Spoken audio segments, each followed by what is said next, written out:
People call it the biggest small town.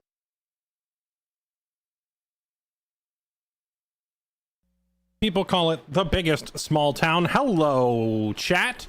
What's up, everybody? Welcome to the stream. Glad you could all make it. Thank you so much for tuning in, both live on Twitch and live on YouTube. I see both chats. Welcome, everybody, across the board. Welcome to my world. Today, we have something a little bit on the unusual side, which is I have a sponsorship to play Mecha BREAK again. Now, what's a little unusual isn't that I'm sponsored to play Mecha BREAK. What's a little unusual is that they wanted to sponsor me twice, and I said, oh, okay, sure. And they said, but it needs to be both on the 11th. So we're starting the stream with some Mecha BREAK. But then I'm swapping to Rimworld. But then at the end of the stream, we're swapping back to Mecha BREAK again for another sponsored segment. I've literally never done this before. And frankly, I don't actually understand why or how we're doing it this way. I assume it's some interesting little loophole in one of their contracts somewhere regarding how their sponsors work. I'm sure they have some weird contractual obligation that they're trying to check the box, or they're trying to avoid something. I don't really know the specifics. I don't know how or why they want to do it that way. But yeah, I am bringing you two sponsored streams within the same stream for the same game, but at different moments during the stream. So today is going to be a bit of a wild ride. This also is causing me to realize that I need to get some mods on my YouTube channel. Like, I wonder, can I get people who can update my stream title? Because, like, you know, I'm realizing now that if I'm live on Twitch and I'm live on YouTube and I'm live on Kick, and maybe even later I'll add like live on Twitter or X or something, I'm realizing that means when I swap games, I have to change the stream title 4 different times. You know, it's not so hard to do it myself when I click on my Twitch dashboard and I just update the title. But if I'm multi-streaming everywhere, I would have to like pull up my Twitch browser tab and type in the name and swap the game title and click save, and then I'd have to open up my YouTube dashboard and I'd have to change that, and then I'd have to open up the Kick dashboard and change that, and go over to Twitter and change that. So yeah, I'm gonna need to look into getting like mods and or editors on each platform so that I can say, all right, swap game titles for me, and it all happens. Oh boy, I guess it means it's time for me to start recruiting mods again on multiple platforms now. So, oh boy, lots of work to do. Okay, but anyway, before we get into all that, let's go play some Mecha BREAK. I'm gonna fire the game up.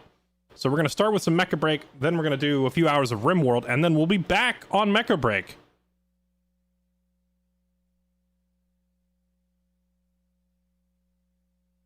Should be able to change stream name from OBS.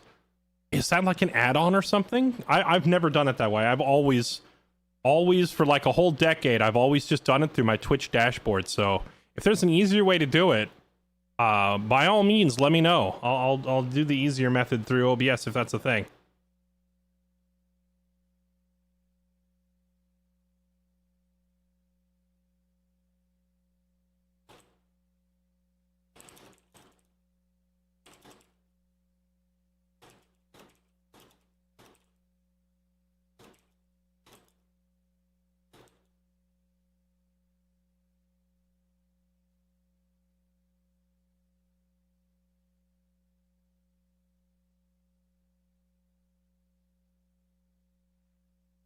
All right, here we go. Fire the game up.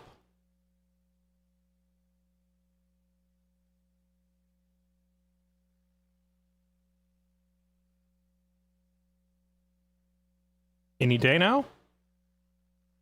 Any minute now. There it goes.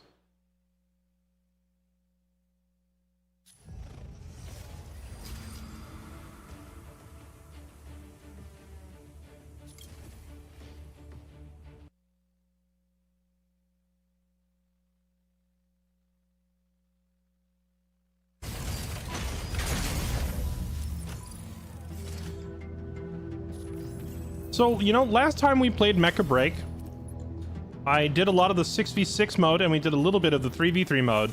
I never played the Mashmac mode, so maybe we try Mashmac today.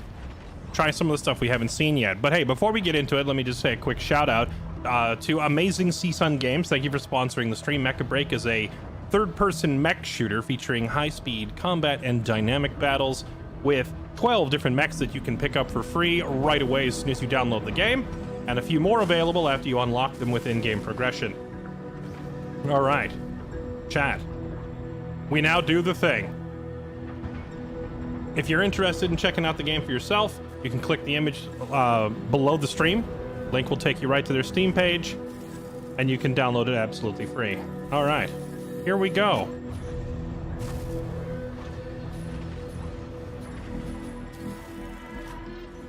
Which one of these things brings you to Mashmac? Is it Operation Storm? No, that's the 3v3 mode, right?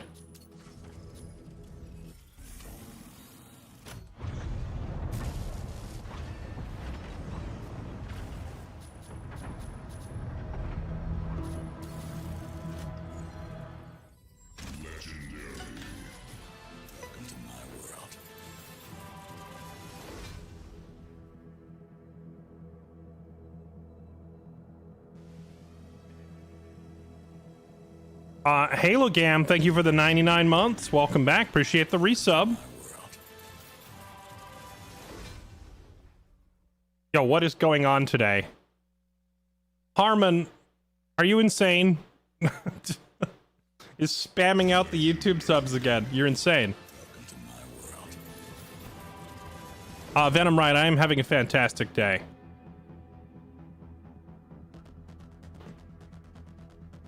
Yeah, Knock, I agree. Mecha BREAK is a lot of fun. I mean, the first time I got sponsored to play this game, I came back and played it again the next day on my own. You know, it wasn't like a sponsored thing. I just thought the game was really fun. So I played it on my own time, too.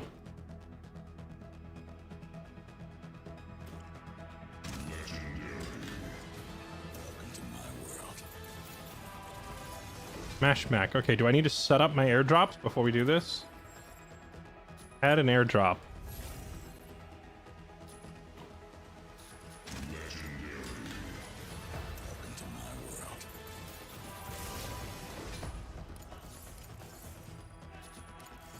Sure, add some twin rockets. Why not? Weapon airdrop, summoning beacon, auxiliary device, repair station. Sure.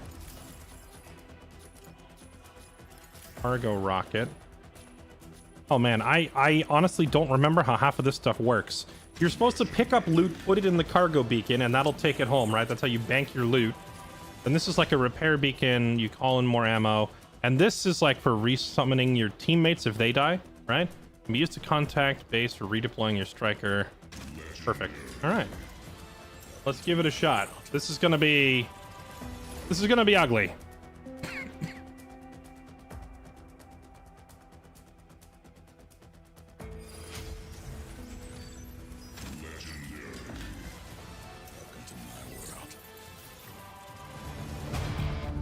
Hey, what's up, George? How's it going? Welcome back.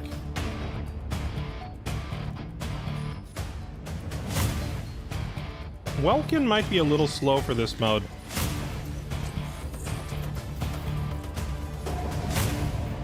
I feel like Aquila could be good here. Panther would be good. Something a little more mobile. Sky Raider could be really good here, too.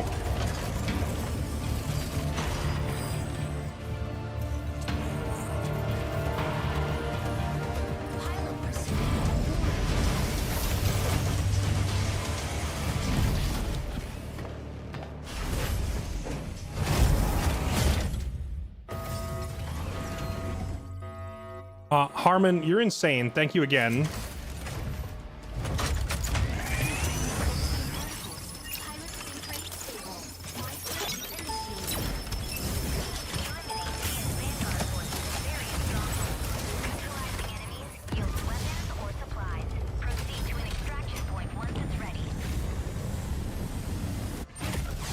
Sky Raider, engage.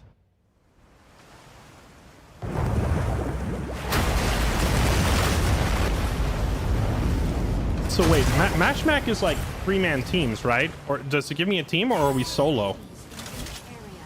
Are we solo?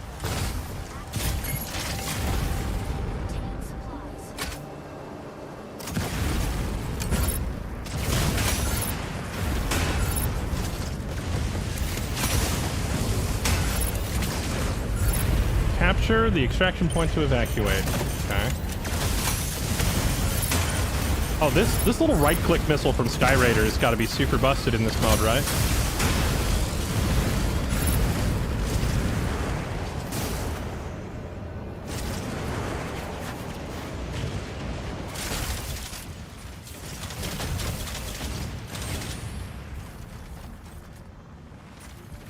Am I supposed to go fight this thing? Oh man.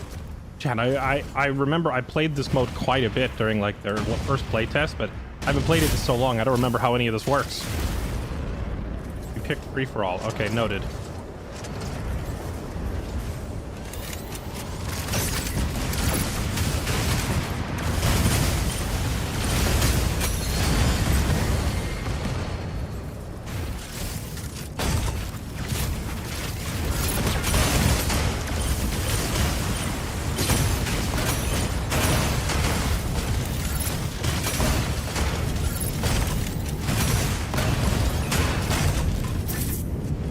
Boom. Pick stuff up. Twin rocket launchers.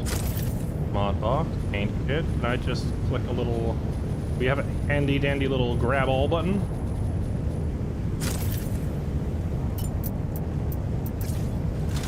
There we go. It worked.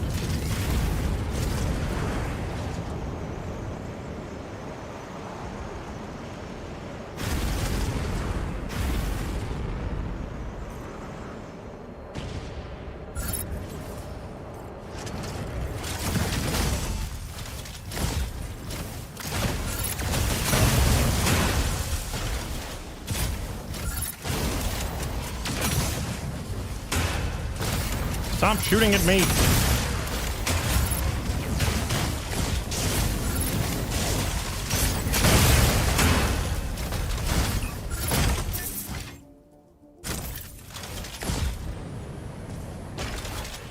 You got Grandmaster in the 66 mode? Congrats, man. That's kind of hype.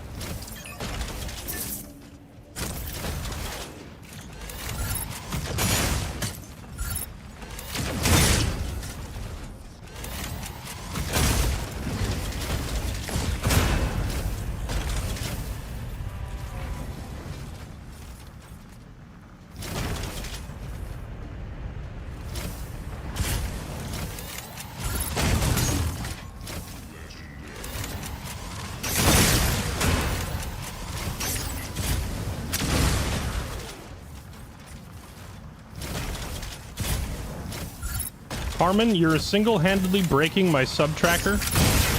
It's not displaying the names anymore. So whoever that was, welcome. Harmon has overloaded the system.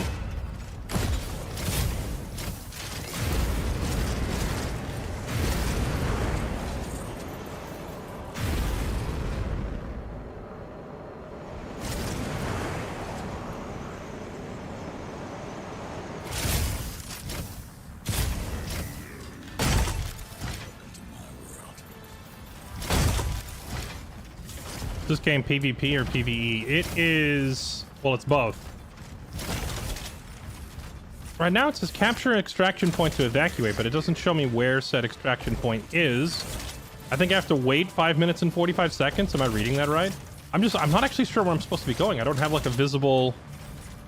Oh wait, you know what? I pull up a full-size map and see. Oh, there is stuff. Okay, south of here. There's something. Let's go take a look.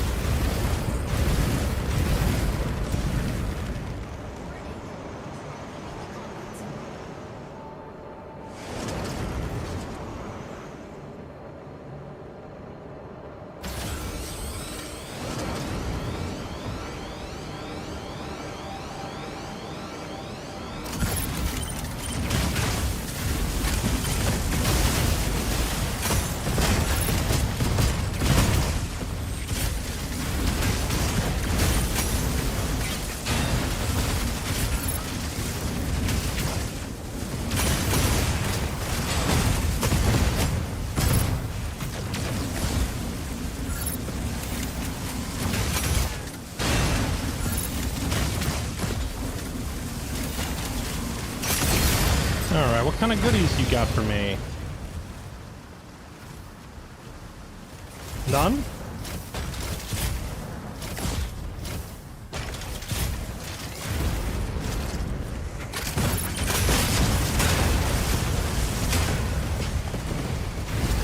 I'm considering playing this mech, need to learn him. He's pretty fun, just like the combination of mobility and firepower on Sky Raider is fun. I genuinely feel like I'm playing Star Fox the whole time when I play this character. Or this mech, rather. It's definitely, two of the first mechs that I played were Falcon and Sky Raider. So I feel like once you start playing the flying mechs, it's hard to go back to playing the game normally. You just want to fly around and be Star Fox the whole time.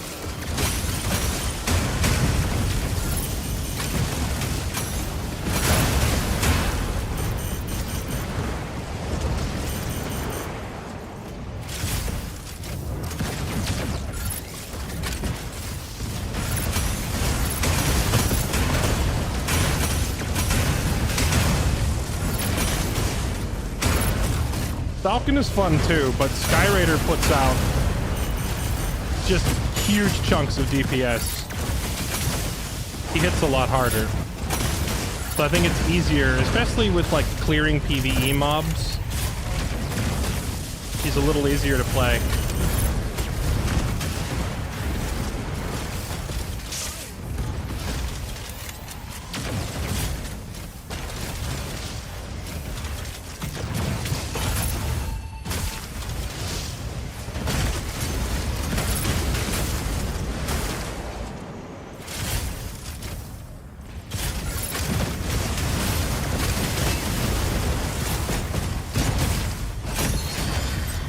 Got him. Oh, you got something for me.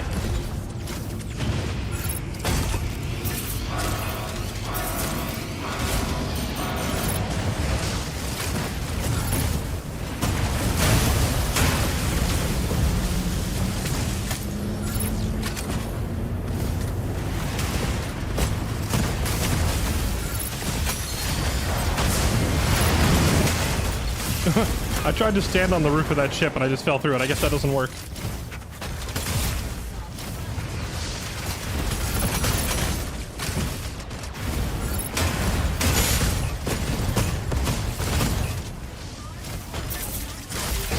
Oh, this guy had so much stuff I can't carry it. Whoa, whoa, whoa, whoa, whoa, chill, bud. So much loot. I'm gonna have to, like, can we clear all these enemies so I can take a look at all that what's in there? Might be too many enemies.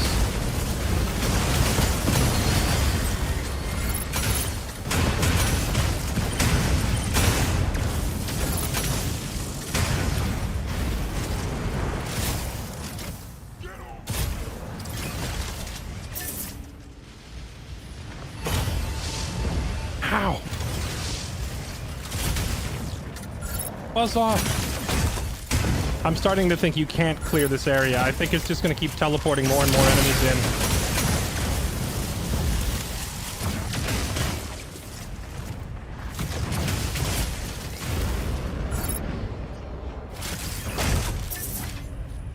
Superb. So what's better? Blue, green, purple? I assume purple is the best. Ow! Okay, chill. All right, I'm leaving. There's a lot of loot, but I can't go through it because they're killing me. So let's just find a quiet little spot and deploy the repair.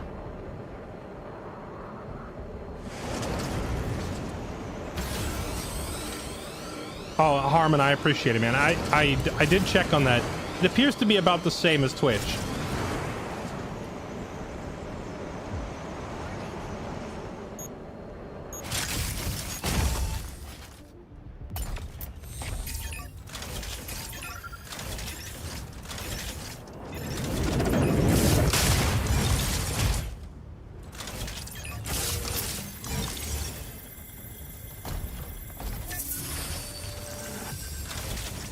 Alright, we summon the repair beacon. We're gonna have to sit here for a minute and patch up. Storm. Steer clear. Large Corite extractor deployed. Corite pulse storm imminent.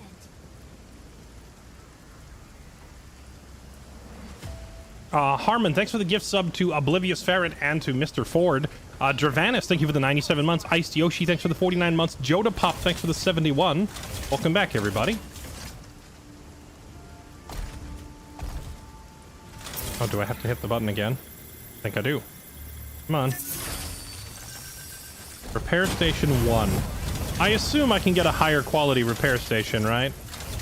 Dang, that's it? It only restores like 25% of your health. That ain't very much.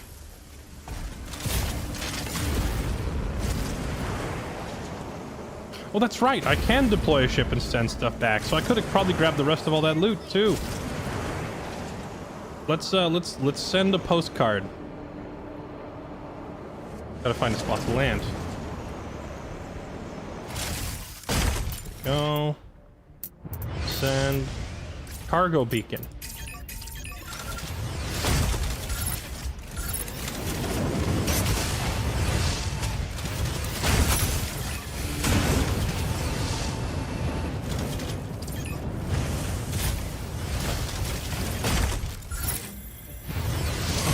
Oh, come on!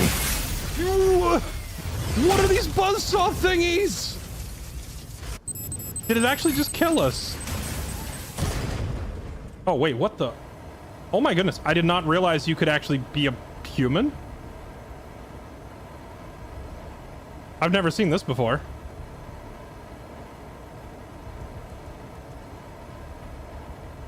I picked a bad spot. Does she never land? There's no land button? You're just flying all the time? Clear. Okay, summoning beacon. Right there.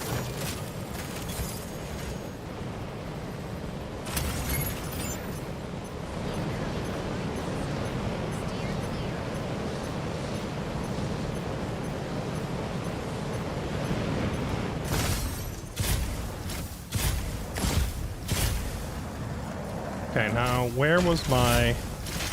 Assume that's it right there.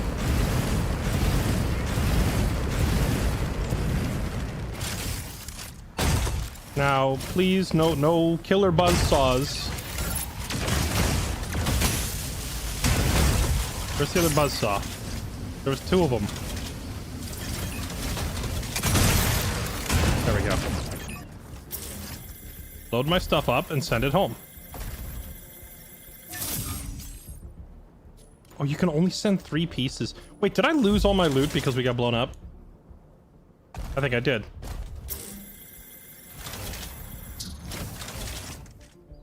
Cargo. We lost it all! Okay, well, hold on. There was a big pile of loot down here. Can we grab all this?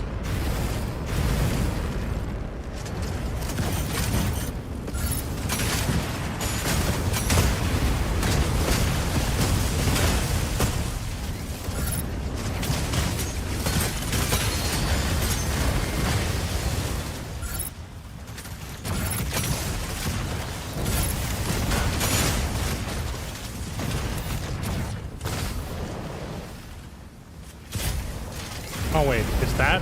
Oh, is the yellow line there? Is that the loot that we dropped? Hold on. That would make sense. Oh, I think it is. Yes, give all. Okay, now. Load it in here. Ship it home.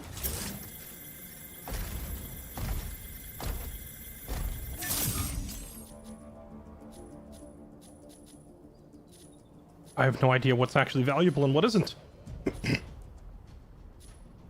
Rare, superb, or fine?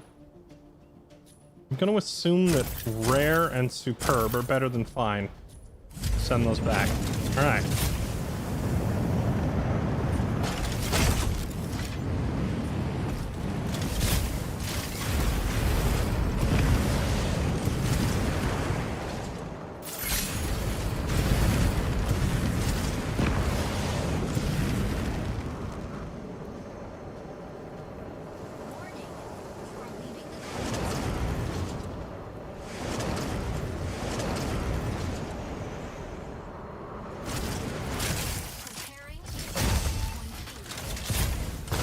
Extraction point has been deployed. I assume it's this thing in here.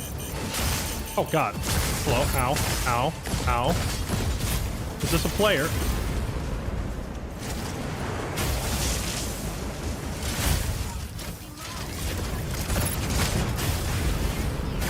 very much a player.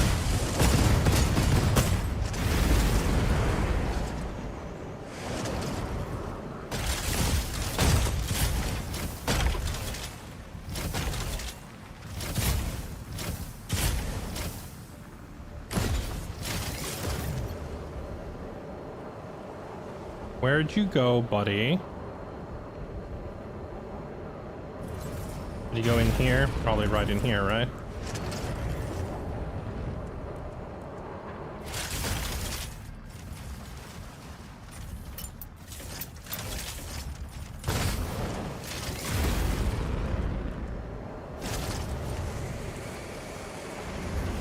Incoming Corite pulse storm.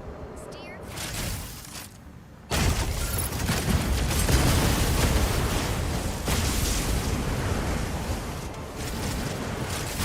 This is awkward. Oh, he's pursuing me.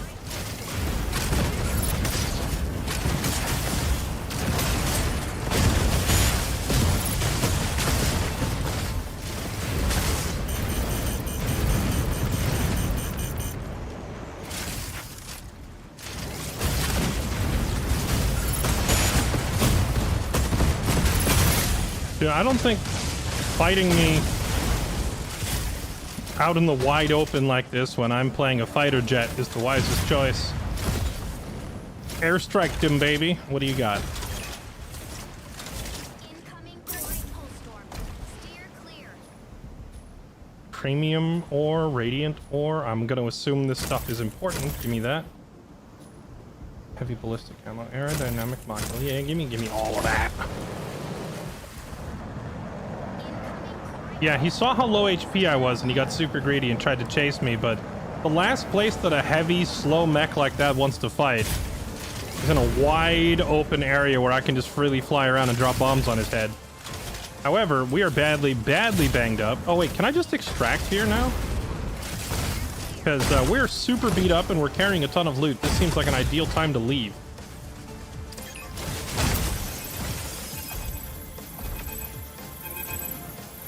Yeah, I say we take what we got and dip. We're on a single health point.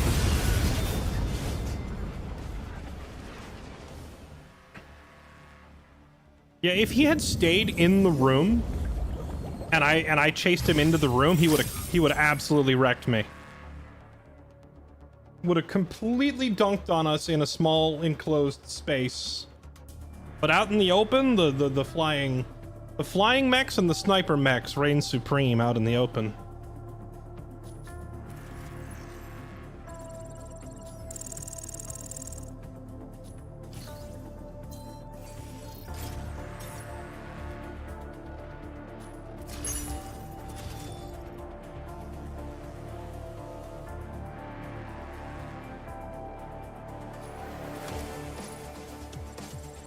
Yeah, peace, I'm out. 100% win rate. Nowhere to go but down.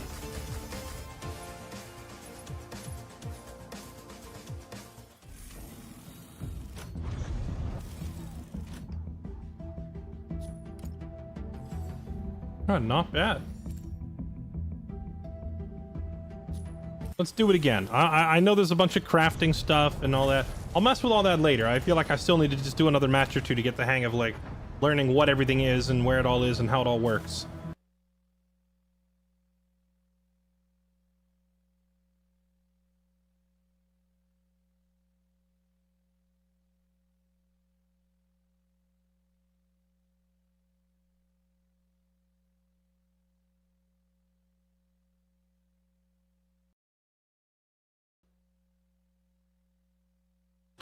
I'm doing great, Varn. How about yourself?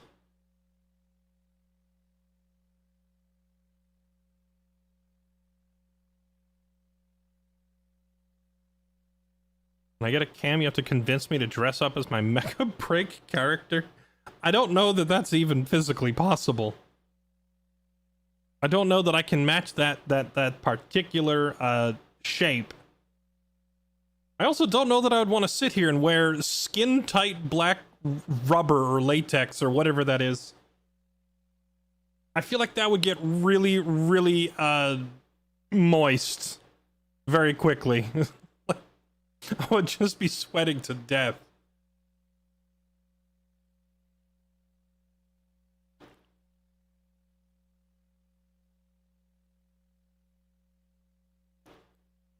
Oh, I didn't click ready. Here we go. Let's do this.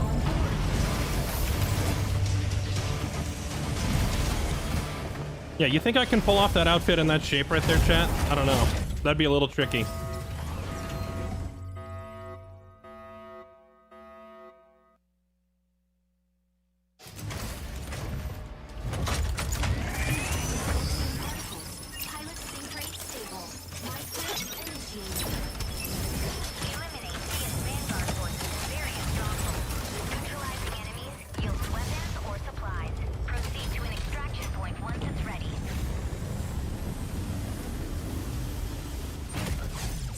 Raider, engage. Eliminate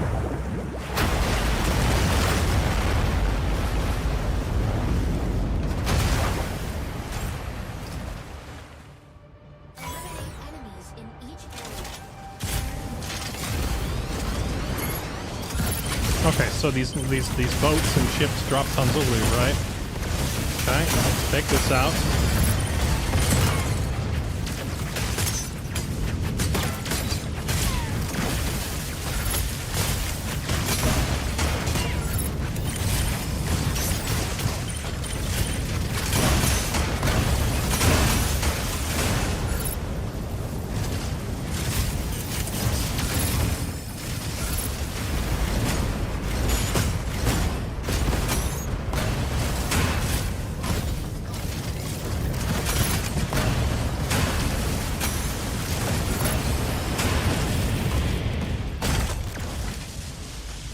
Okay, what do you got for me? Oh, no, what's that?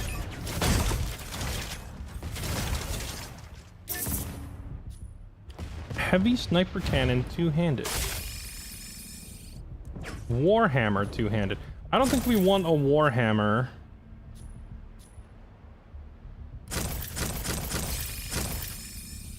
I don't know if we really want a Warhammer while we're playing as a flying class.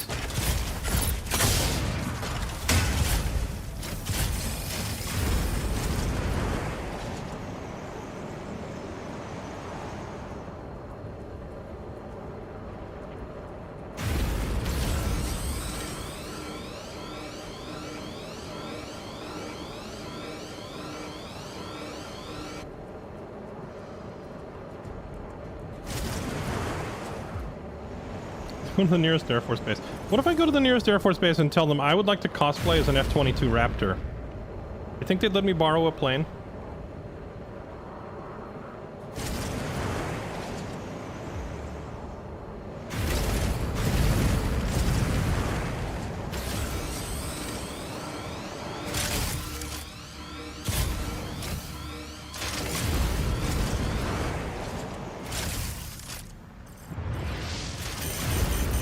Do you ever actually need to land as this guy? It seems like you can just regenerate energy infinitely by flying up into the air, untransforming, and then flying back up again.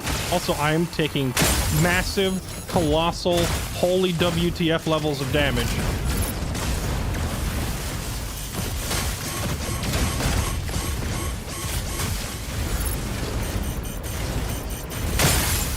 And we're just dead instantly. Holy crap.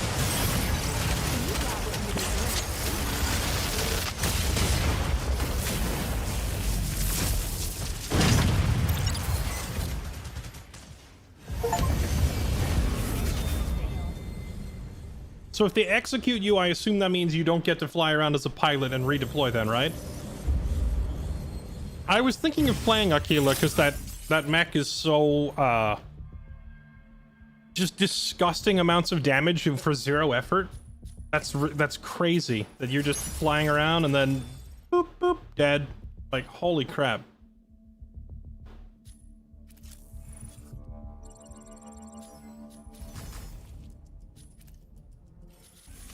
Executes means you drop some mods. Well, obviously it also means you don't get to continue either. Aquila's who I play in Mash Mac. I mean, I don't blame you. I thought about it right away. Aquila's like the only mech in the game that I've played, and I really felt like, wow, I get so many kills for free.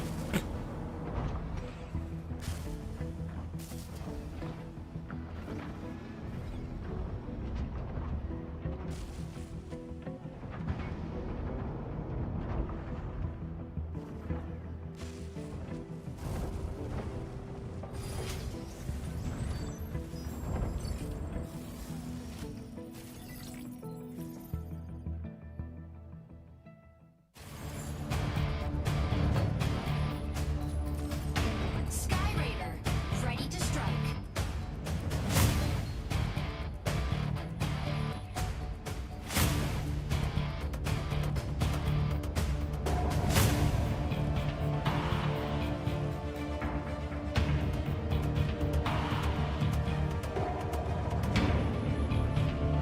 You play Tricera and you can never escape because you always get destroyed by campers at the extract that fly away. Ah, just like every other extraction game.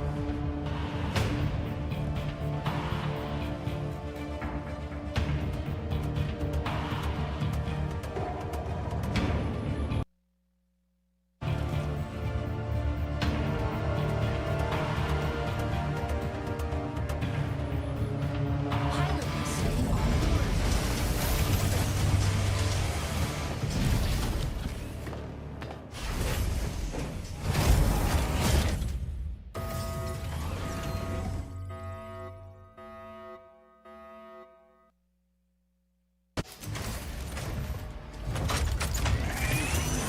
Particles. Pilot sync rate stable. Flight plan initiated.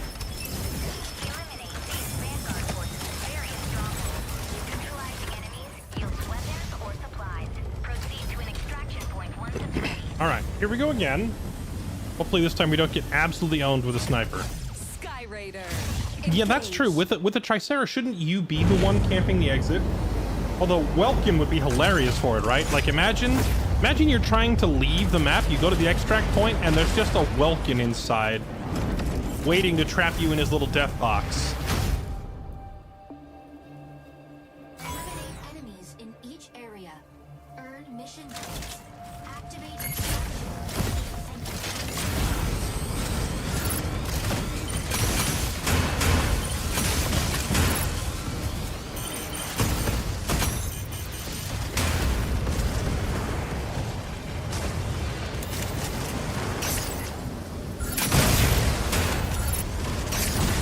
So there's so many targets here. I feel like it would take forever to clear this area.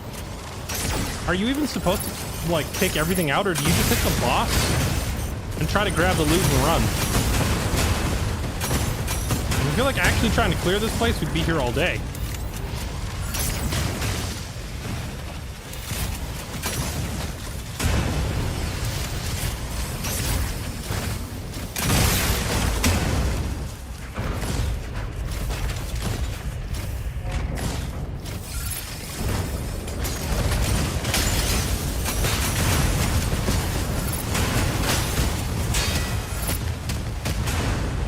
Ow. That just ate all my armor.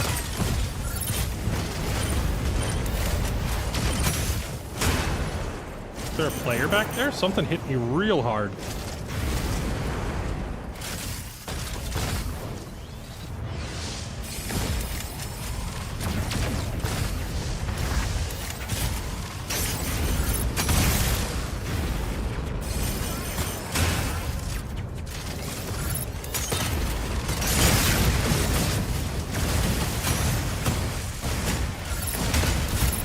Must have been you, I assume?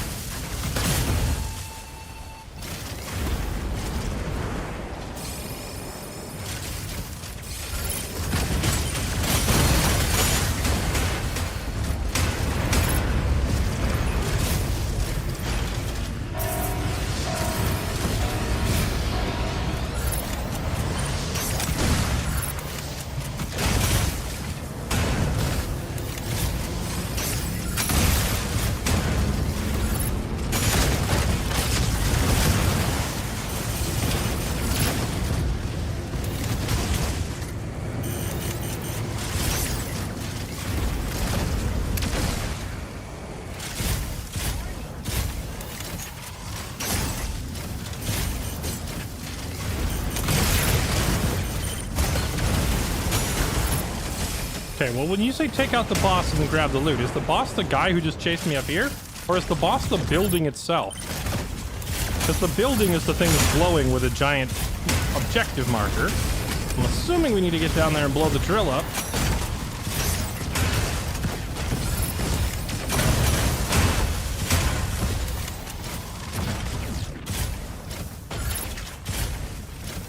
You again? I already blew you up.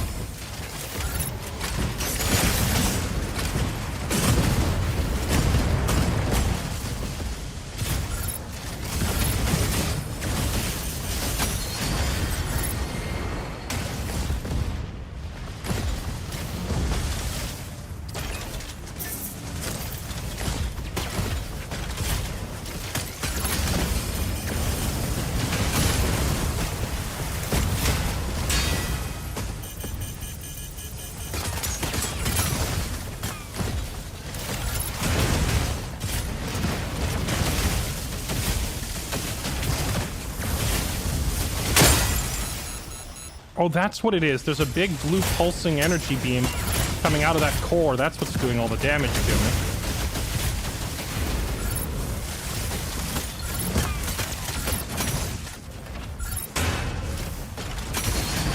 There we go. It's finally down.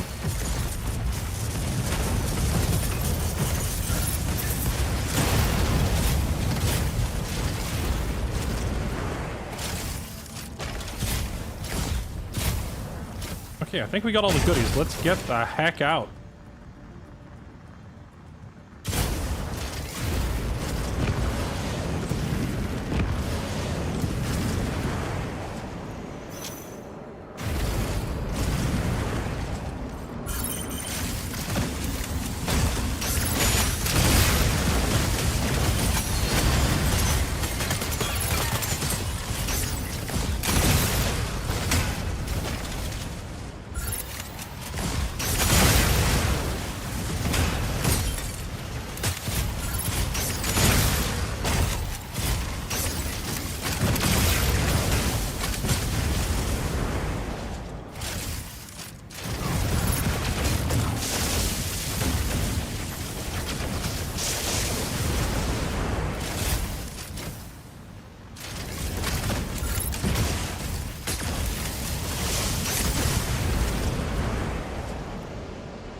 There's so many targets and so many things shooting me.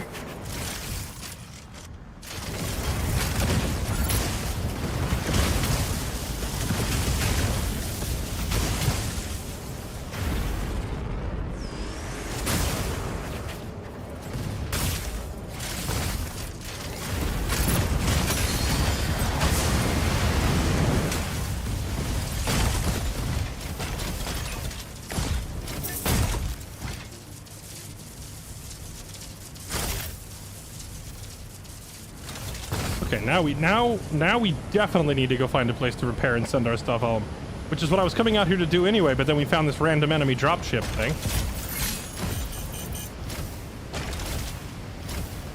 Oh, PvP. A PvP kill just happened somewhere. Okay, now.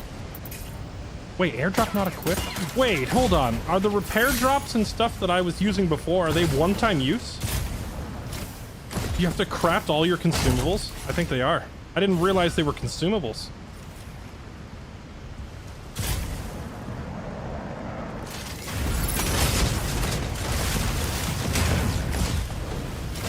So that means we have no heals and no ability to ship anything home. It's time to try and get out of here then. Wait, extract opens in 2.5 minutes. So BR mode? It's like an extraction mode. You fly around, you can take out bosses and various objectives, and then you try to get to the exit with your loot intact. I didn't realize that once I use an airdrop, they're gone. I thought you were like crafting airdrops and like adding them to the list of stuff you can call on, but I didn't realize they were a one-time use type deal. So the repair drop and the ship my important stuff back home drop are both gone, and I don't have any more. Wait, that one guy took out the other, and then they reversed roles. Does that mean the guy somehow managed to res himself? Oh, no, wait, I get it. It's because I had the respawn beacon on me, right? Corite pulse storm incoming.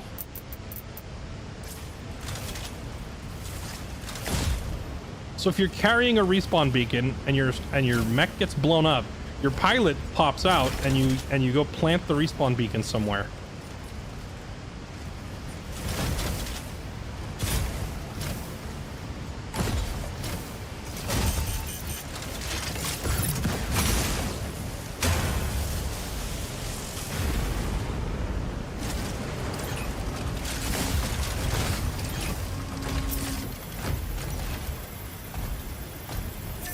Oh, you can just find little repair stations laying around? This is handy.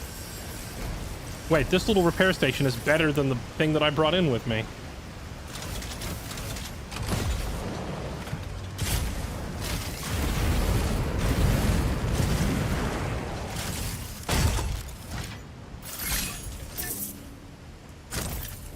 Someone's body? Wait, does that mean those PvP... We just saw two players who were fighting in PvP because we saw the kill feed in the top right. If there's a body here, that means the other player may be nearby.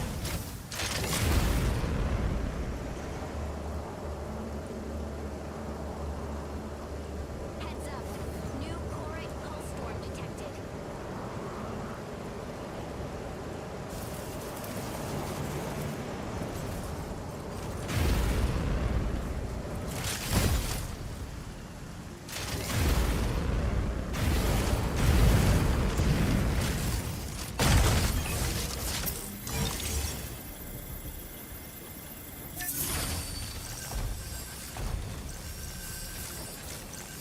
Okay, okay, juiced me up. We love it. Steer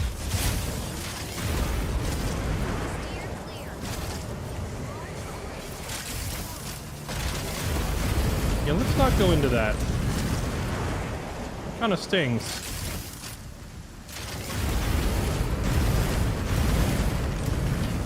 Corite pulse storm. Steer clear.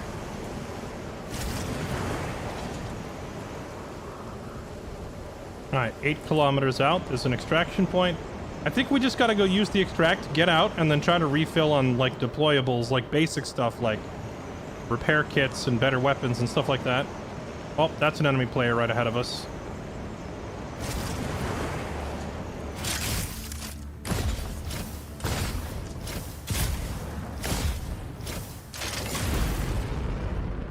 There's another player right there.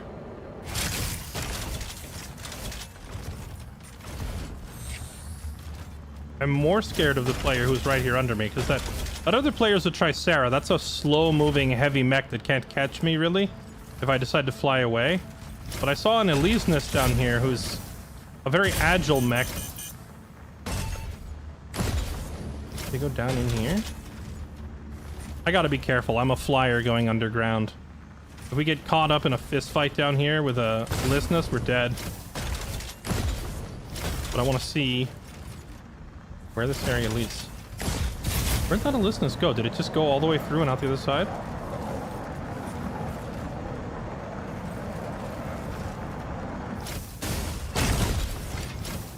What was that?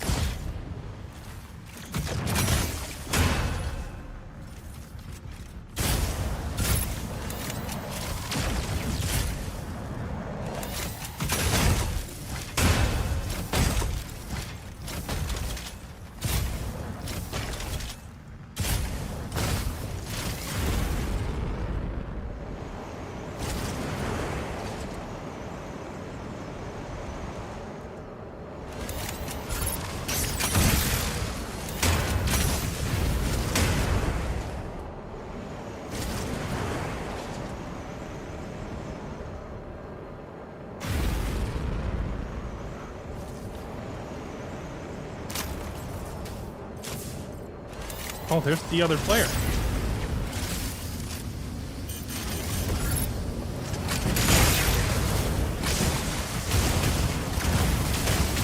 Absolutely jumped.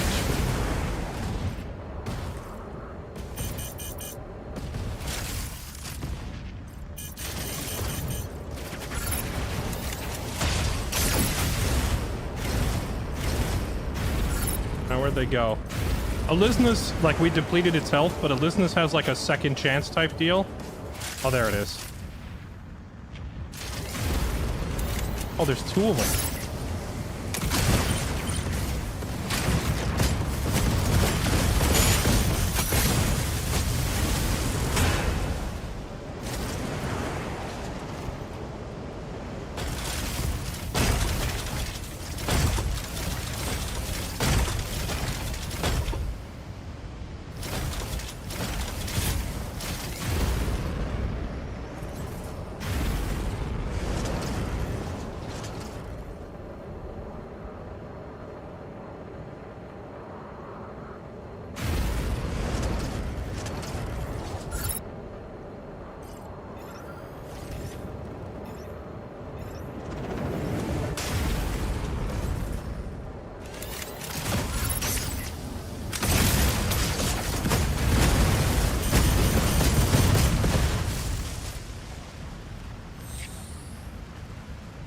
We hit him pretty hard, and he doesn't even know where we are.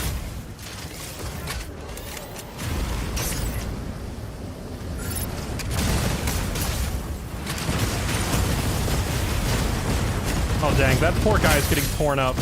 Oh, we got the kill.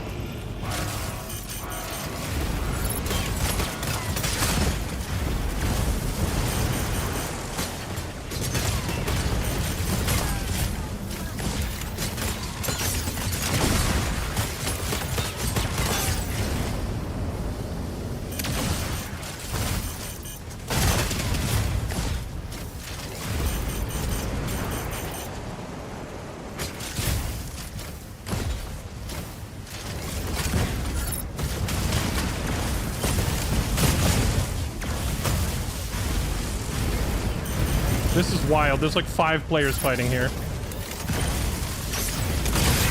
Oh, I hit him hard. Let's see if we can take out the other fighter.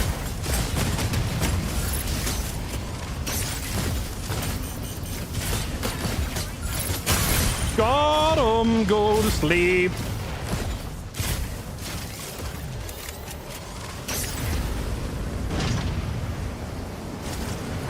Bombs away. Payload out, baby!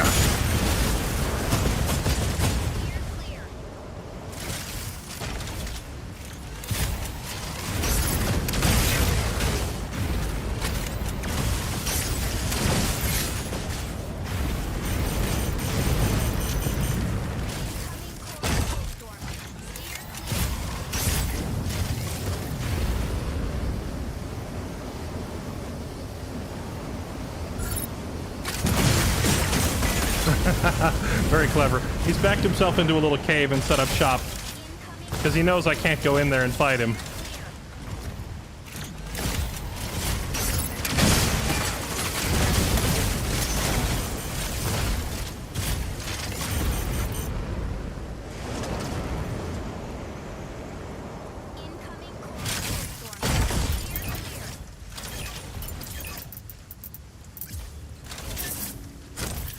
Thanks for the loot.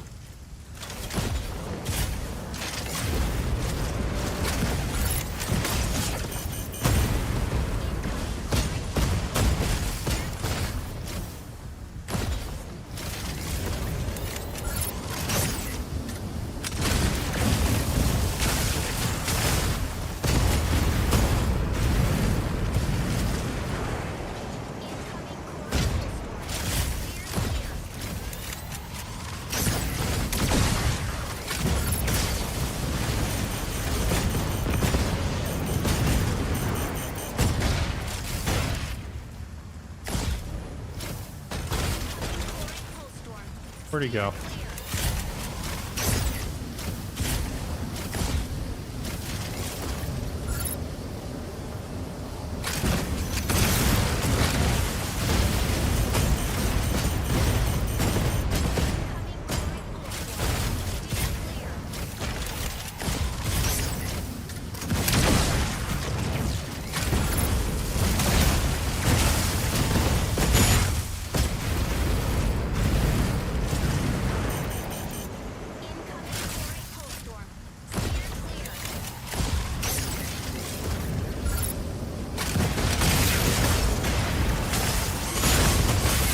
What? Alright.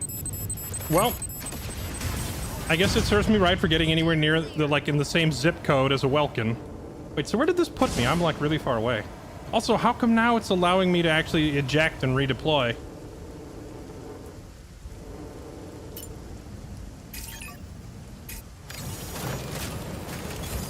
Don't have around a Welkin. I was staying pretty far away from him.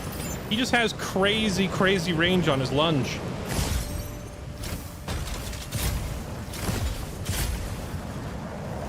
Alright, sir, round 2. Where'd you go? I'm pretty sure this is the same Welkin I killed earlier, by the way. He just respawned and came back. I wonder how many times they can keep getting up and coming back.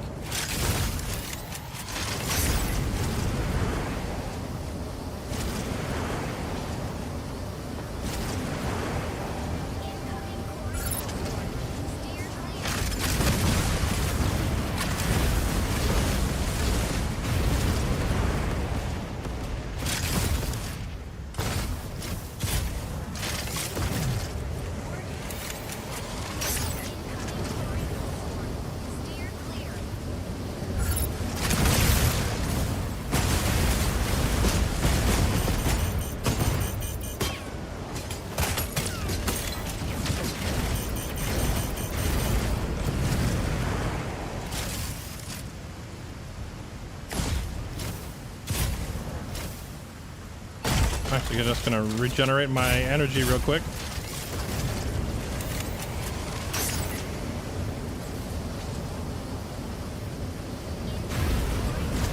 There is no escape, sir.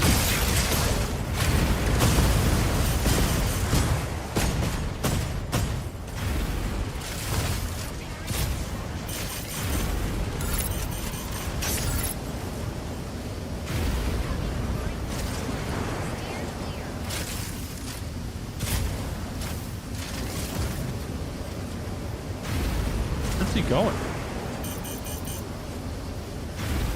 What part of no escape did you not understand? Missiles away.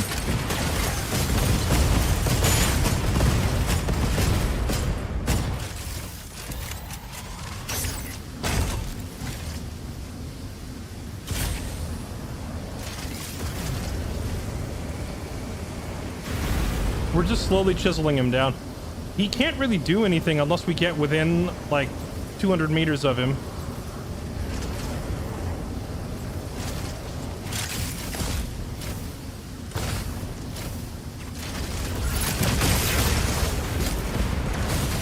He's toast. Did that missile finish the job? No, we need to get, like, one more missile on him.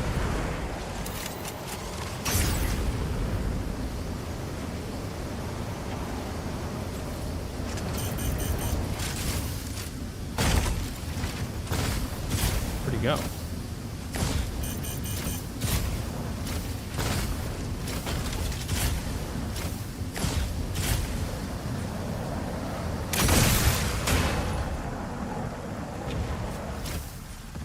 there like a way out back there?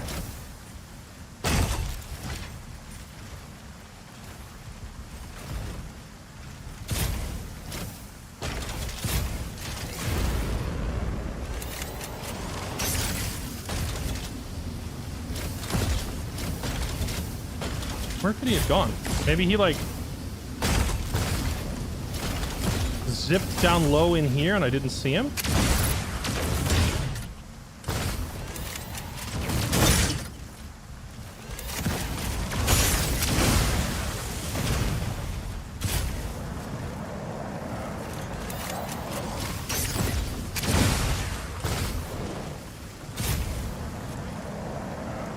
Huh. Man. I feel ripped off. I've dedicated like the last 15 minutes to hunting this guy. We finally corner him on 1 health and he just vanishes. I don't know if he left the map or, like, I don't know, maybe something else finished him off.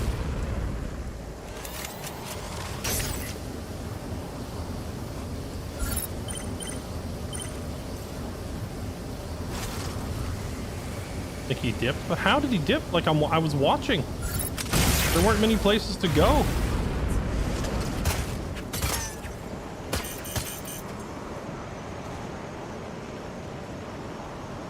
I mean, if he did leave, like, they have to go to an extract point, though, right? So if he left, he's got to be going here to C.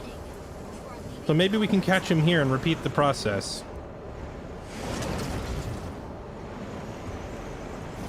And to think I was just going to grab my loot and leave.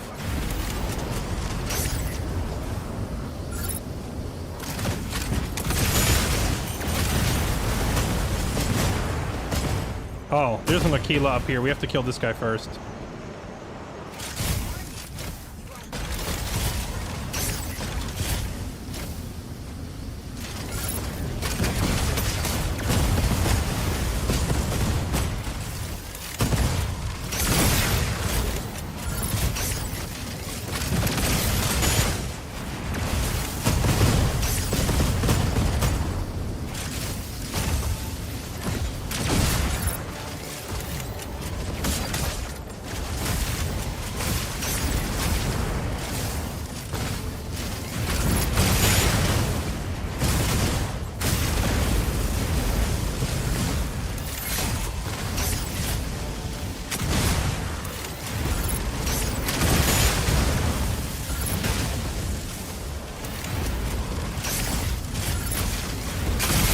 Got him.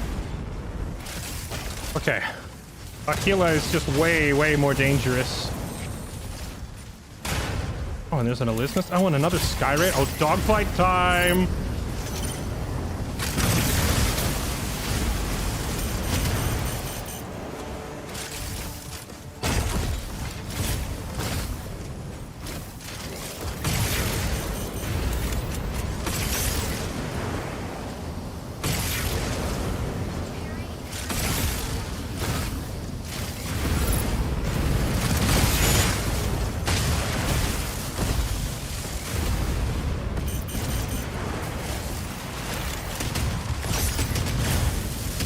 Wait, how many of these guys are there? Okay, I think it's time to leave. I'm looking like a snack. Juicy low HP, and there's two other flyers and an Elisnus all here. But this is getting a little spicy.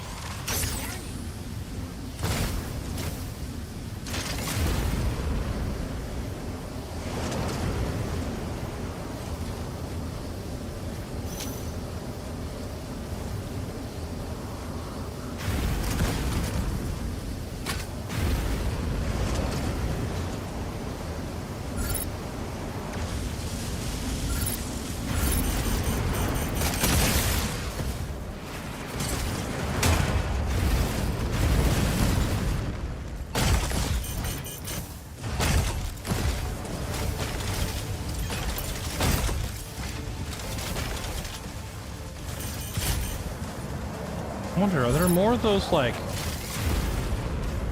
repair crate things? Because we are pretty beat up right now.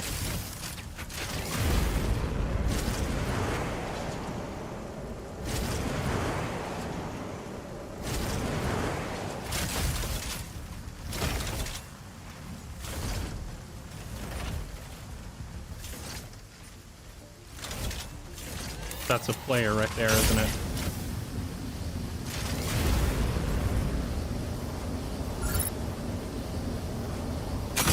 Nope, never mind, just a drone.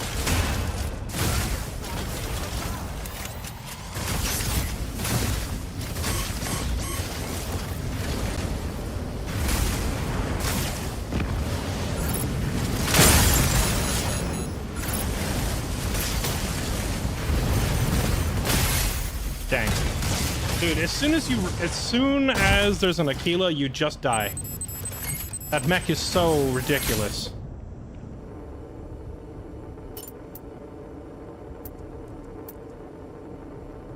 I have to wait 20 seconds to respawn. So, can the other mech, like the mech that just got me, can they see your pilot flying around and just come, like, I don't know, step on you?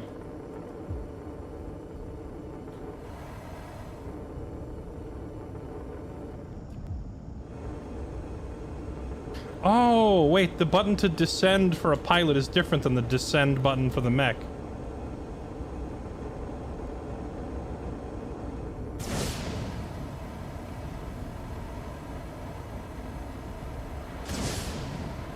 I can't do front flips and stuff.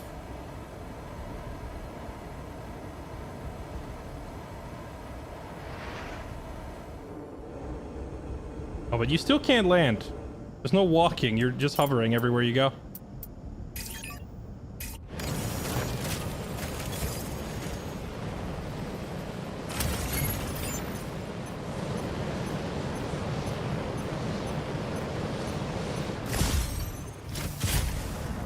All right, Aquila, where are you? Warning. You are leaving the combat zone. Warning. You are leaving the combat zone. He got me over near D. Warning. He was like high up in the air near Delta. I don't know if he's still high up in the air or not. Warning. There he is.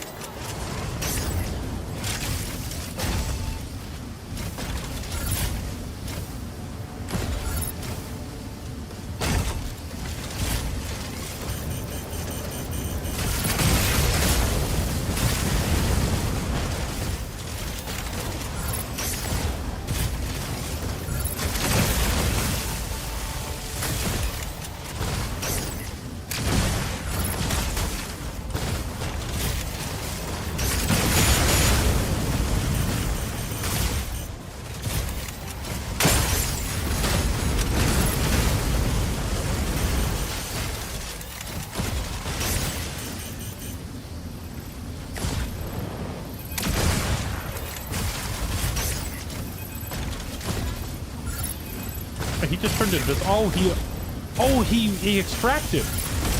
He can extract with me shooting him?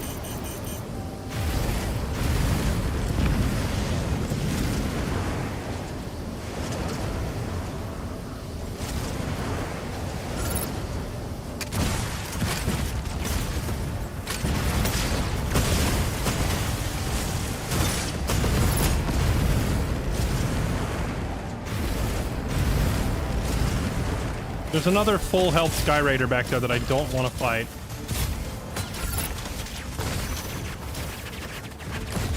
I took pot shots at a Welkin in passing, but I only did that because I'm hoping the Welkin will now like turn around and look for more targets and fight the other Sky Raider instead of me.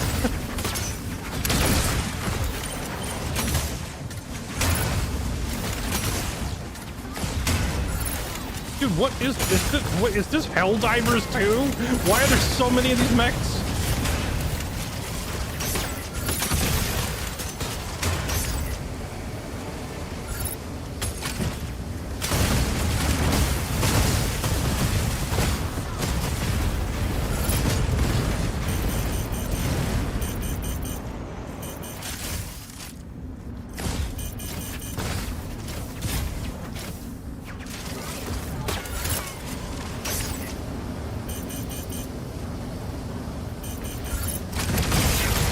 Missiles away. Oh, there's an Elizabeth over there too.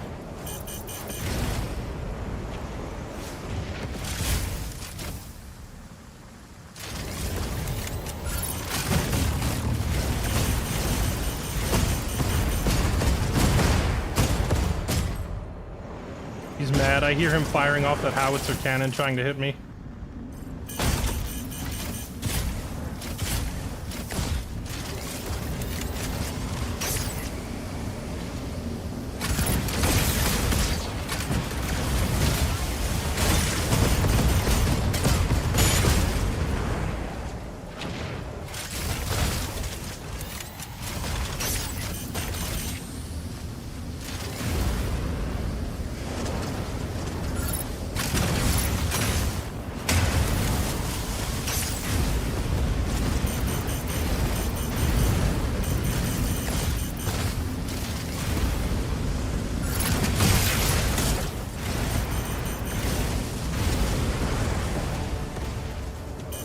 There's another Sky Raider and another Elizabeth just sitting over there watching us.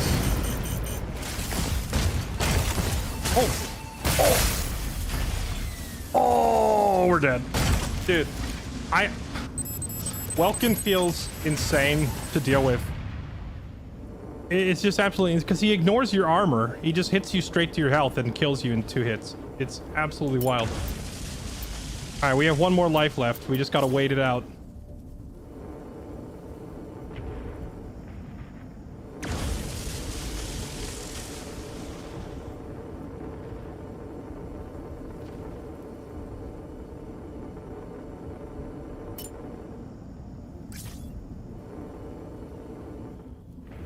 So wait, there was another...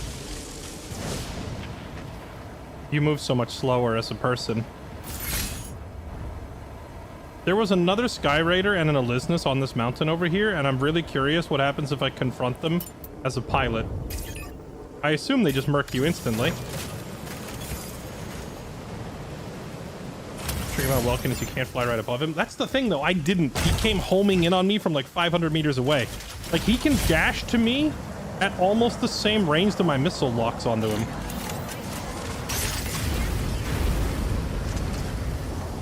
Oh, it's the two spectators. Hello.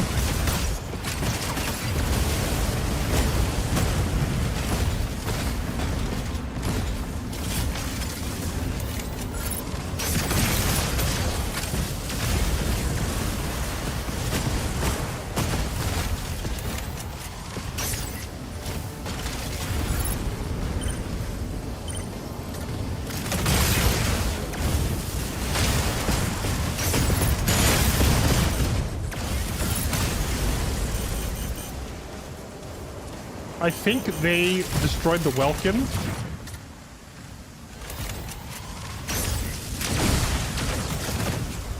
Oh, come on. The Welkin can just extract for free because he puts up the box. And you can't harm him in the box. No, no, no. You're not leaving. Oh, wait. Was there a time limit? Did I get a little too carried away? That was definitely the most combat I've ever seen in a Mishmack run.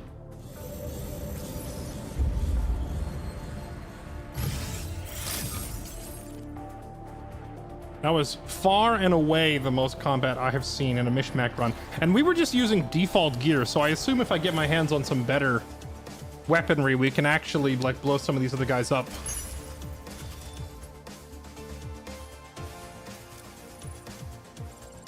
So we have learned what I think we already knew, which is that Welkin is busted in every mode.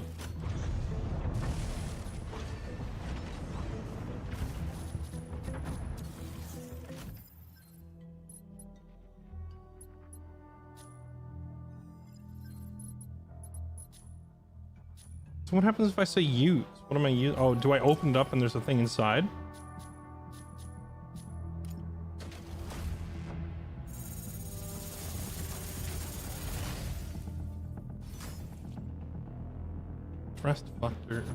Thrust vector, okay.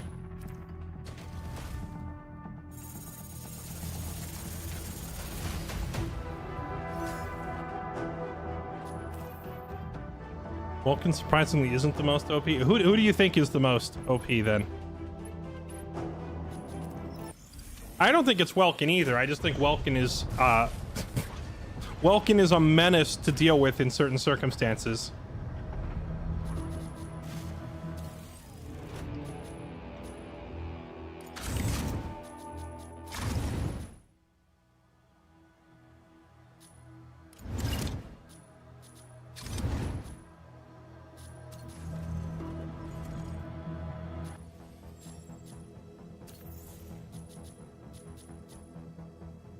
High mobility aircraft for strikers capable of installing multiple weapons and devices. So is the glider just what determines how fast you move in mech mode for like all of the mechs? Let's see. Oh, Stellaris is overtuned. Right. Well, Stellaris I can't play as because Stellaris is one of the ones that you have to unlock first, right?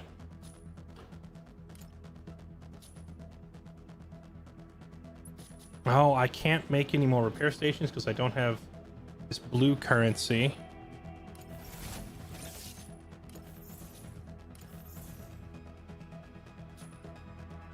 Well, you can just extract anywhere if you have the currency to make these extracts. Interesting. So wait, how come I see gliders, repairs, recon, decoys, but I don't see actual weapons?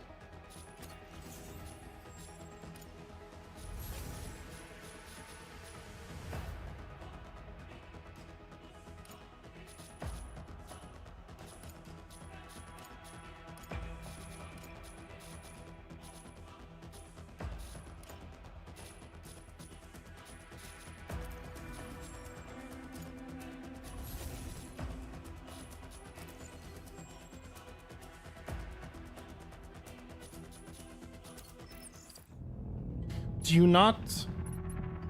Oh, I see. Okay, so wait, I have this warhammer. Can I use it?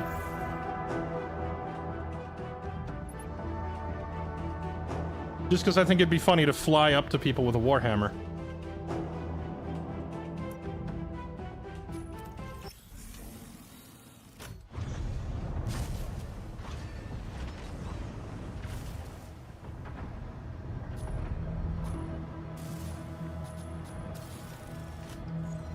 Weapons from Ashmack have to be called in. Right. I understand. Obviously, I understand this, which is why I'm trying to put together. You're gonna make me yell at you. You're gonna make me yell at my monitor. Oh, here it is. I found the edit button. Here we go. Man's watching me try to figure out how to put the weapon in an airdrop and says weapons need to go in airdrops. I'm gonna lose it on you. Okay.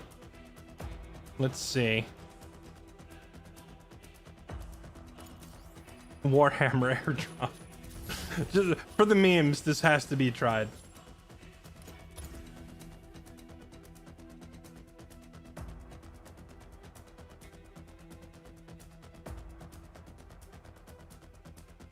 And sell good stuff for the gold currency, which is the real money equivalent. Gotcha. What about the blue currency? So like all the crafting stuff costs blue currency.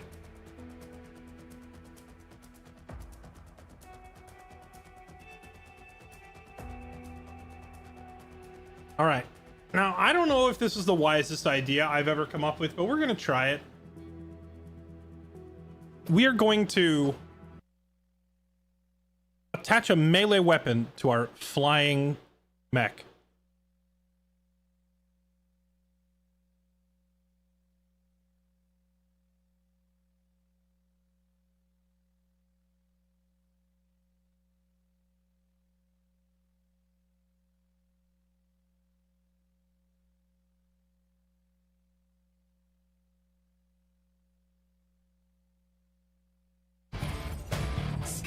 Wait, how come I don't see the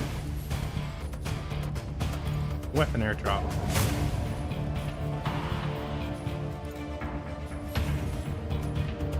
Weapon airdrop. Edit. The hammer.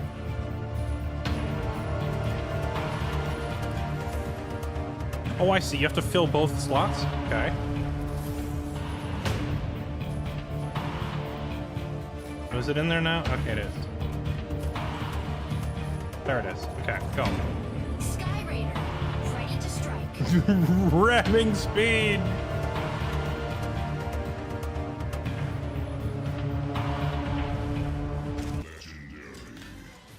Welcome to my world.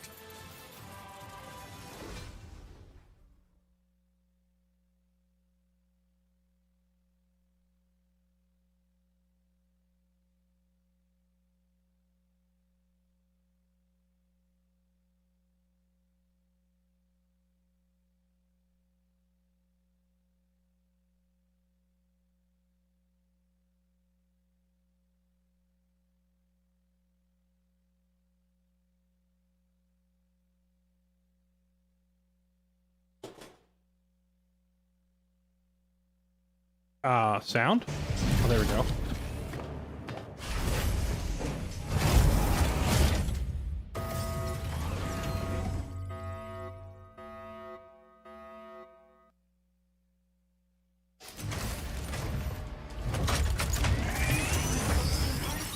Pilot sync rate stable. Flight switch initiated. Eliminate these Vanguard forces in various strongholds. Neutralizing enemies yields weapons or supplies. Proceed to an extraction point once it's ready.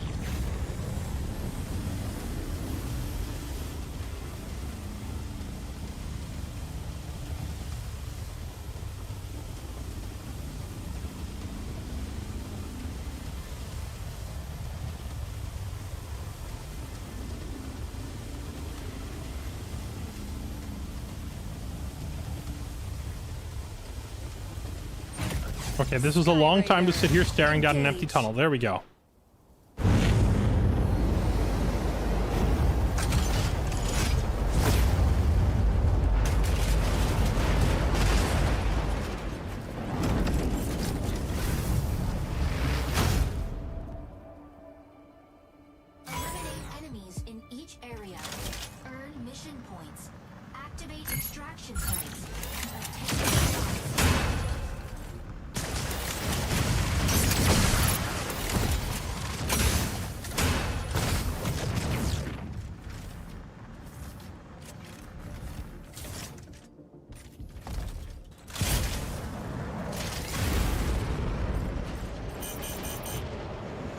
All right, so I assume all these little bozos scattered around the map, we just ignore these.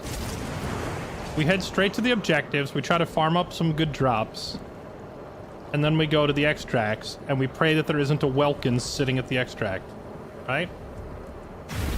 And we also got to keep our eyes peeled like a hawk for Aquilas everywhere we go, because Aquila just straight up murks you for free from anywhere.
You know what really keeps catching me off guard is just how long it takes your left click to reload on this guy.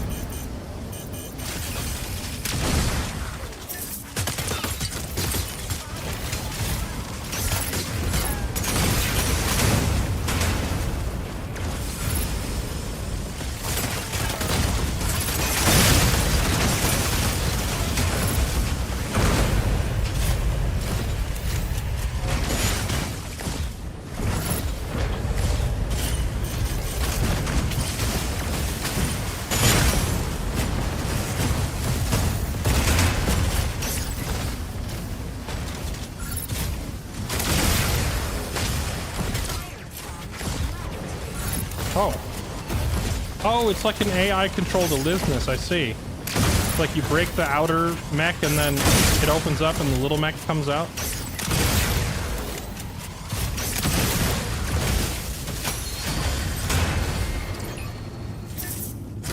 Give me all that. Now, let's get out of here. Now, we're gonna go prepare ourselves somewhere and we're gonna drop in the hammer and try to meme with it.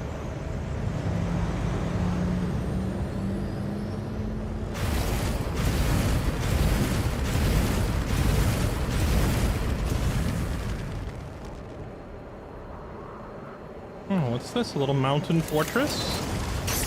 Can we fly through it like the Death Star?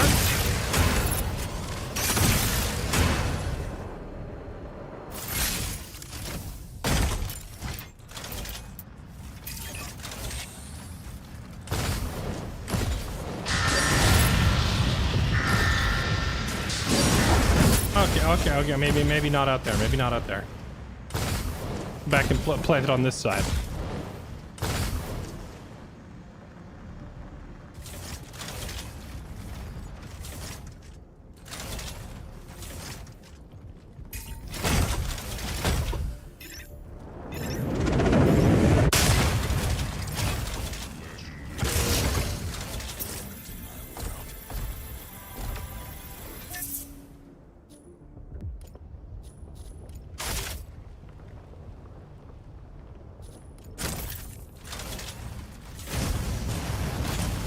Oh, jeez. Okay. Whoa, yo, chill.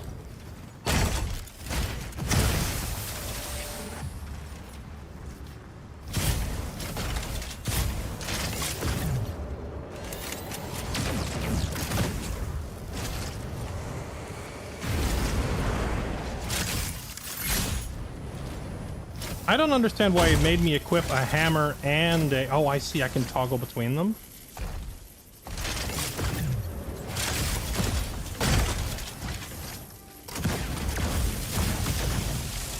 Wait, where'd the hammer go? Did I swap? Oh, I swapped that. Oh, it's Q. Okay, I get it. You tap Q, toggle between weapon types, so now we have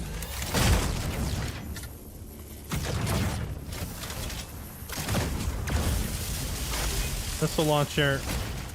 Hammer. Okay. Now this should be good for a laugh, because no one's going to expect the flying lightweight mech to have a massive hammer, right?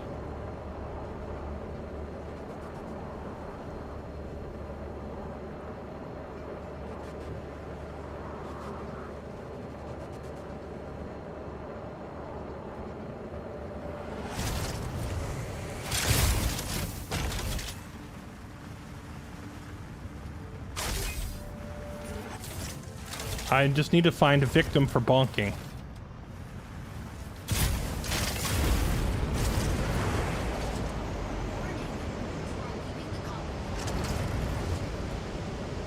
Keep your eyes peeled for movement, chat.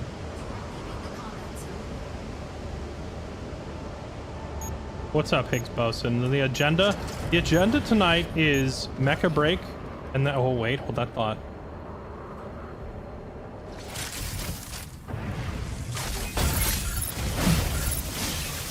Bonk! Bonk! Dead!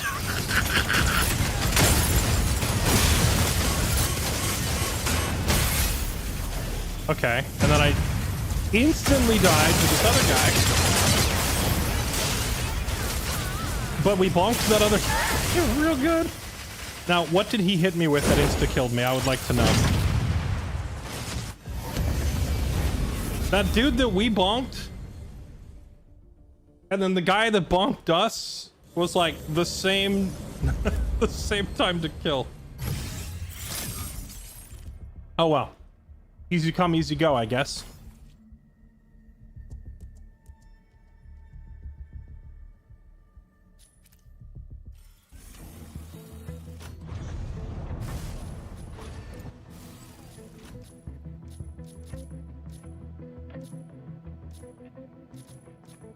You know what'd be interesting is to try doing the Panther in this mode. I think Panther in this mode would be pretty strong, because once Panther gets onto you, it's hard to get rid of him, right? Let's try it.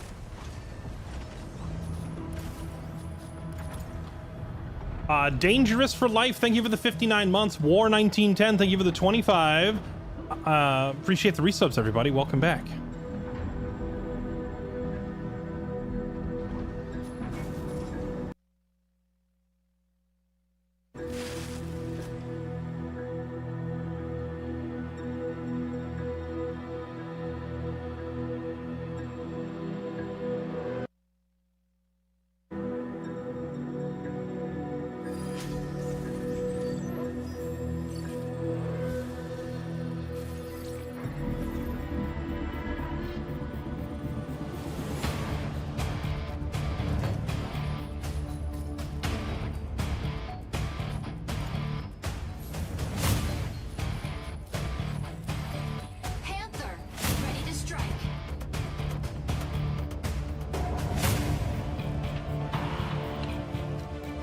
You think the TTK is okay, or would you prefer lower?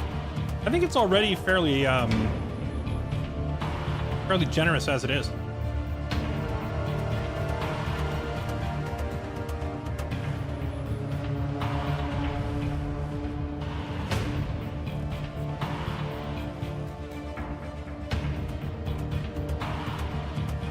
Keep in mind that when I dropped down and hammered that other guy, he was sitting at about 40% health when I did it.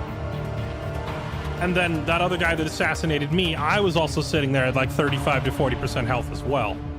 So, like, it's not easy to just one-shot people in this game, unless they're already injured.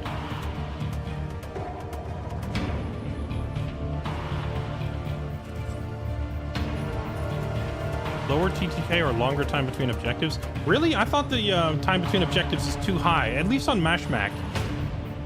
Probably different in some of the other modes.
So I don't know how effective melee is going to be as a means of dealing with all this PvE stuff.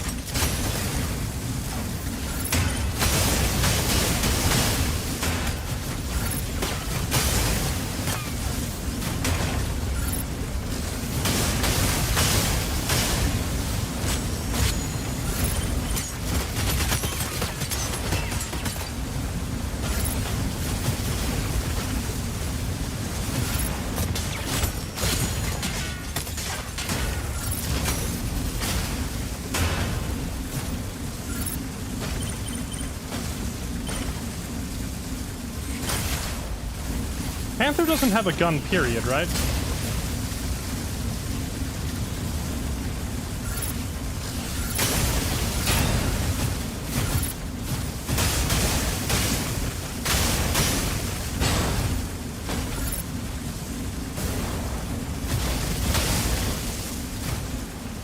That yellow beam that just flew past me in Aquila?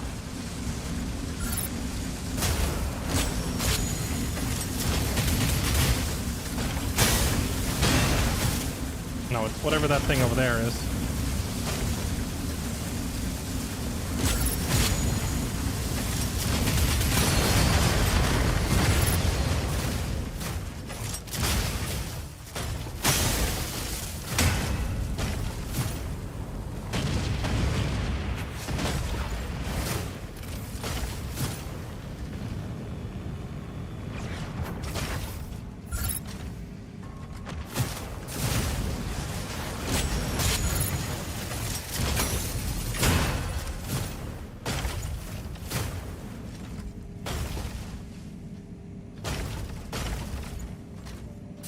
Yeah, Panther's already really strong in a melee, so I was thinking, like, in this mode, since you can swap out your main gun, if you could get, like, a missile launcher or a sniper rifle on a Panther, I feel like that'd be pretty darn strong.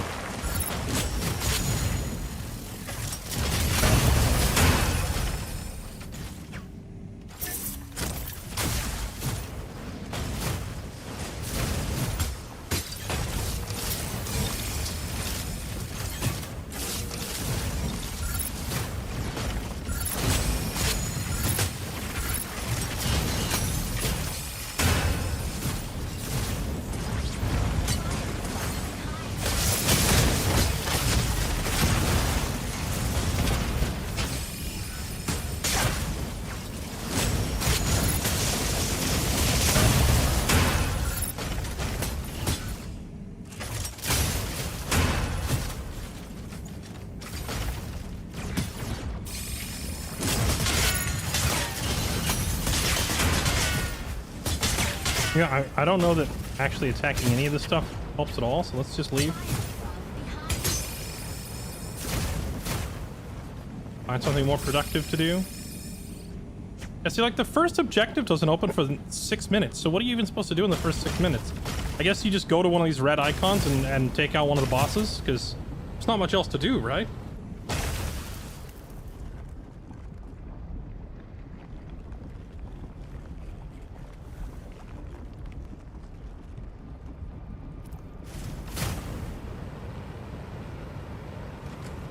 Only mech I'm having an issue finding an answer for is Aquila. Yeah, Aquila is really silly.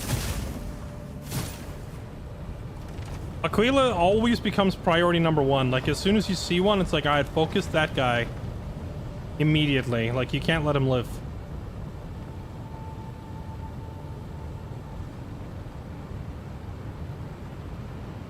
Yes, 2 guns, 1 on each arm.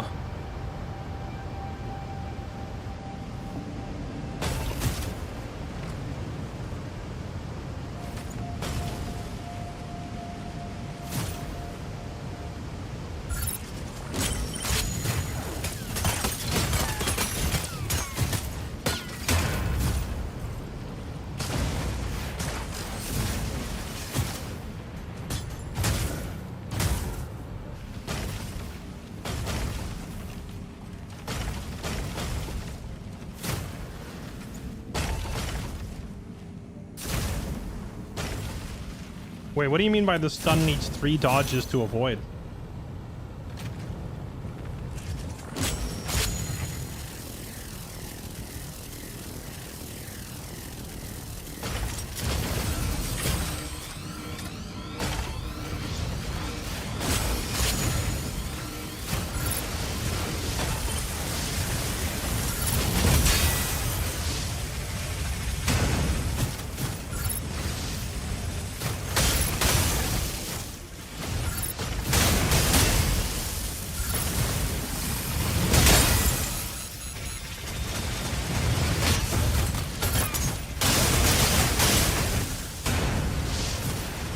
Ah, there goes literally all my health. We'll just kind of see ourselves out, shall we?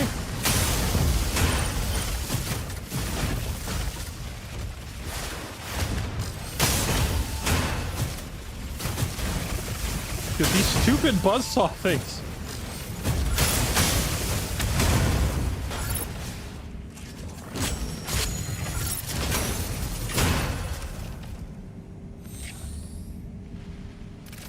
These buzzsaw things are crazy. All right, we'll just leave, I guess.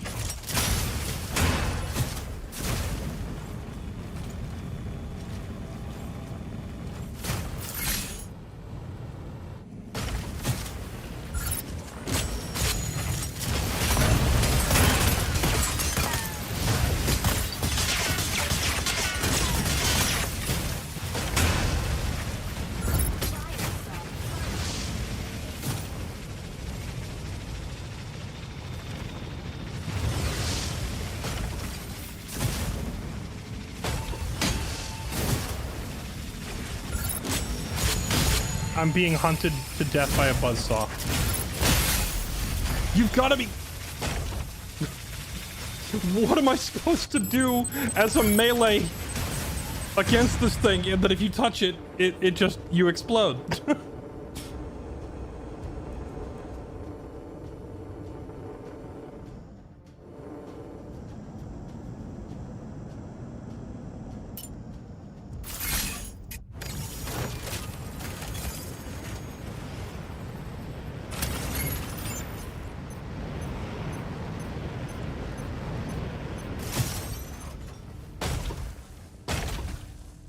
Best counter to Aquila is Aquila. I was able to take out a couple Aquilas earlier as Sky Raider, but it very much boils down to who sees who first. Like, if I'm flying around in the sky and Aquila spots me and gets set up and then just snipes, you just die. But if you get the drop on the Aquila and you can close the gap first...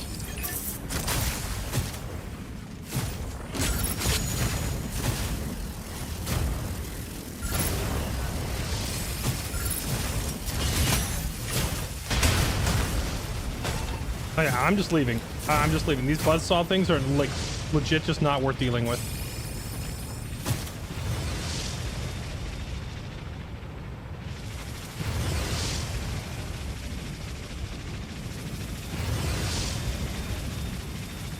Go away.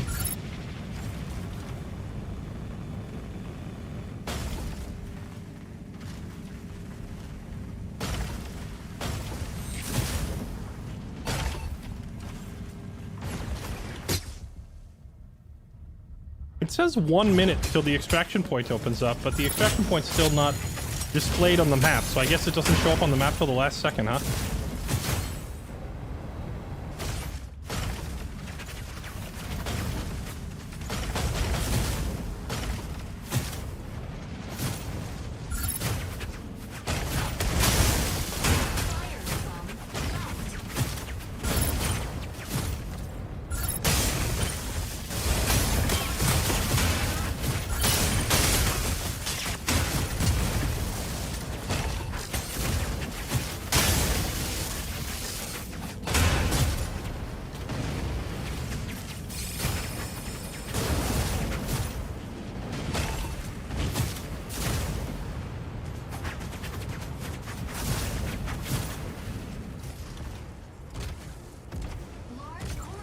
Boing. There it is. All right, let's go.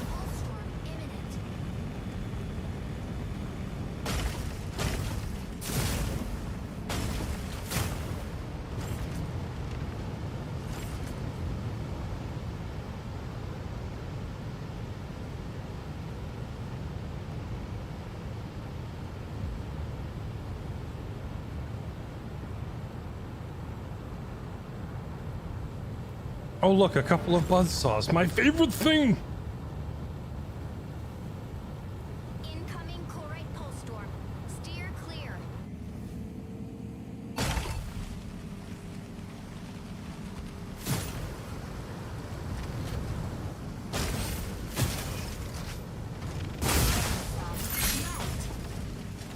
Corite Pulse Storm. Steer clear. Something just zapped me pretty hard. And now I'm looking back, it's like, is that an Aquila? Why do I hear boss music? Is that Aquila?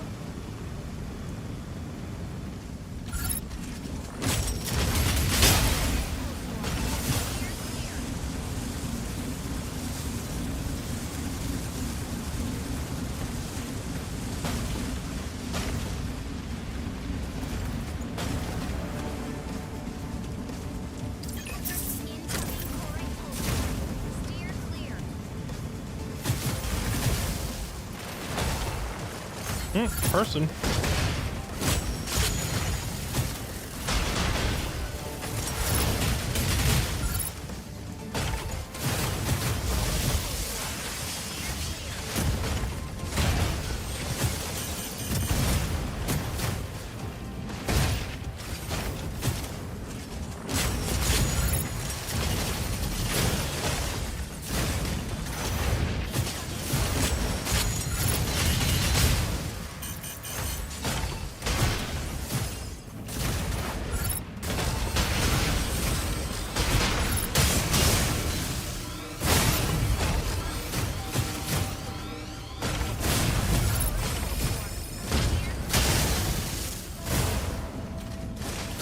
It's an Aquila way over there, isn't it? Is that what I'm getting shot by?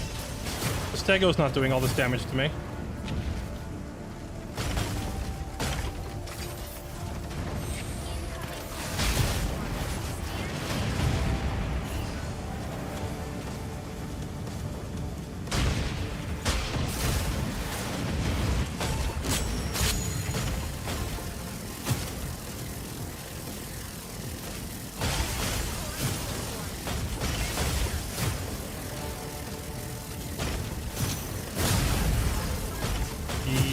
It's a something.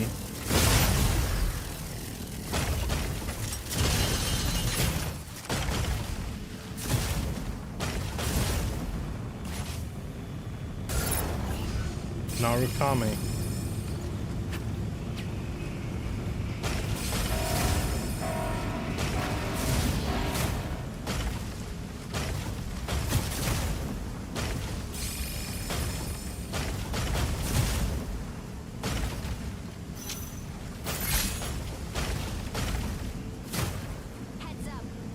So, I don't how when you're dealing with a stealth unit like Narukami,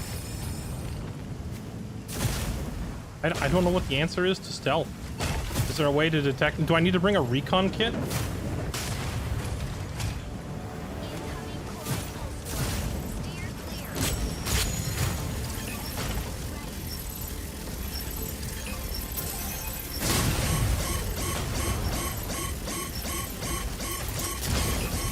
That's a misclick. No! I accidentally dashed past the thing when I tried to interact with it.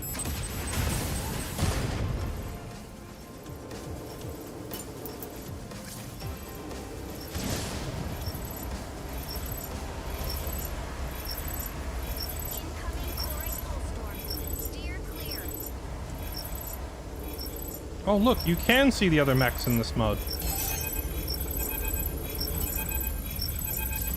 You cowardly piece of cheese. Extract camping in with an invisible sniper and then running away the second anybody shows up.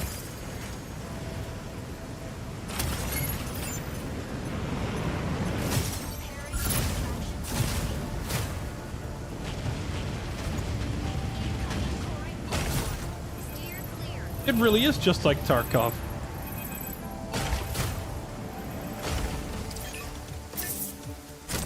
Hiding in a bush 500 meters away and then running to extract. This is what Mashmak is about, snipers camping extract. That is so, it's so cancerous. We could be having epic battles, but there aren't any. Well, I don't know, earlier when I was flying around on Skyraider, we got a lot of good fights. But with Panther, like in this run, I've literally not seen more than one player?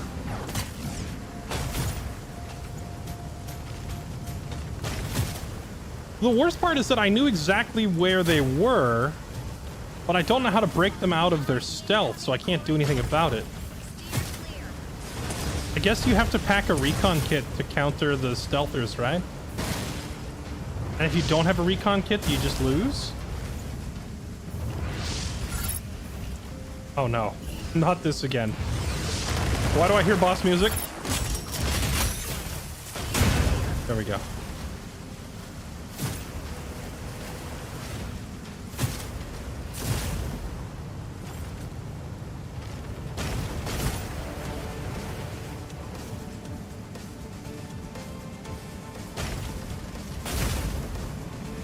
Thought you were fighting bots. Do you think bots invisibly camp the extract and then grab your loot and run? No, this is distinctly human behavior with a thick scent of cheese coming off it. Smell that? It's Parmesan. And that? Oh, that's mozzarella. A side of Gouda in there.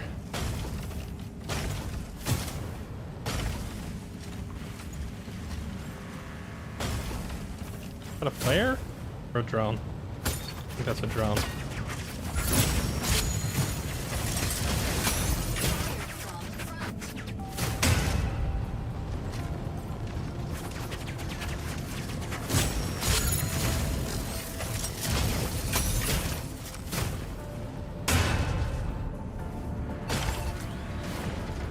Incoming Corite pulse storm. Steer clear.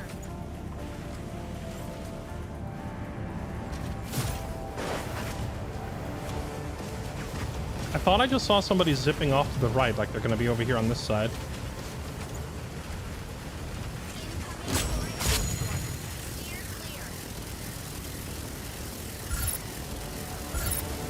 There you are.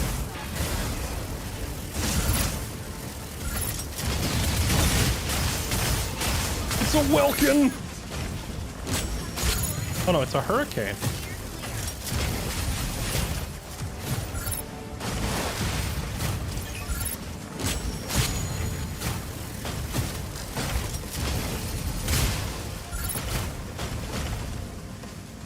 Incoming Corite pulse storm. Steer clear.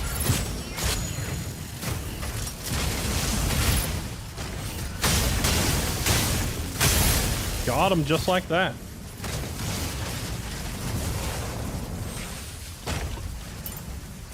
How come there's no execute? There we go. Give me all your loot. Now I know because I've been taken out of these extracts a couple times. He's not going to be able to respawn in time to come stop me from leaving with all this loot. But there's another down player over here. I kind of want to grab all this too. Oh, we're stacked. Oh, he had all the loot. All right, we're leaving. Can I get out? Two quick kills and a big pile of loot.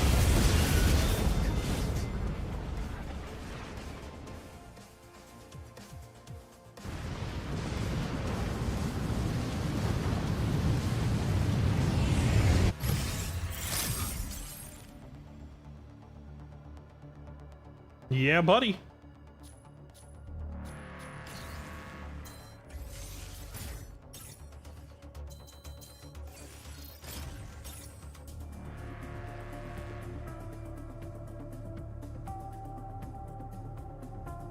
Get the gift basket. Yeah.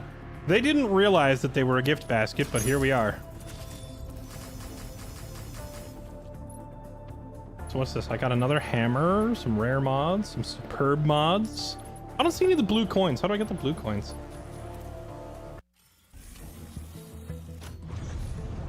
Dude, Panther is fun if you can spot the person and get onto them, but like, how do you deal with an Narukami?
you just zoom after Narukami, you'll charge. Well, the problem is Narukami went invisible. I guess it's not like how do I counter Narukami.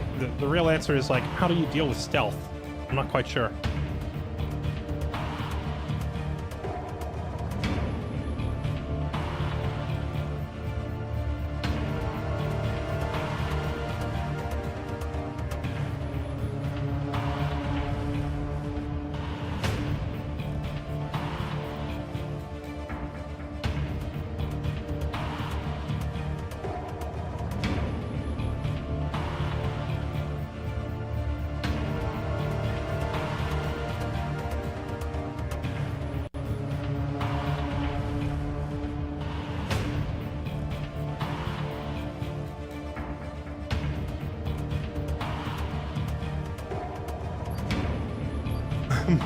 Marketing. Indeed. Pilot proceeded on board.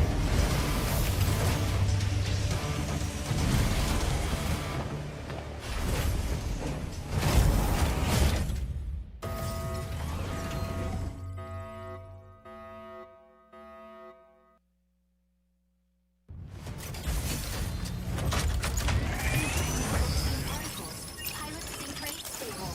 You get blue coins by completing a mission. Gotcha. Good to know. Vanguard forces in various strongholds. Neutralizing enemies yields weapons or supplies. Proceed to an extraction point once it's ready. Panther, engage. Eliminate enemies in each area. Earn mission points.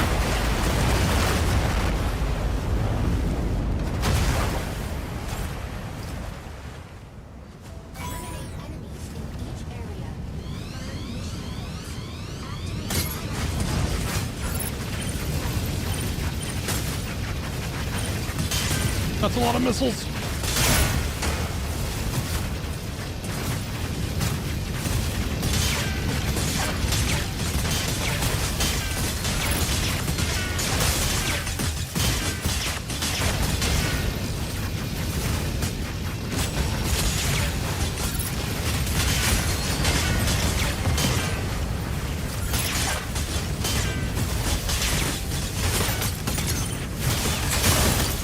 Oh man, I so wish the Panther had like a little sidearm for dealing with these things. Being like one of the only pure melee characters in the game and not having any ranged option makes dealing with all these little turrets such a pain. Oh hey, speak of the devil.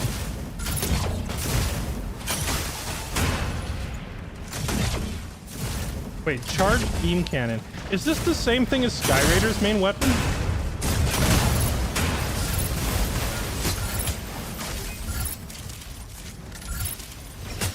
Oh no, this is like a sniper rifle.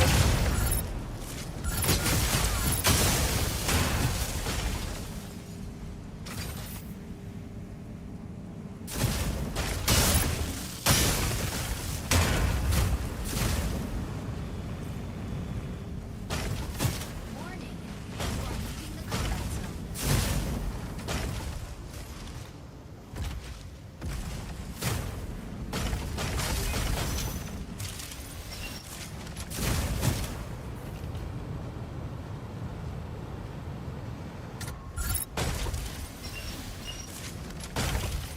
Oh, you have to stand perfectly still to aim this.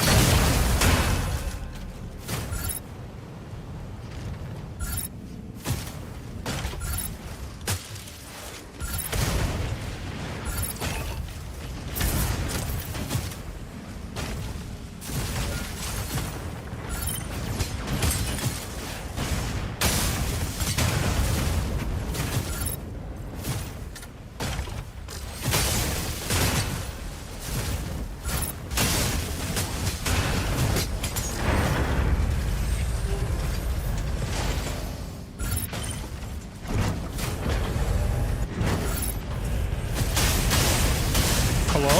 Large and in charge mech? What's this thing?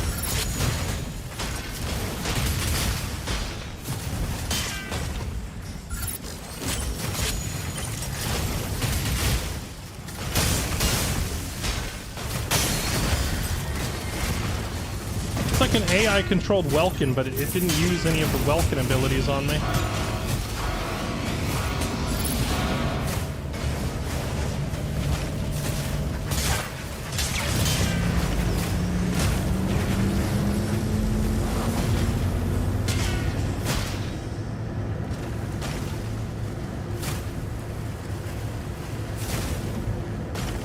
Sniper, aerial, and heavy mechs are the best.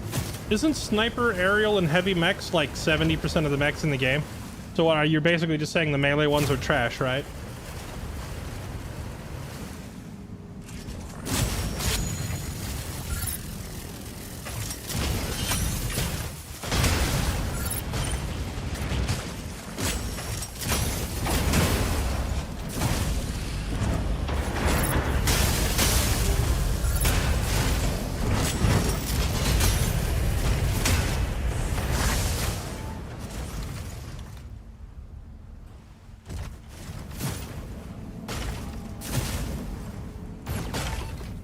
Melee is incredibly strong.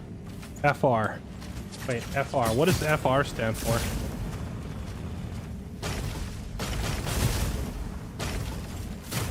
Do I need to bust out the ChatGPT Zoomer translator again?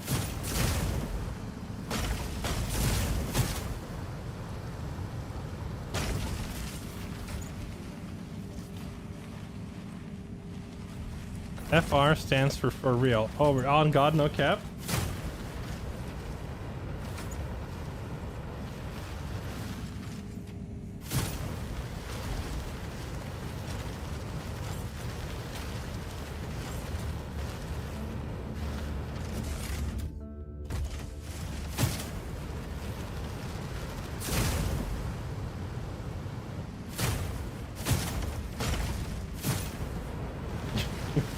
Me feel old.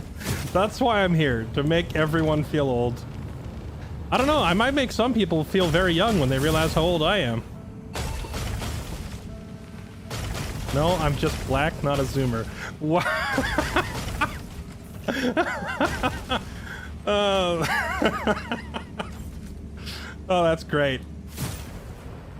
That's great. I'm writing that one down. I can't ever say it or I'll get canceled, but I'm writing it down for just to laugh at in the future.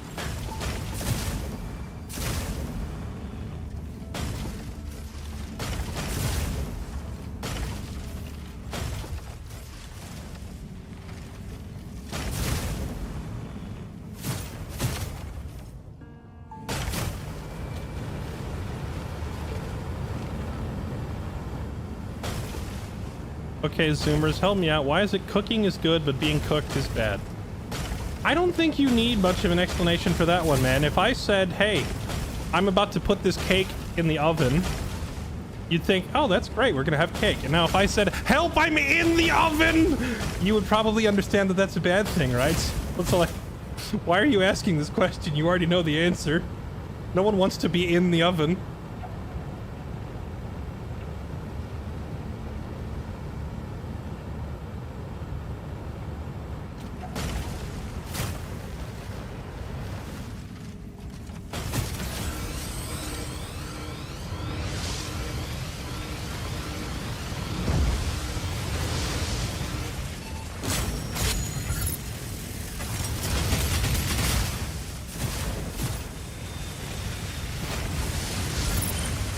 You know what?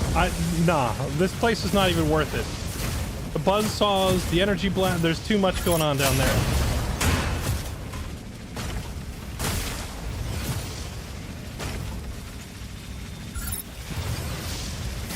And the killer buzzsaws from hell are gonna chase me everywhere too.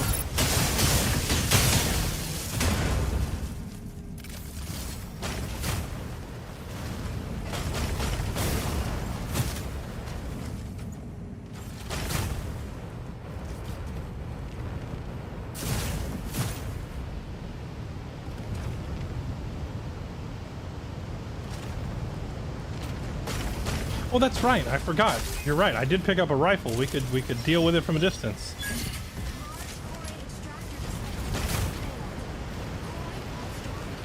If I cared enough to do it, but I don't. I'm not going in there. It ain't worth the hassle. Panther's just the weakest of the melee because Stellaris and Welkin are cracked. Is Stellaris the samurai-looking one with the like the twin katanas? Because I think I tried that one in the like the practice room, the training room, and that mech is sick. Like you get all these like fancy spin moves and like it's super over-the-top anime. I realize the whole game is anime, but like the Stellaris is more anime than the rest. The Stellaris is like unsheath the samurai sword and swing once, and then you see your enemy get 1,000 cuts on them level of anime. You know, the old after image slice level of over-the-top anime. It out-animes the rest of this extremely anime game.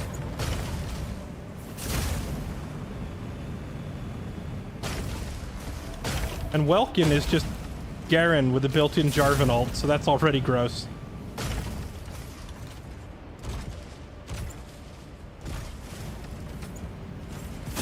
I guess we're just gonna wait 45 seconds. Like, until the extraction points pop up, I don't really know what I should be doing with my time in this mode. Like, what else is there to do? Other than go fight the buzzsaws.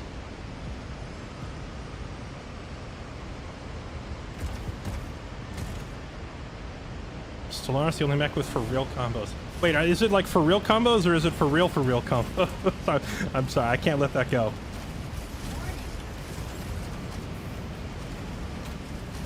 Does he have the on God no cap combo?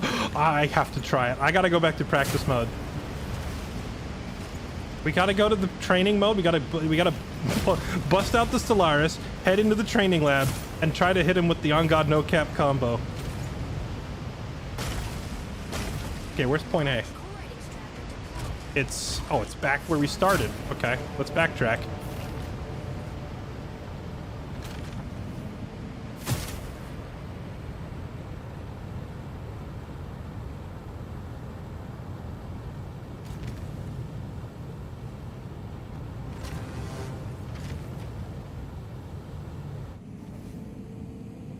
Oh, I know the combos you're talking about. The 1-2, the 1-1-2. I did mess with that thing in practice mode once I realized that like his two different swords could be mixed and matched for a bunch of different like over the top super anime combos. It's really cool, honestly.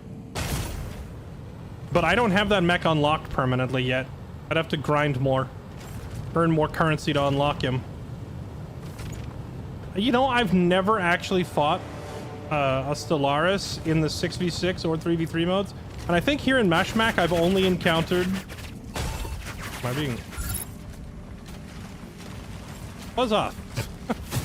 I've only encountered one Stellaris in Mashmak and never encountered him in the arena modes.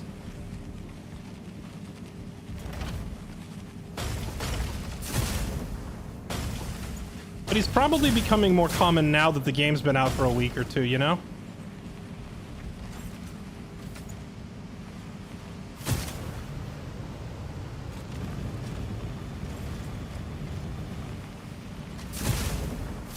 We need more sponsorships. Well, you're in luck because it turns out later today, at the end of my stream, I am sponsored to play Mecha BREAK. I'm not kidding. We are doing Mecha BREAK and then Rimworld and then Mecha BREAK again.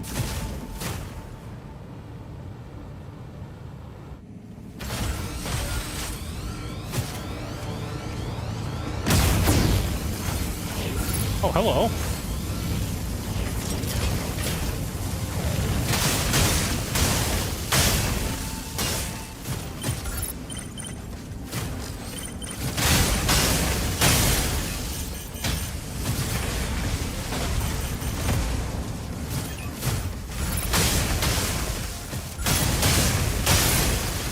Okay.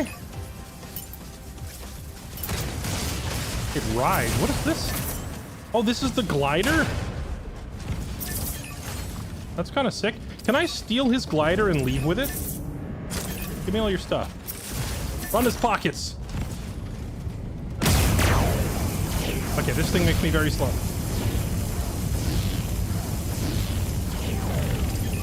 This thing is like alarmingly slow. Give me all your stuff.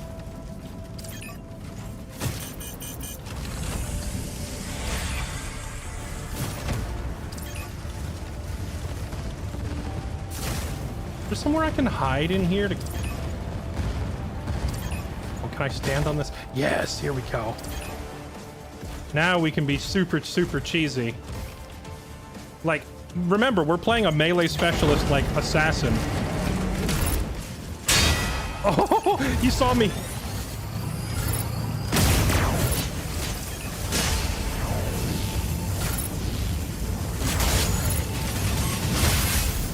I'm sorry, did he just straight up one-shot me? I was about to say no one wants to be stuck in a small room with a panther, and then of course the one enemy that shows up, guess what it is? Another panther. Oh god, I'm in the room with him. Also, when you're in pilot form, it really helps put into perspective just how big these mechs are.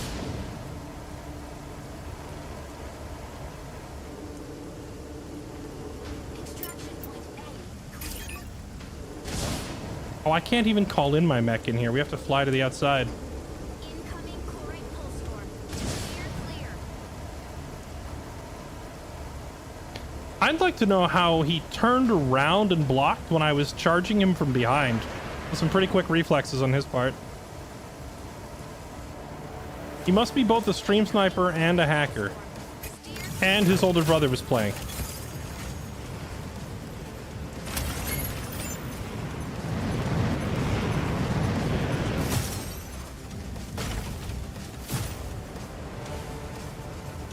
Incoming Corite pulse storm. Steer clear.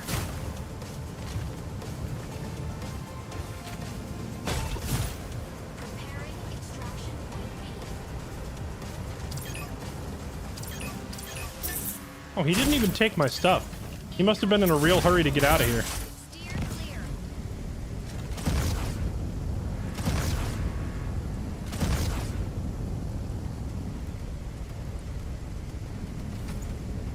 clear. So how's this glider thing work? Can I kick it into overdrive? Clear, clear. Oh, it has like a sword built into it.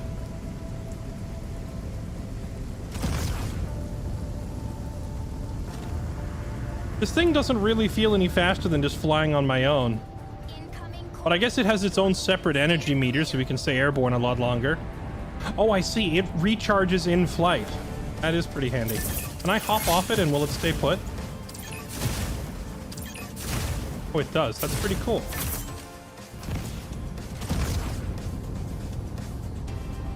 So, unlike my own flight, this thing will actually just recharge in midair if we sit there. That's pretty sick. That is pretty sick. Very stylish.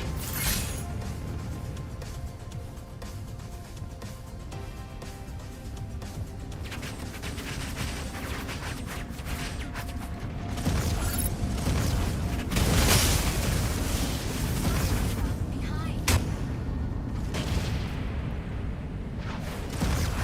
Fire from Oh, it's very hard to turn around in this thing.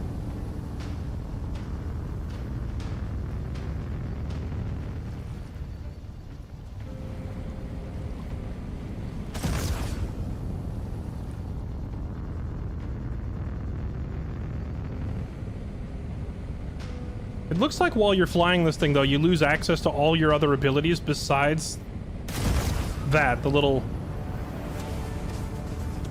Wait, what's going on? Oh, if you just use the melee attack, it launches you forward faster than normal flight. Okay, so we just let the engine recharge and then we just click melee. YOLO. Oh, look at this. We fly so much faster this way. Granted, we're burning all of our engine very quickly, but...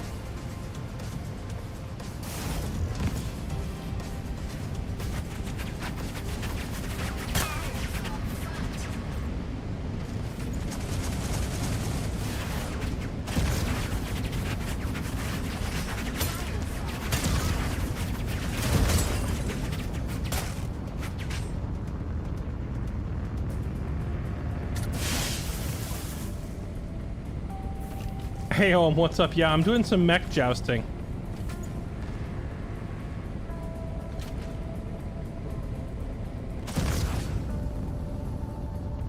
Oh, what have we here? incoming Corite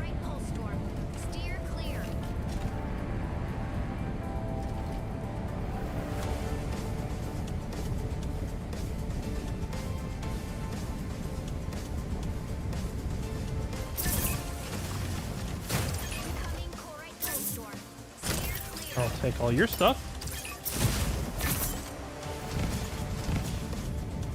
Oh, this is the extraction point. Wait, if there's a dead guy in here and the extraction point's not deployed yet, that means this killer is still here. Incoming Corite pulse storm. Steer clear.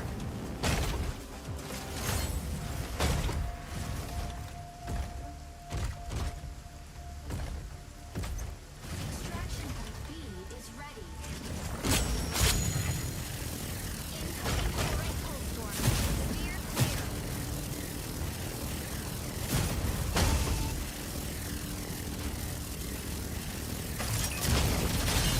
clear. Alright, I don't see anybody. Guess we just leave. Now, can I take this glider with me when we leave? Incoming Corite pulse storm. Steer clear. So who killed the guy in the corner? Alright, we're out.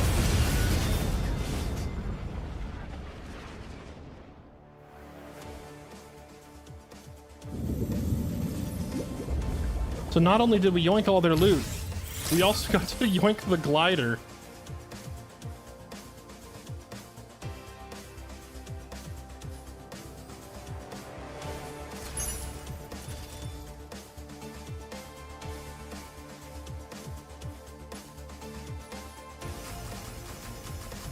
Hey, there it is. Look, we get to keep it. We stole his bird.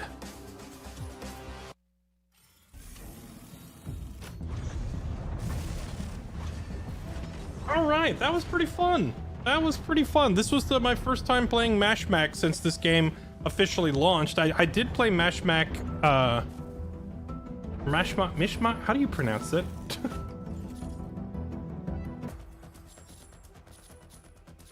Mashmak. Mashmak? Mashmak? Mashmak? How do you pronounce this?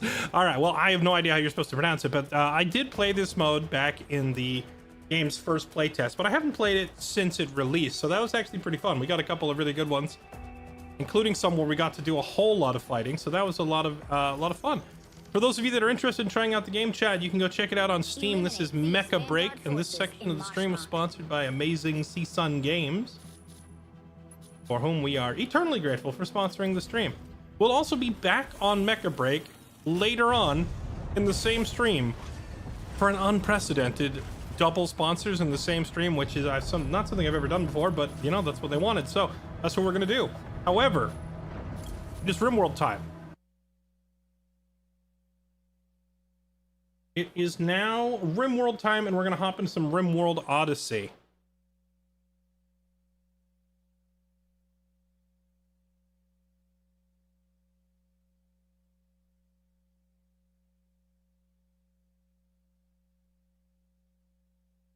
Or my whole computer may blow up.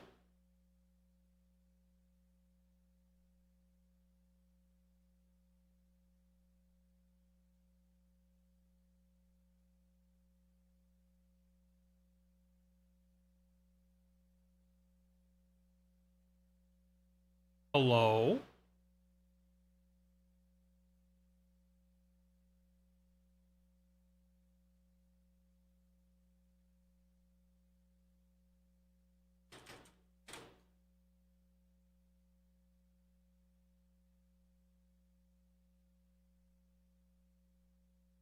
Well, that's a little awkward.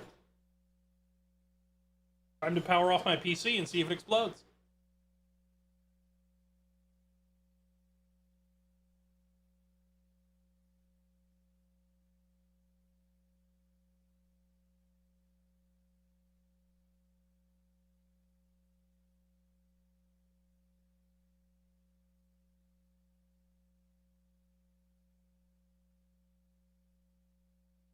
Yep, RIP in pieces for sure. All right, sorry chat. I'm having to restart my gaming PC. Thankfully, my stream PC is just fine, so the stream's not going to go down. We can sit here and wait for it, but I gotta hit the switch on my other PC because it just black screened and then isn't responding.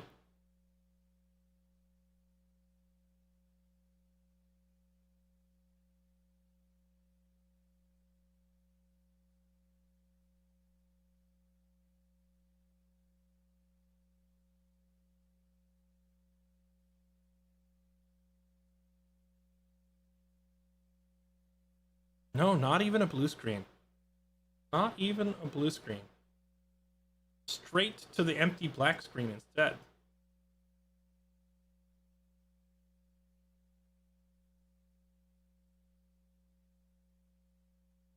You rolled over at 6 a.m., refreshed Steam until you could buy it, and haven't closed Rimworld yet. I'm glad you're having so much fun. The grab ship, like Odyssey expansion for Rimworld, was honestly super entertaining.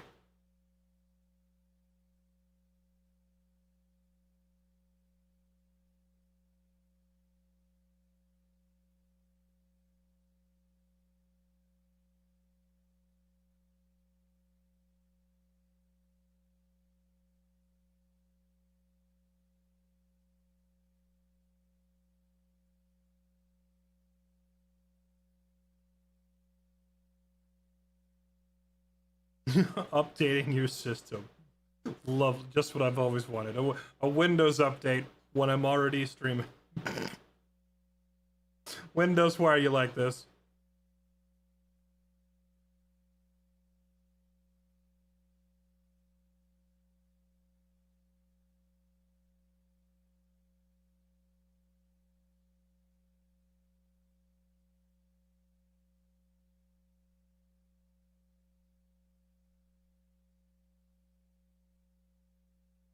Is it really? It is. Alright, here's what we do. Throw on some soft background tunes.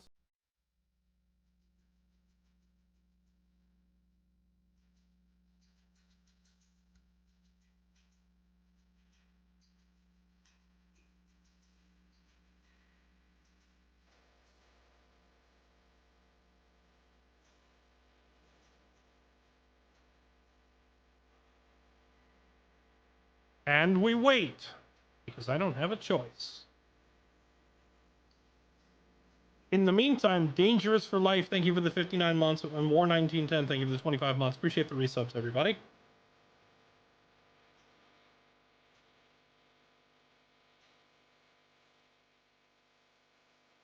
An update plus resetting all your audio devices. My personal favorite is when they hit you with the unwanted restart, followed by... Now, this is a personal favorite of mine, deleting all my OBS scenes randomly and for no reason. That's arguably my favorite stunt that my computer likes to pull.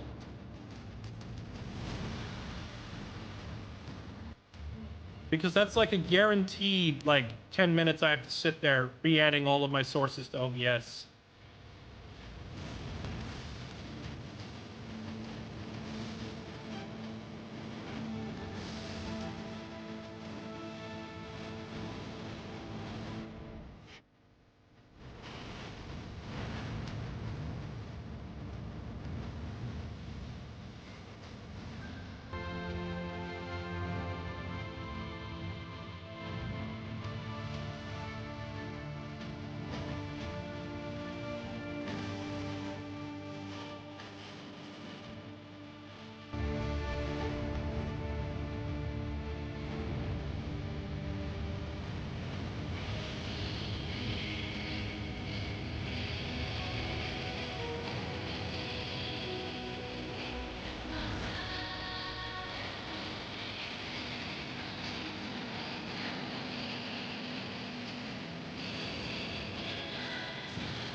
Alright, there we go. We're back. Hey, my OBS scenes didn't get deleted. That's nice.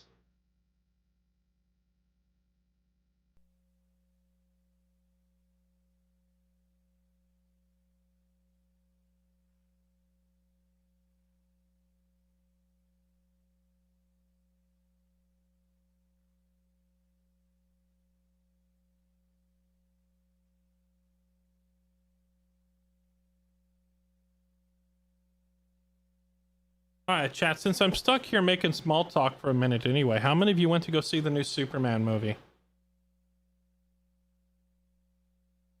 Is it worth? Music is a bit overpowering. That's okay, I just stopped talking and let the music play. I was like, you know what, I'm sitting here like playing with settings and trying to fix everything. How about I just let the music take over? I'm not yet. I'm skeptical. My biggest concern is that it's directed by James Gunn, which is a good thing and a bad thing. Because James Gunn movies tend to be really funny, and they tend to be really action-packed. But I have yet to see him actually pull off, like, a sincere movie, you know? Like, I feel like his movies don't take themselves seriously, and that works just fine for stuff like Guardians of the Galaxy. But I worry that it won't mesh well with Superman. I don't know if I'm the only one who thinks that way, but I don't want a Superman that is just like a gag fest, you know? I'd like a Superman movie that, like, takes the story somewhat seriously and treats it with respect. And I don't know if I trust James Gunn to do that.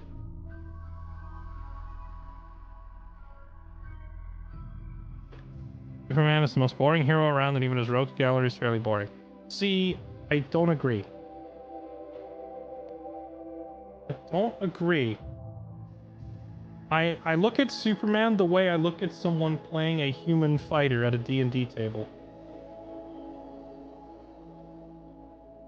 You show up to play Dungeons and Dragons and someone's like, oh, what class are you playing? I'm gonna play a Tiefling Warlock. And someone else is like, I'm playing an Elven Rogue. And you say, I am a human fighter. I am dude with sword. The most basic of all basic things. And people could immediately say, well, that's so boring. But, like, is it? Or are you just relying on bells and whistles to do your role-playing for you, right? A character that is simple in concept, but convincing in execution is way better to me than a flashy character that is just vapid and full of nothing, you know? So, I think a solid portrayal of Superman by a convincing actor with a good script is far more interesting than, say, any other given superhero if they don't pull it off as well. In other words, I think you're looking at it completely wrong. You're looking at it from a, I don't like the character, when you should be looking at it from a, how well does the movie, the script, and the actor sell this character? And at that point, it's not really about Superman. It's about the director, it's about the actor, it's about the script, it's about the supporting cast, it's about a lot of things. And that is what determines whether it's going to be a good movie. If you think Superman having too many superpowers makes the movie boring, then I don't know what to tell you. You're looking at it from a very limited perspective.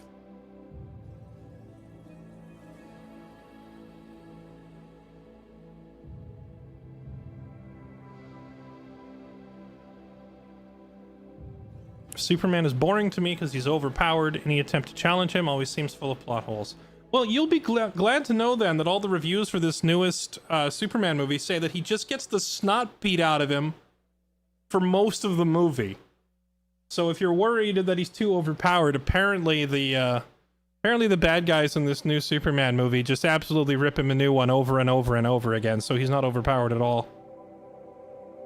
In fact, even in the trailer for the movie, they show him, like, face down in the snow, half beaten to death, just like in the trailer. So it's not even a secret. Like, they're advertising it as Superman gets whooped is, like, the theme of the movie. They got the memo about kryptonite. I hope they got the memo that kryptonite is an incredibly boring plot contrivance. I think having an all-powerful character is fine, as long as you have ways to challenge him that are interesting, organic, dynamic, meaningful. I don't think magic rock hurts him is actually a good plot device. And that's one thing I'm actually glad that a lot of Superman adaptations have moved away from. Because, God, kryptonite, it's such a boring, like, empty, like, it's a tedious plot device. I'm glad that part is gone. I think there's way better ways to challenge a character than to say, oh, by the way, don't go near the magic rock.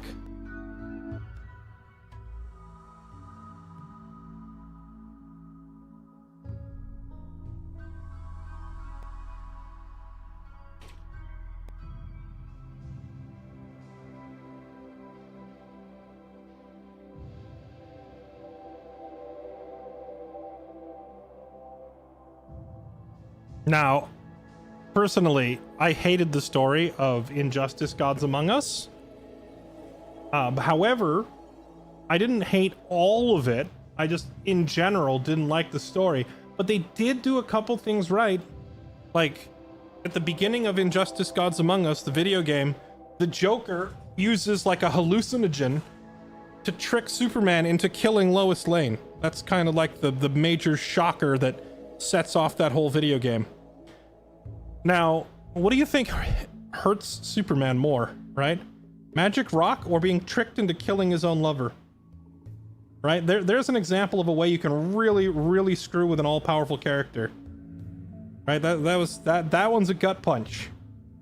Now, do I think James Gunn would have the balls to kill off Lois Lane in their intro movie? Probably not. But the point I'm getting at is there are more creative ways to really hurt Superman than Magic Rock, you know? And that's just one of them, you know? Trick him into killing one of his own friends is a pretty effective way to do it.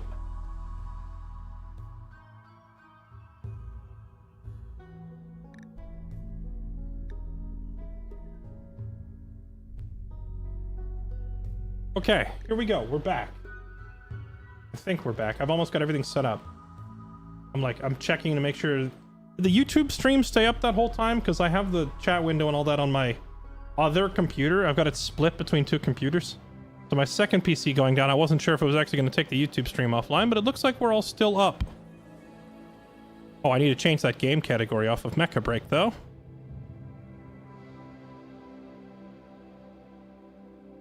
Rimworld. There we go. James Gunn will never do a dark Superman. I don't want him to do a dark Superman. I want him to do some dark villains, though. Dark villain would be great.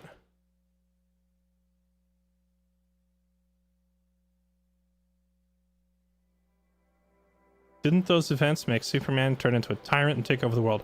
It did, which is why I said I hated the story. I think Superman's reaction to it was contrived.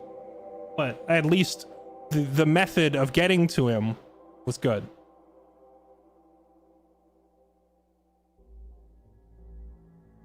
Gunn already did a Dark Superman? Wait, which one? Wait, did he do Black Adam? Is that what you mean? I'm trying to think. Who was Dark Superman?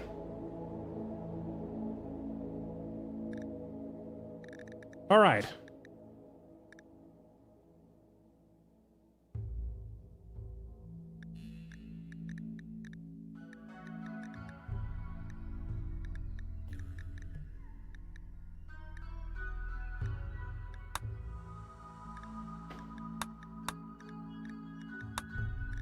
Grav ship sits docked at an orbital relay. As your crew begins to salvage the equipment, you realize this isn't human tech, it's a mechanoid beacon.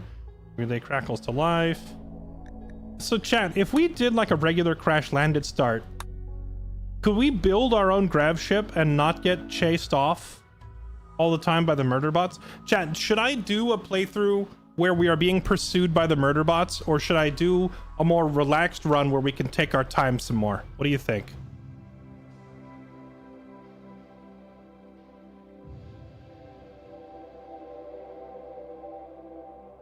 Oh, Brightburn. Okay, I have seen Brightburn, actually. That's the child Superman.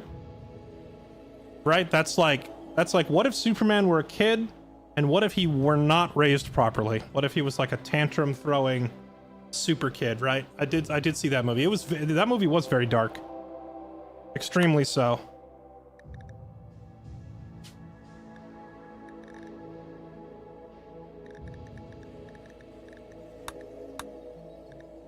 All right, so last time we did this, people said turn on all the other DLCs again. So I'm going to turn the other DLCs on. But I'm probably going to turn off the ideology system.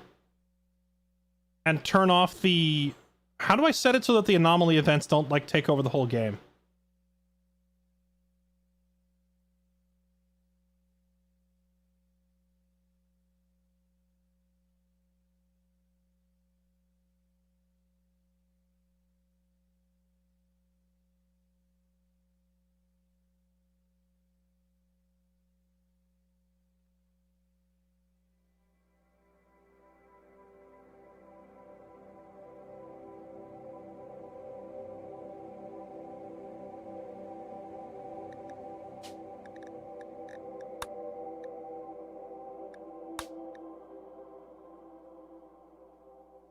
Oh, you know what I forgot to do? I forgot to download the expanded storyteller settings mod. Whatever. Randy. I do blood and dust or strive to survive. Thanos will have nothing but dust and blood.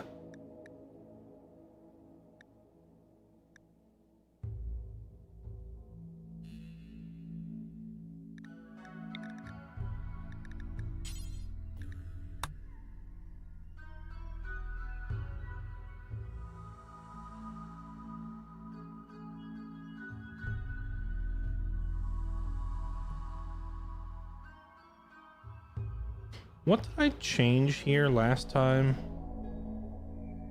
Oh yeah, we turned on enemy raids may include children for the memes. What else was there that I turned on? I went to bed yesterday. Did we die? I am sorry, Karika. You are extremely dead. You are very, very, very dead. It was a group of Itaken, the Wookiees.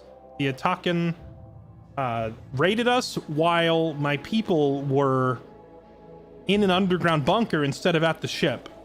So there was no one really defending the ship. And then to top it off, my two best fighters, Halo and Stalbart, got into a fist fight, so they had injured each other to the point of being nearly incapacitated. So the raiders showed up, there were no guards at the ship, and my two best fighters were already injured. So then we just got overpowered, and your cranium, your skull, and your torso are, let's just say they're seeing other people now. They decided to part ways. It was pretty brutal. It was a brutal, savage ending.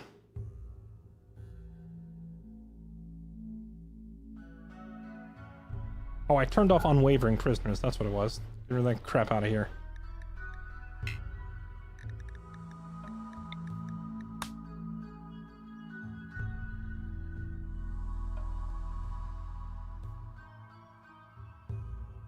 Do the survivors get to come back? No. Especially not you, Halo.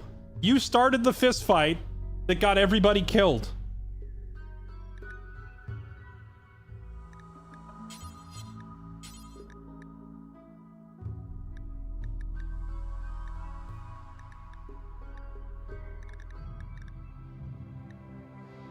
Gentle tribe, cannibal tribe.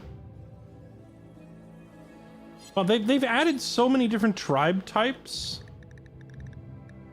Your first order is to guard this spot. Ender, thank you for the 5 gifted. You notice I had to get rid of the Jesse's Girl soundbite. YouTube really didn't like it. I kept getting dinged for it.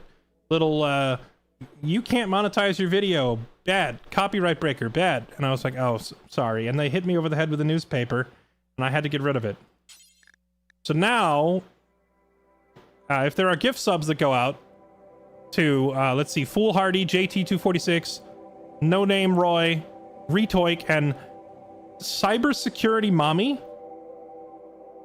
Cybersecurity Mommy. Huh.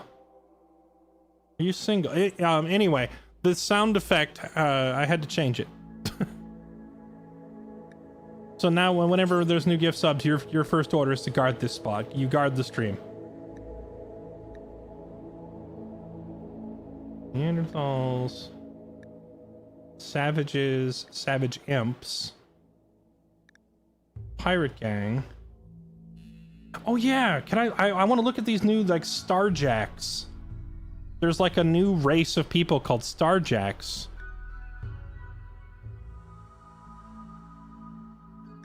Waster pirates, cannibal pirates, Itaken pirates. So we've got imps, Itakens, wasters, Neanderthals. Rough pig union. What if I replace the rough pig union with just a regular rough outlander union?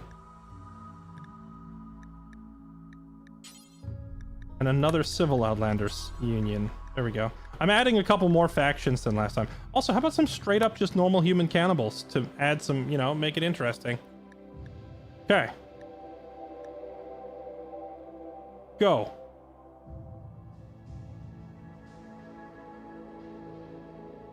Oh, did I miss the anomaly settings? All right, I'll go back and look at those.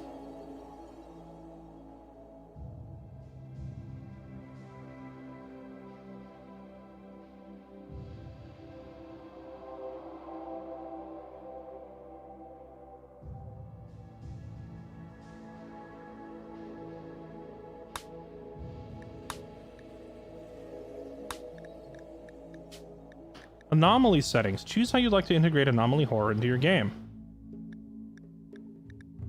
The standard anomaly experience, anomaly threats are linked to the activation of the void monolith. The monolith does not appear. Any anomaly threat can occur, but anomaly threats will be rare by default. Good if you want to interact with anomaly expansion content without it being the focus. Monolith endgame cannot occur. Okay, I'm liking that. Or anomaly threats do not occur. Good if you don't want to interact with most anomaly expansion content.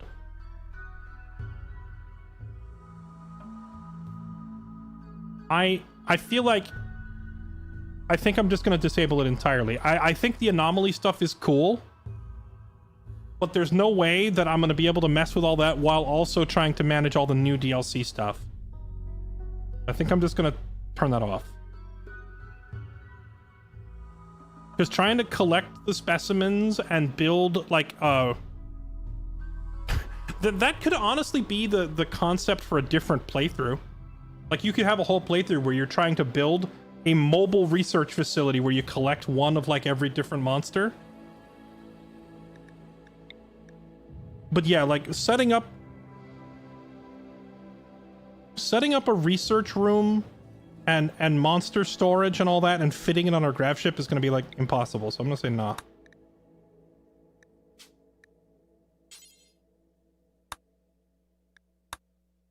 Okay.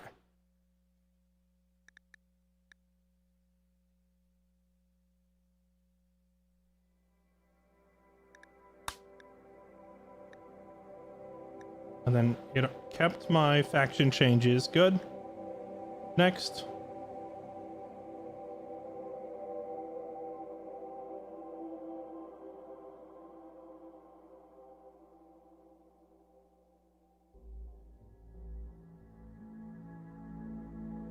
You turn off Imperials and psychic stuff. I don't know if you can turn the psychic stuff off. Seen any trailers for the new Superman movie? It's funny, we just talked about that. If you want to run the VOD back, we talked about Superman for like a good 10 to 15 minutes.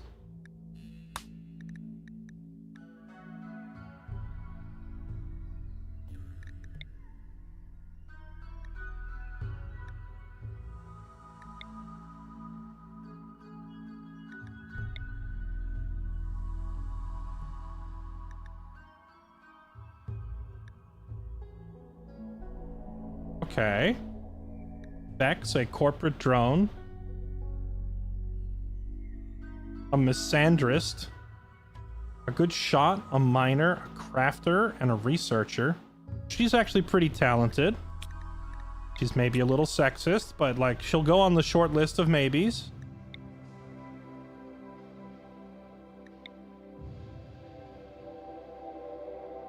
Medieval lordling, a minor noble in an old kingdom on a medieval world. He's greedy, he refuses to do dumb labor. Nope, that's a... Just in my first 3 colonists, that's an immediate nope. Giggles. Giggles is a great name. A traumatized youth who became a mental patient and is now a brawler night owl. That is such a combo. She prowls around at night looking to get into fights with people, but refuses to cook, mine, do social, or firefighting. Really good with plants, really good with crafting, and really good at fighting, though. You go on the short list of maybe, sure.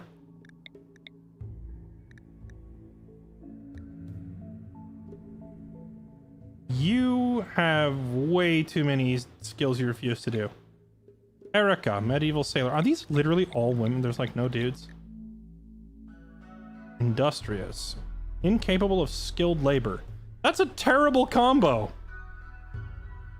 Industrious, but unable to do anything skillful. Okay. Boom. Boom. Boom. Boom. We're gonna re-roll these 5.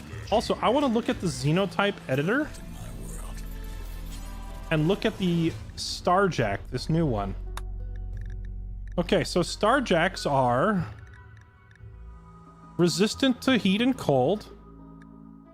Oh, this is a new trait.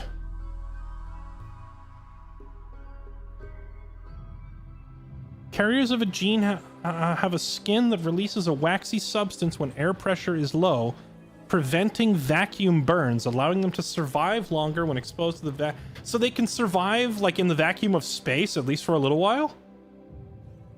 Huh. That's something. That's a new trait. They're weak in melee. They're usually bald. They have raised ridges on the sides of their face. So what are they? They're Klingons? With sheer white skin. Due to a special engineered reflective cell coating on the skin. They're terrible with plants, animals, and mining, but they're great at construction. And they live indoors. Carriers of this gene have no need for the outdoors and will never feel cooped up no matter how long they stay inside. So basically this is a tailor-made spacefaring faction that doesn't care much about temperature or even the vacuum of space, and they can stay indoors all day. Bad at mining, bad at plants, and bad at animals is kind of a downside, but yeah, this is an interesting one for sure. Okay. So I'm not necessarily going to add one to our starting colony. I just wanted to read what they are. So now we know what they do.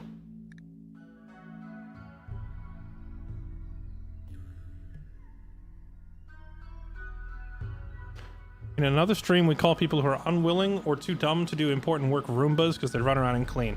See, I call them I call them murder janitors. Because if they're not willing to do any kind of skilled labor, but they're willing to clean and carry stuff, I'll bring them in as long as they have at least a decent combat stat, right? Like, if they have no health problems and they have like a 7 in melee, all right, we'll take you in. Here's a club. You're the security guard, but you clean in the meantime. You're the murder janitor. You clean until something shows up that needs to be murdered.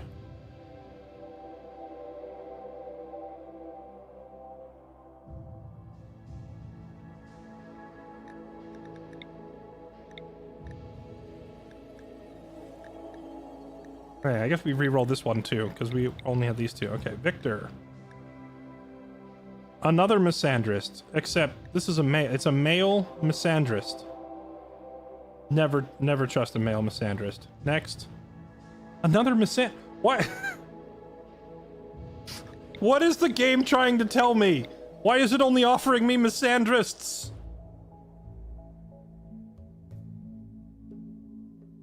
Wait. She's kind of cracked, though. She's only 29. She's good at fighting. Plants and animals. Is a doctor. Only thing she refuses to do is art, and art is like the lowest priority skill in the game. No health problems. Here, you go into the maybe category.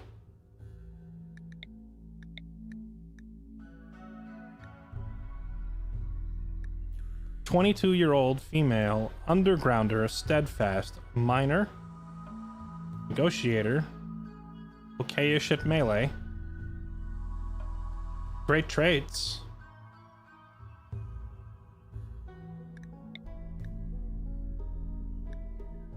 Fabian Schaefer, a war refugee who's kind, incapable of violence, and has a whole bunch of useful skills. Latch, the smuggler, who is staggeringly ugly, but industrious and ascetic, good at fighting, good at mining, good at medical. You know what we haven't seen yet? A cook or a builder. We need a cook or a builder, or both. Stephen Wilcox. Kind bisexual gourmand. Good at fighting. He's honestly not terrible at construction and cooking, and also does plants and social work. Put him up here on the maybe category.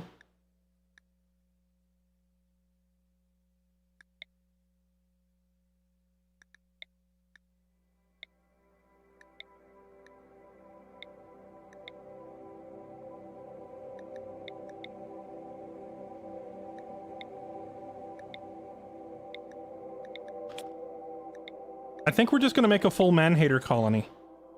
Misandrist. I should have done the, there's like, in the ideology thing, you can set up like a female supremacy as your belief system. And with the way these colonists are rolling, maybe I should have done exactly that. Tough and body purist. I hate body purists so much, but tough is great, shooting is great, construction is good. This guy's definitely a maybe. Another misandrist. A jealous, hardworking cannibal with an addiction to psychite and ambrosia. Unfortunately, he is only bringing the same skills to the table that everybody else is. A bodyguard. A nimble bodyguard who's really, really good at fighting and could eventually be decent at cooking. I mean, like, maybe.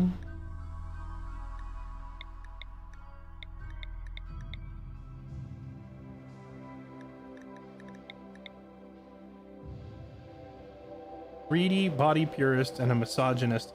What if we only accept men who are misogynists and women who are misandrists only? So we'll just have a whole colony of people that hate the opposite sex.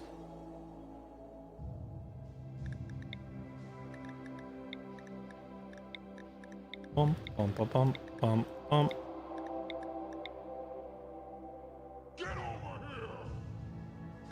Kate. Kate the assassin.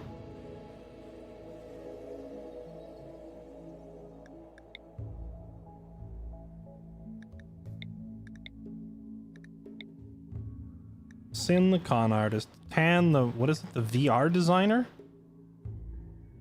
Interesting.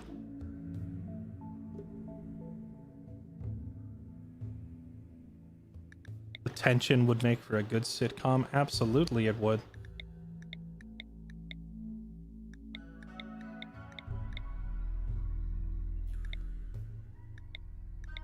Well, I have two builders, but neither of them are good at cooking.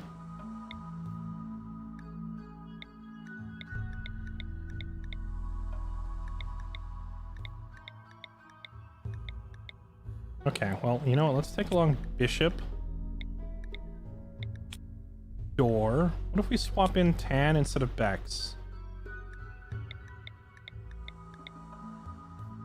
This leaves me with no miner and no cook.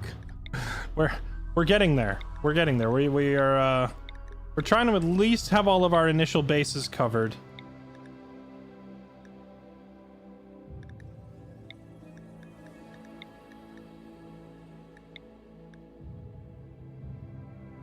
Delicate Why are they all misogynists?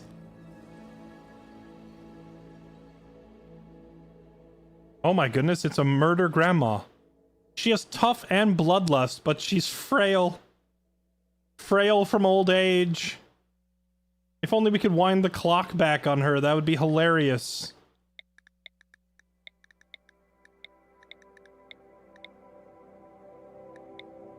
What is dumb labor? Dumb labor is carrying stuff and cleaning. Just like moving items and cleaning.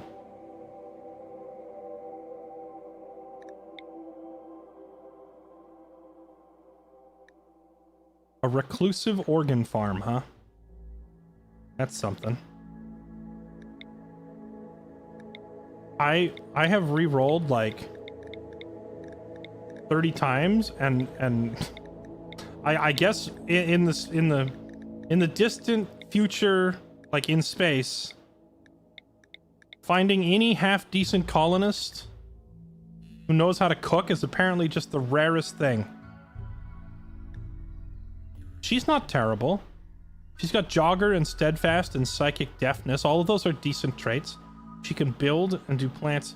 Mining. Still can't cook, though.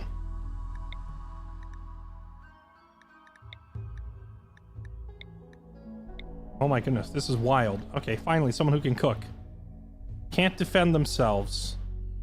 A Gorman with a chemical... Please. Please, no. Just... You don't even have to be great. Just don't be terrible. Could I just get one that isn't terrible? That's all I'm looking for here.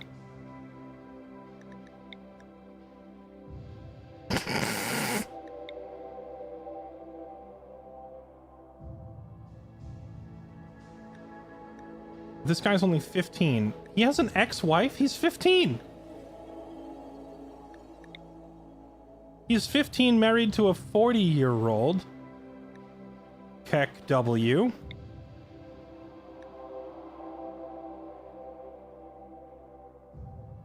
I mean... do I take the 15-year-old? You're looking for a misandrist who will make a sandwich. Yes! Why is the just give me a woman who'll stay in the kitchen and do as she's told!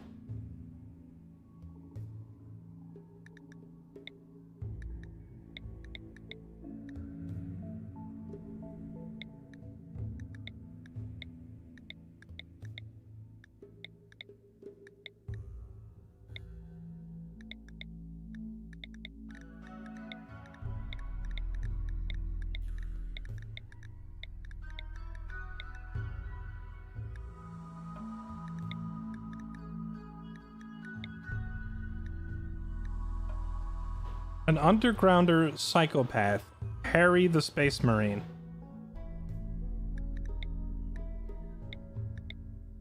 Mining and plants. I mean, mining and plants is a great combo.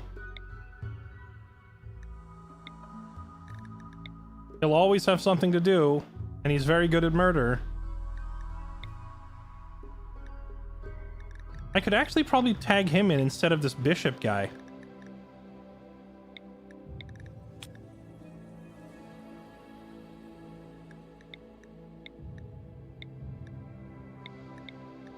Though Bishop is honestly pretty good.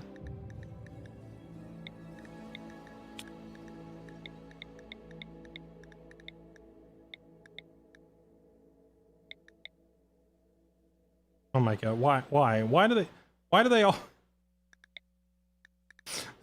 Chad, am I being too picky? Is that what's going on? I'm probably being too picky. I'm just trying to find someone who isn't like a freaking nudist drug addict fire starter that can cook. Slow learner, annoying voice, but he can cook and he can shoot. That should be good enough, right? Good enough?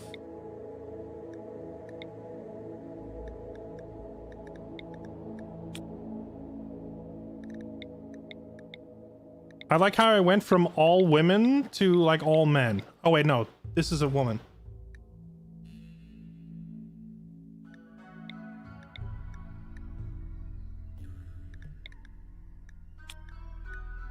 Nope, never mind, it's all men. Whoops, all men. They can all shoot. We have a cook, we have a builder. We have some annoying traits here like slow learner, annoying voice, and body purist, so it's not exactly perfect. But it at least covers all of our bases. We don't have a pilot. We need someone with a high intellect. Well, we'll worry about a pilot later. Let it rip!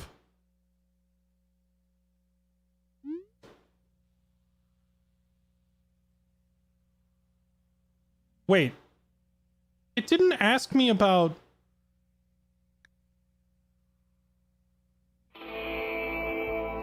It didn't do the world generation thing where I get to set the tile size.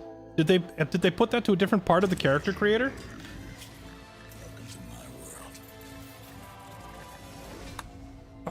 Oh no, please tell me I don't have to do it all again. Review scenario. They moved it to a different part of the, it's been moved, hasn't it? No! Not after all that, I finally got a decent squad.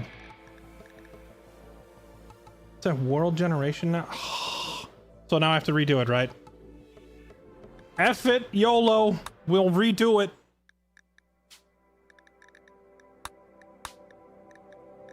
Don't even care. I'll go back and do it all again.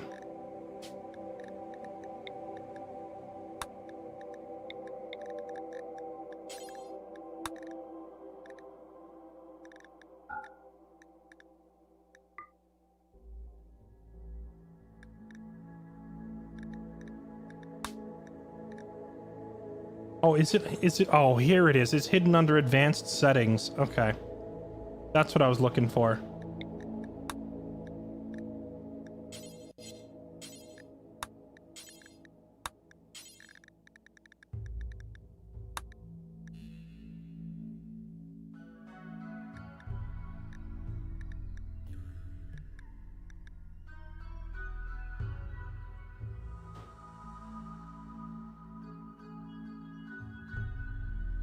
I'm sorry, chat. I didn't realize they'd moved the setting.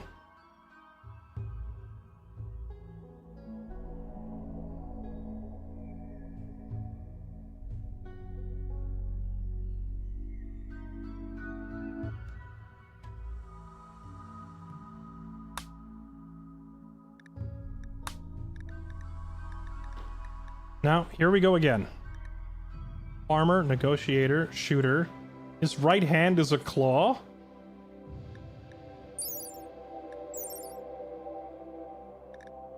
A sharp talon which extends from a hidden opening between the middle and ring fingers. Talon is longer than the palm, but it becomes flexible upon retracting, allowing the user to curl it up and conceal it in the hand, and perform rapid slashing attacks with his poor penetrating armor. Well, it looks like it doesn't slow him down, so there's no downside to it, right?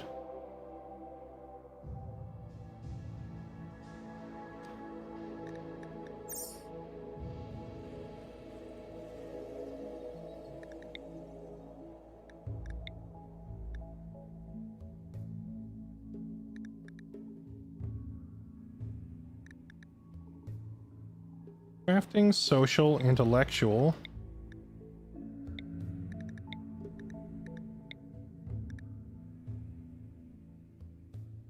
A sanguine psychopath who's immune to psychic. And he's good at melee, mining, and cooking, and crafting.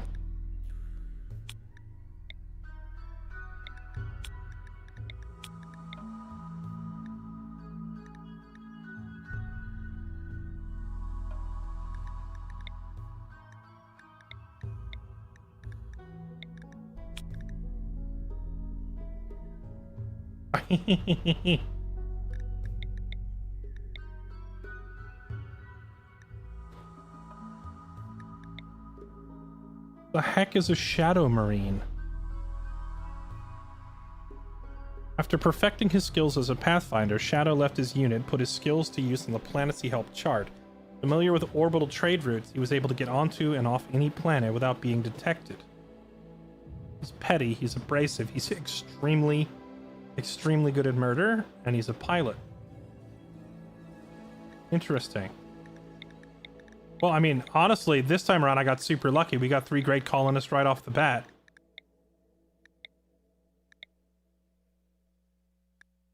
Wait, it's Latch the Misandrist again. She's back.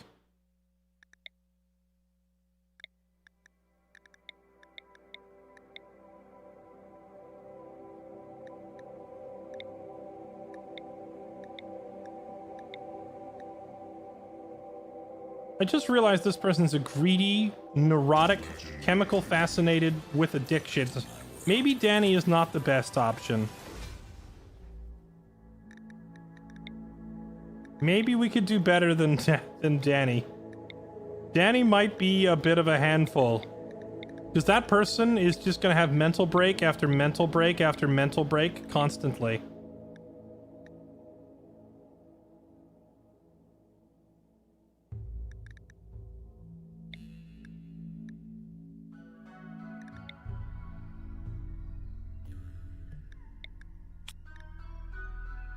What if I bring along a mathematician? His only negative trait is body purist. Oh, he's incapable of dumb labor. That is always annoying, but he's a good builder, good cook, and good researcher. Maybe we could get by without it.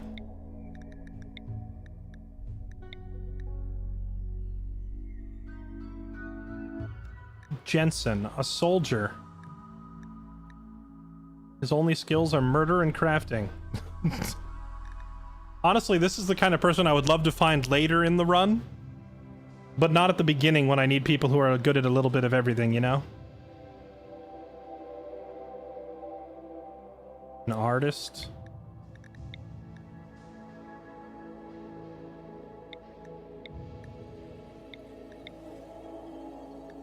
You know what? I think we just take this trio. The boys are rolling out. Ah, let's do it.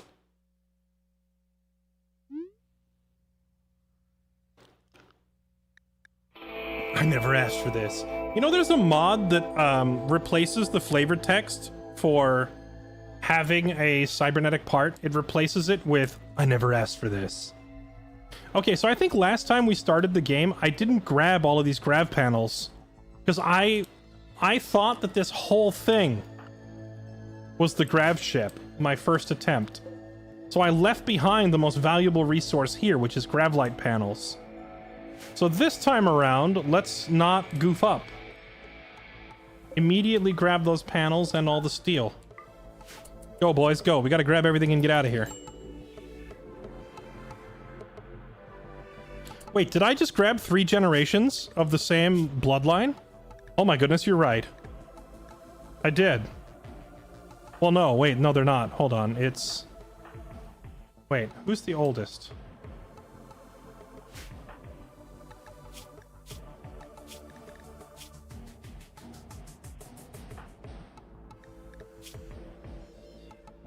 This guy.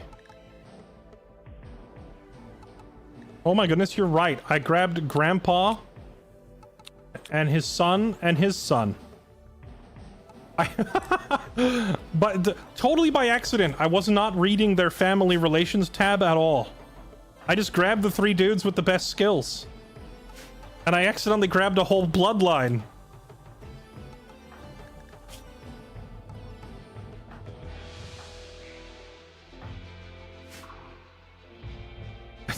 It's son, dad, and granddad.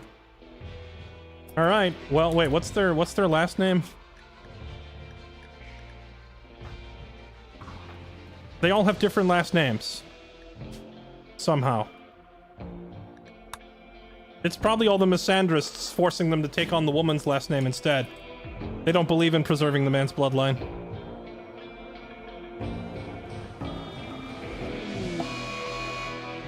$11 hours to get out of here. All right, grab the grav panels and we gotta go.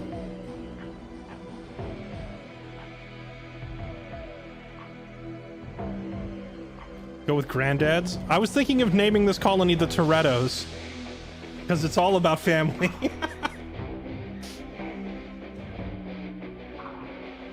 I love that we're in this like extreme hurry to try and grab everything and get out of here. And who is it? The oldest? He's the one who refuses to carry stuff, right? Yeah. The granddad won't carry anything. So the other 2 are frantically trying to get this done before we have to leave.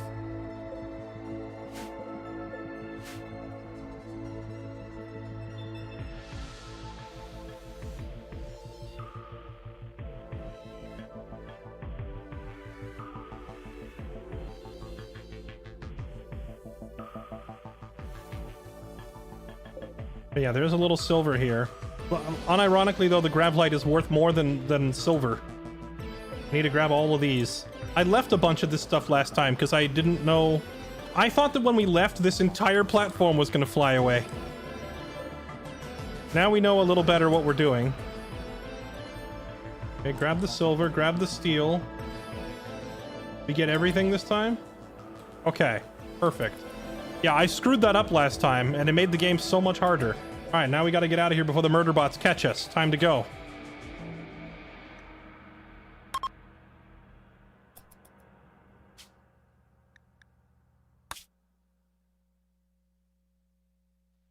Okay, well, there's no orbital platforms in reach of us at all. So we're going down to the surface.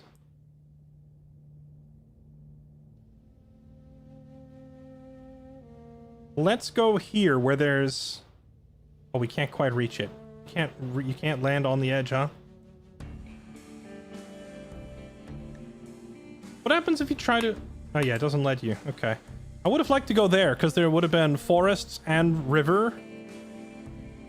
But we can make do elsewhere.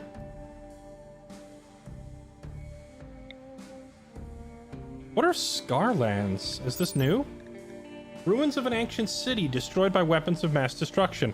Water here is toxic. Scaria runs rampant amongst the animals. Yeah, let's not. A toxic waste zone. Okay, we'll pass on that. Desert, temperate forest, shrublands. I guess we'll just land in the like on the edge of the forest.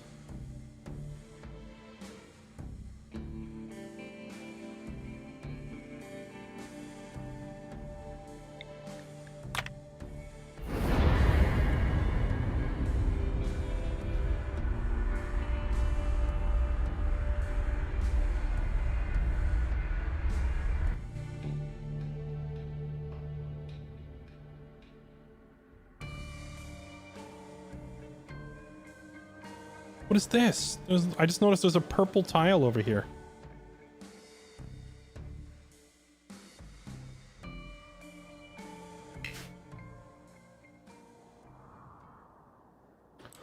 Okay, we have landed. Or we're about to land as soon as we pick a spot. I'm looking for steel deposits, fertile soil. There's a ton of fertile soil right there, and a steel deposit. Let's land here.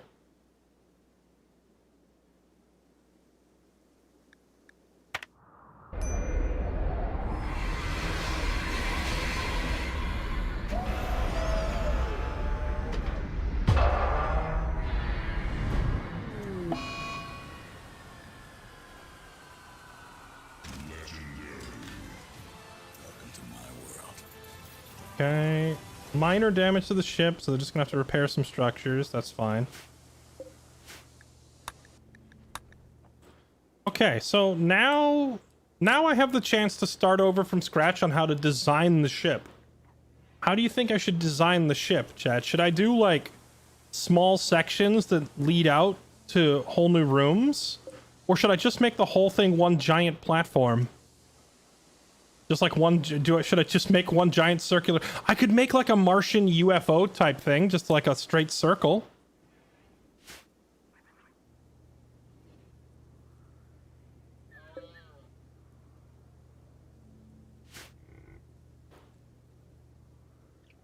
Add a stockpile to the floor to fit it all. I think we got everything. We're good.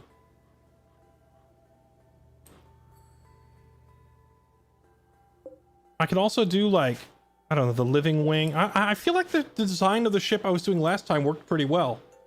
I had like the recreation wing, the productivity wing, the housing wing.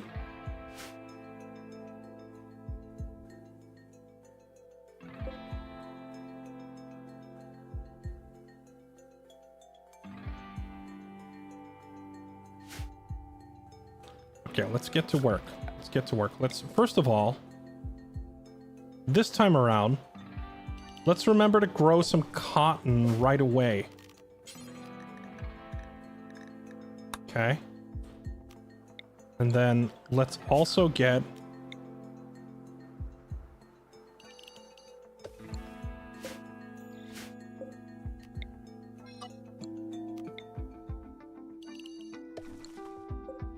okay, there we go.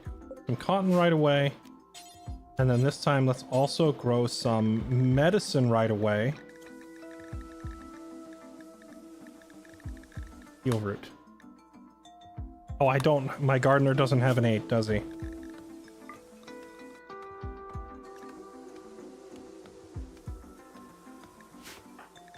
Alex is the closest thing we have to a gardener, and he's only got a 4. Whatever. I mean, it's better than nothing, right?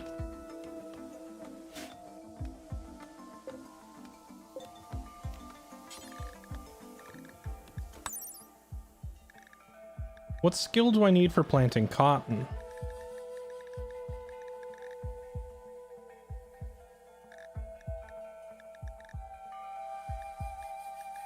It doesn't say.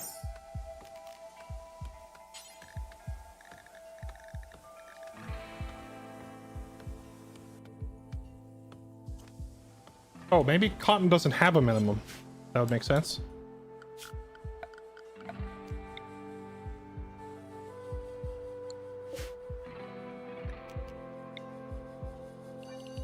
Potatoes, there we go. That should give him plenty to do.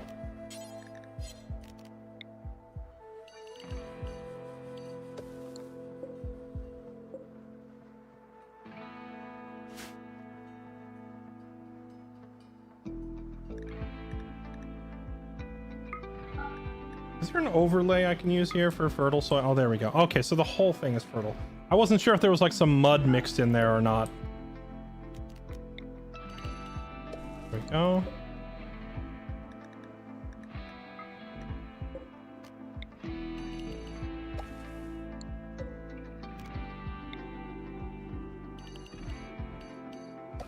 There we go. All right, so that'll keep our farmer busy for a while. Give him something to do.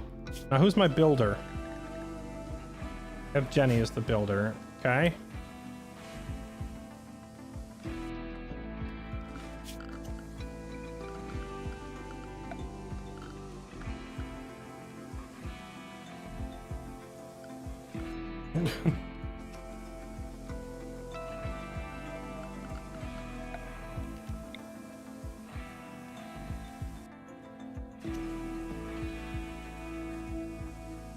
I think I'm just gonna mostly keep the layout that I started last time because I like how we had things going. And this time I have the resources to do a lot of expansion right away.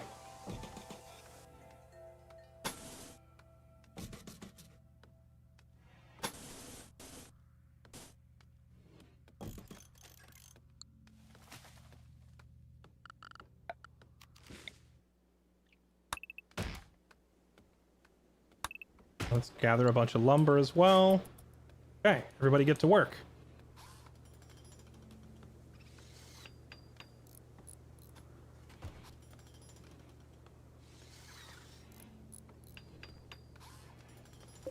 Yeah, we probably don't have enough steel to complete this, but we did land right next to a steel deposit, so we'll add mining more steel to our list of priorities. If Jenny has high hopes for the new grav ship, wants to christen it with a good name, what should your grav ship be called? Let's see. Ender dropped a bunch of gift subs. Tell you what. Chat, how many of you played Zone of the Ender? This is the Zone of the Ender W.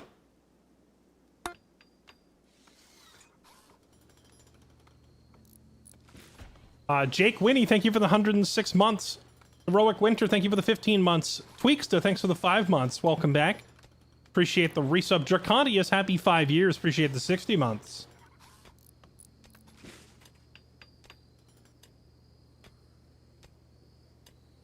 Beds? Eh. Beds are overrated.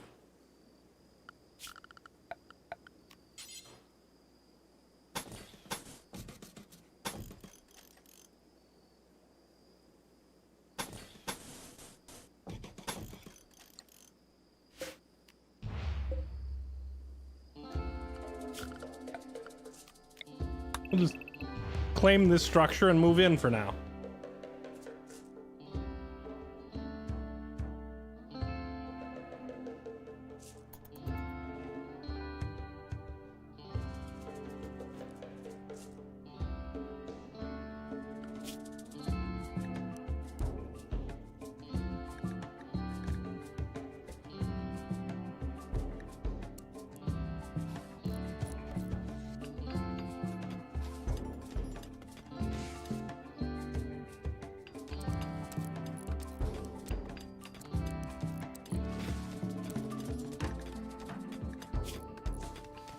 So we don't really have like a really great doctor, huh?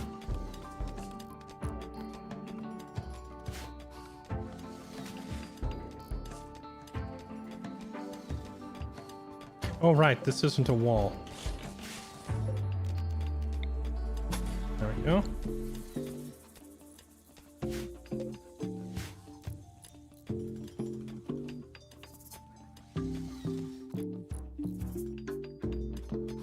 Well, this worked out pretty nicely. One guy mining, one guy farming, and one guy constructing.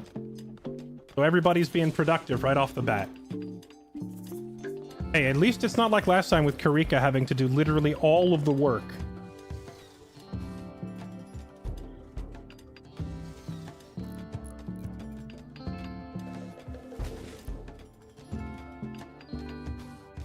Don't claim them, raiders won't attack them. If I don't claim it, my colonists won't use the door properly either.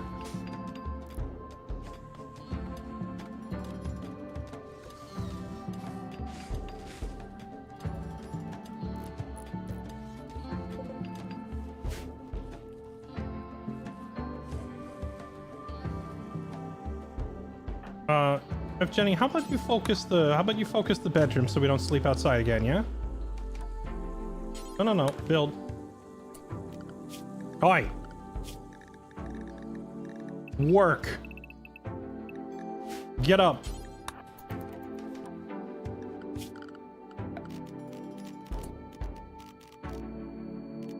Beds. One there. One there. One over there.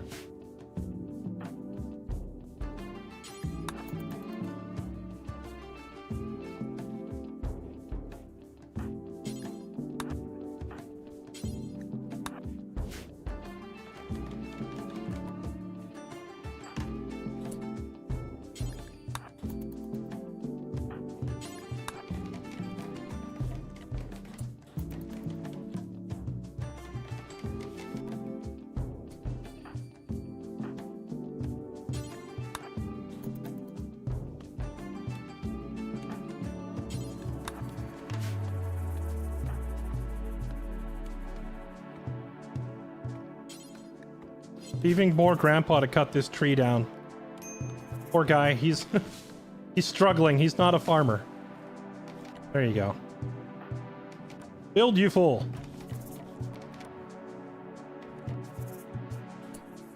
I just do this one and we're done, right?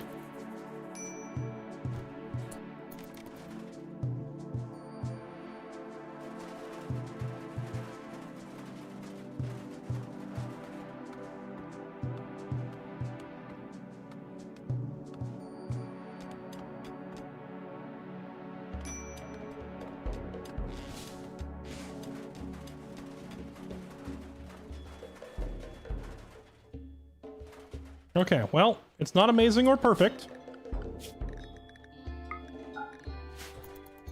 But we have a bedroom.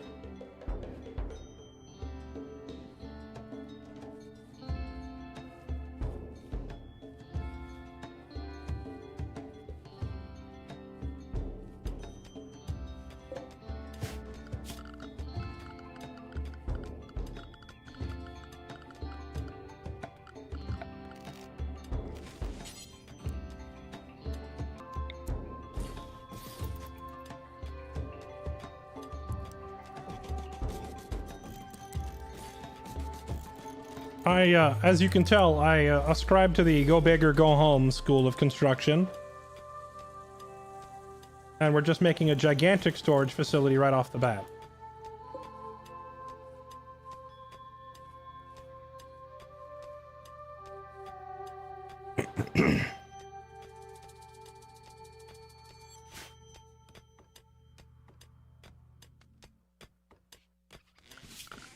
Okay, now let's get them a little horseshoe pin to play with. Some lighting up there. And we're gonna build the dining room, but we're gonna build it on the ship. See, last time I tried one of these runs, since I didn't grab all these grav panels, I didn't have the ability to expand right away. But this time we can go ahead and make a nice rec room right off the bat. A combat supplier, huh?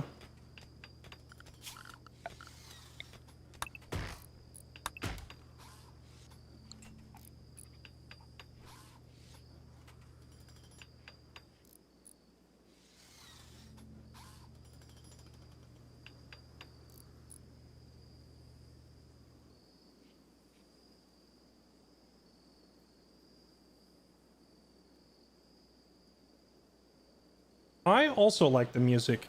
Actually, now that you mention it, the music is something that has been a bit of an issue.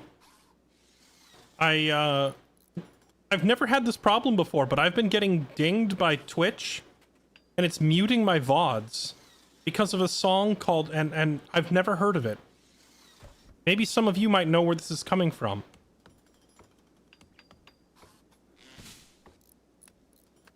Let me find it. A song called Blurred Rain by Wei Hao Gu. And I don't know what this is. I've never heard of this song, Blurred Rain by Wei Hao Gu. And I tried to Google it. I was like, who is Wei Hao Gu? What is the song? And it gave me like some result in Japan. but it wouldn't let me play the song to hear what it sounds like. So if I can't hear what it sounds like, then how am I supposed to figure out where it happened in my VOD? So if anyone knows or has a link to Weihaogoo, I need to figure out what's causing that. And it's only been happening since I streamed Rimworld, so I can only assume that it's like some sort of background track in this game is causing it.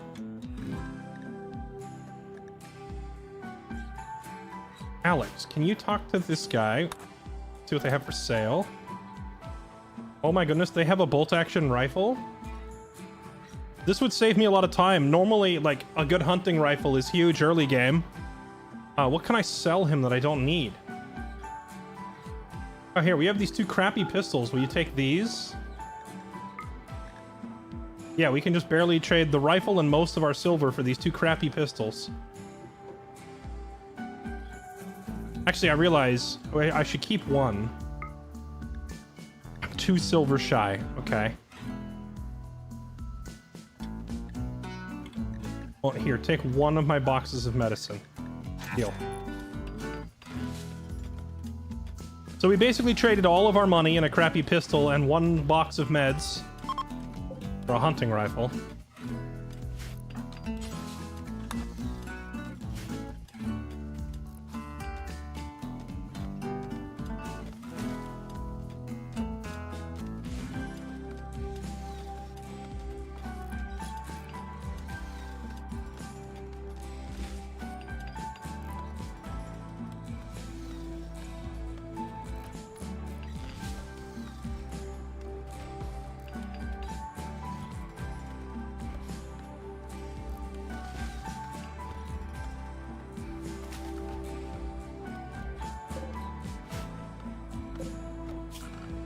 This is immediately so much easier. Look at all this space I have to work with. Last time we were so cramped, we had no space.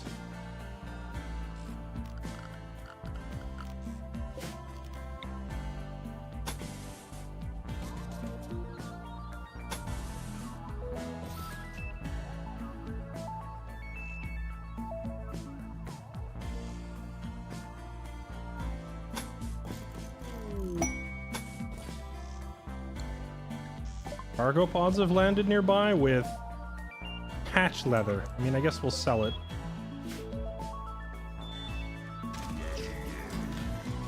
Is this it? I mean, I wouldn't know. I can't listen to it.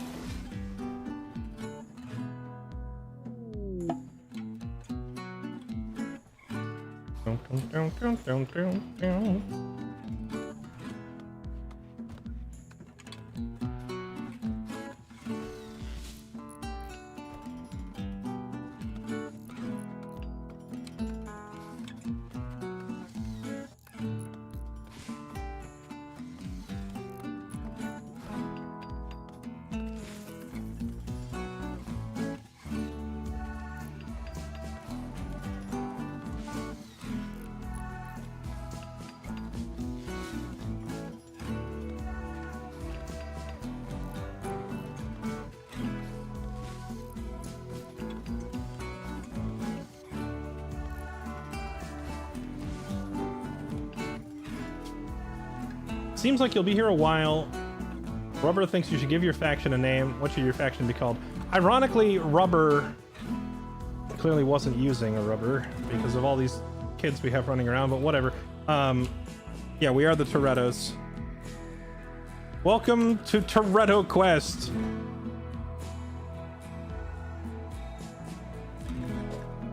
Did I spell it right, chat? Is this how you spell it?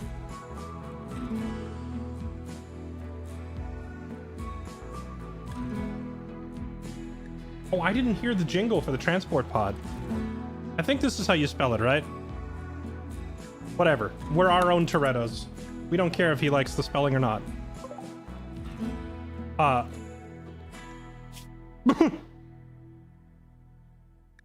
long was he laying there? He's already dead.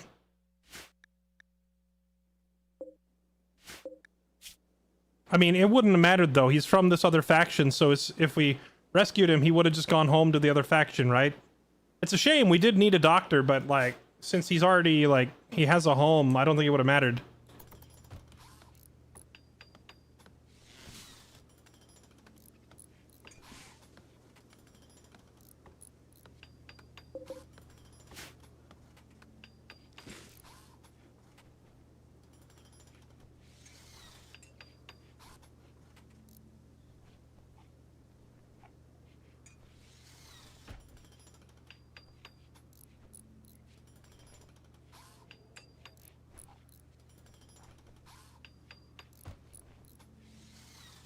He's dead, Jim. Whoops.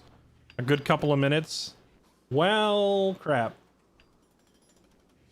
I'll be honest, I don't quite have the amazing hearing anymore, or amazing sound, because I've been wearing a lightweight pair of earbuds instead of like a full headset. It's more comfy, you know? If I were playing like a competitive shooter, then I would absolutely put the headset back on.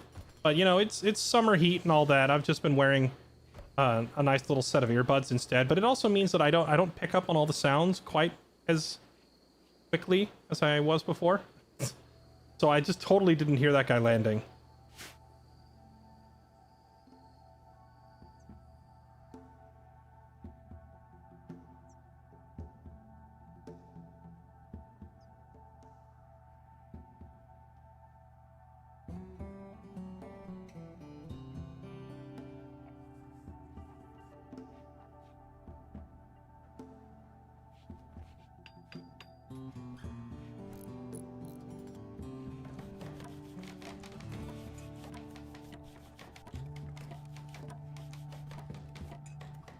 Just playing the copyright strike because of the sound of the rain in Rimworld.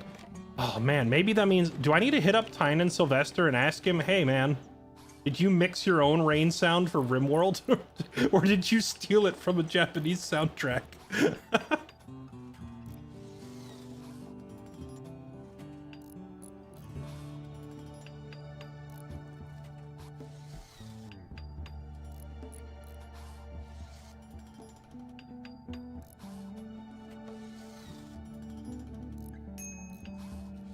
Make it with funnel pathways in mind. You mean like you like open this door and instead of going straight into the rec room, make it like a hallway first?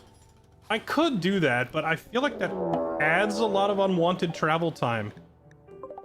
Outlanders. An outlander named Church. A gourmand who's also neurotic with a chemical fascination. He's a good farmer and a good cook and a doctor. But with all those personality traits, I don't know that I'd really want to deal with him.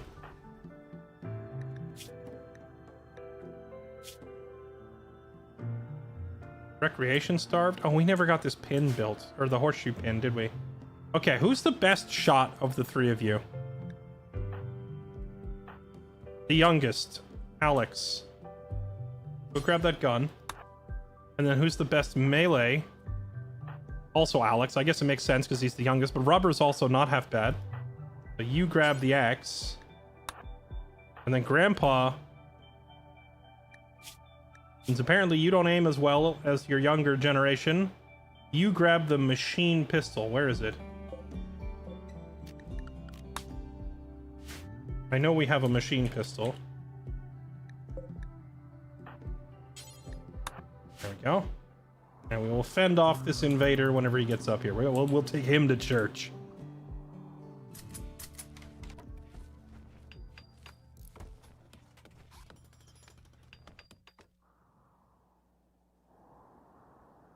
Oh, he's here. Jeez! He covered that distance real quick.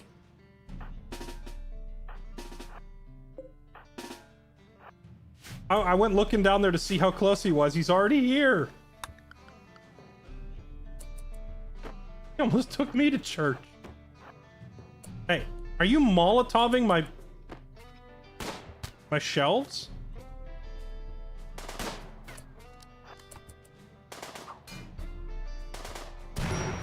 Do my grav panels burn?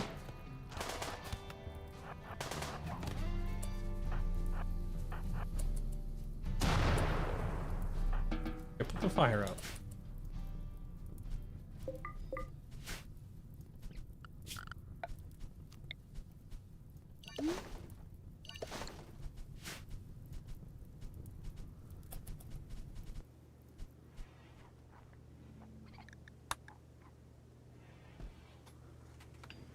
Okay, everyone's recreation starved. Why don't you go finish this horseshoe pin thing, like, right now? So everybody can sit around and throw some horseshoe pins later. And then here, I'll even give everybody 2 hours of recreation time in the morning and 2 hours at night.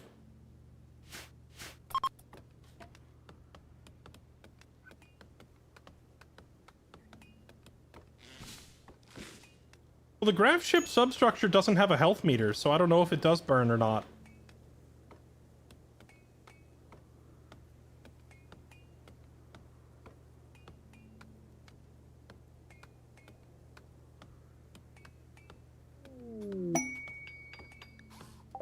A slaver? Well, last time we had a slaver visit, they had some really quality colonists for, for hire. But this time around, I don't have anything valuable to trade. We spent basically all of our silver on buying a gun. And I don't see any rare metal deposits. So we don't really have a whole lot to offer.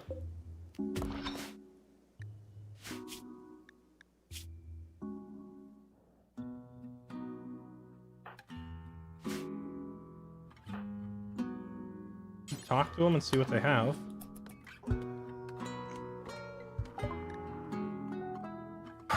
Oh boy. Joins as slave, joins as colonist, joins as slave, joins as slave. They're all out of our price range except a 9-year-old girl. An imp. An optimistic imp. Child slavery, huh? You're a bold man, Tynan. You're a very bold man.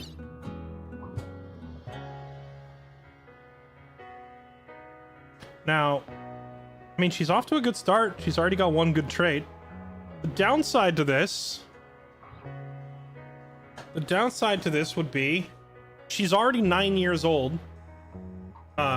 Their education cycle starts at 7 years old. And it ends at 10. Or at least her current education cycle would go from 7 to 10. That means I've already missed,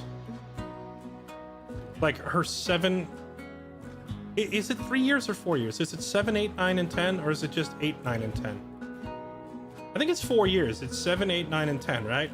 So I've already missed half of it, because, like, age 7 and age 8, we already missed all of that opportunity. So she's missed like half of her education already. So if we did buy this kid, we'd be running the risk that we end up with just like an obnoxious, useless kid.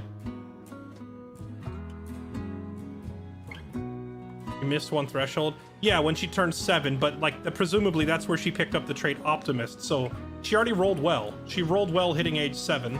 She got a useful skill from social and she got a useful trait. So I would call the first cycle a win. The problem is the second cycle, we've missed half of it. Maybe I'm being too nitpicky, but let's look at the others, because like we could still turn her into a decent colonist. Of course, this also means I would need someone to sit there and teach her lessons every day.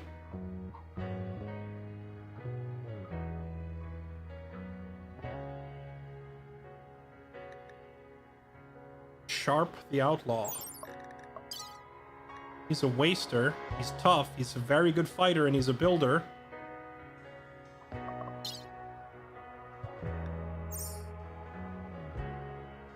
Swine the Surgeon.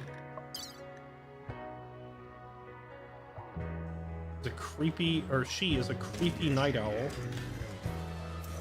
A good shot and a good doctor. Honestly, this piggy could be good. And she's not even a slave. She would just join us as a full colonist. But yikes, 1,000. We can't afford her. In no way, shape, or form could we afford her.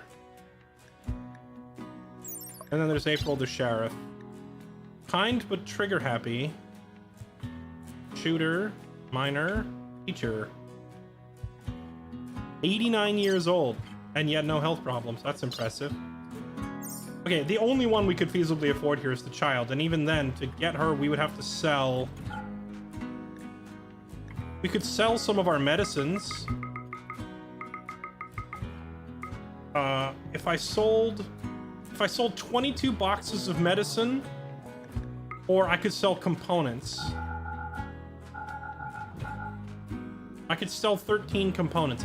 Honestly, there was like 3 or 4 component deposits on the map, so if there's anything we'd sell, it'd probably be components.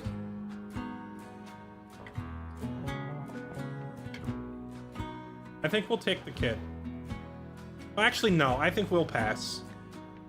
I think we'll pass because keep in mind that we're not buying her as a colonist. We'd literally be buying a slave, which means that we'd have to like keep her in a cage or she'll run away, and we'd have to whip her into submission until like you can eventually turn a slave into a full member of your colony, but you have to like talk them into it, and it takes time.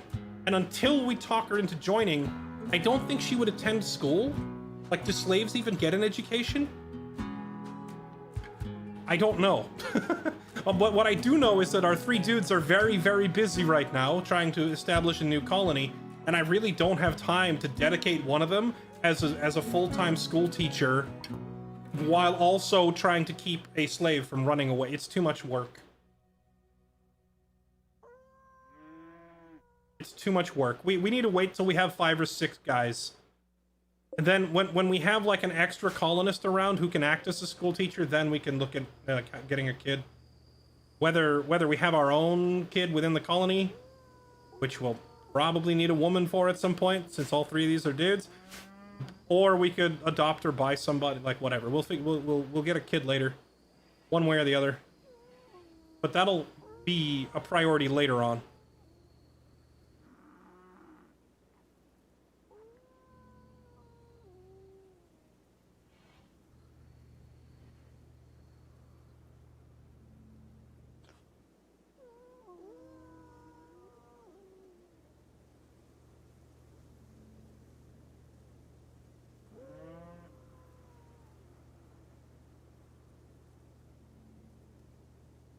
You enable the DLC. This time around I did. I have all the DLCs turned on.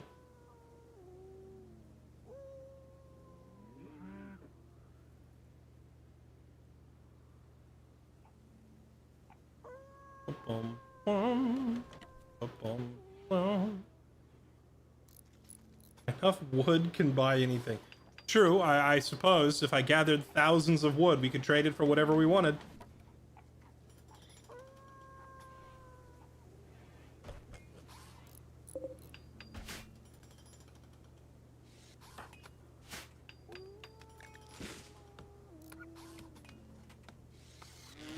How's the colony? Well, this is a new colony because the one we started yesterday did go down in flames. Or we started the day before yesterday. We were on that colony for 2 days, right? And then it went down in flames. So now we're starting a new one, but this time we're off to a much better start because this time I didn't accidentally leave a whole bunch of the starting resources behind, so we're able to immediately expand the ship. Something I wasn't able to do for a while last time.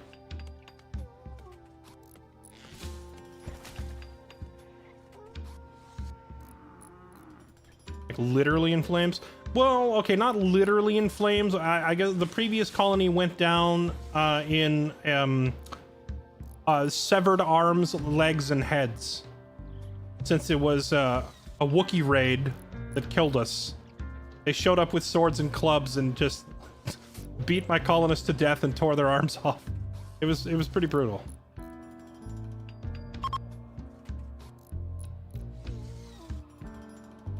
Kidnap the child. There's 3 of us and 15 of them and they all have guns. That's not going to end well if we try that.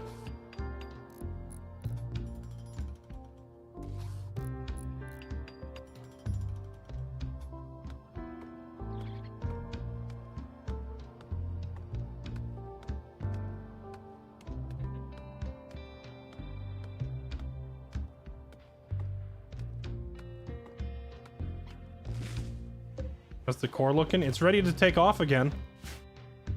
It's ready to take off again. First, we're going to wall in our storage over here. I left a spot here for another engine and a spot here for an engine. And then we're going to build our rec room right here. Like a dining hall area. And then I think what I'm gonna do is tiny individual bedrooms for now.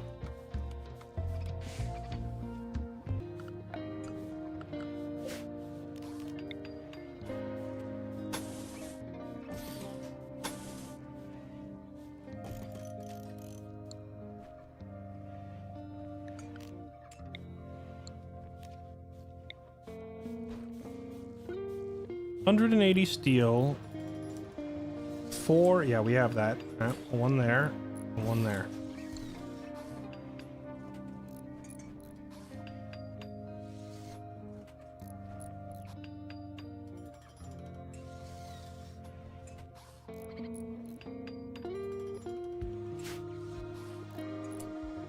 Yeah, we are low on steel already. Where can we get more?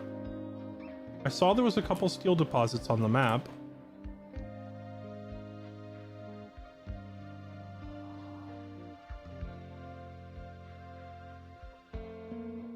The big steel deposit down there. That's a long walk, though.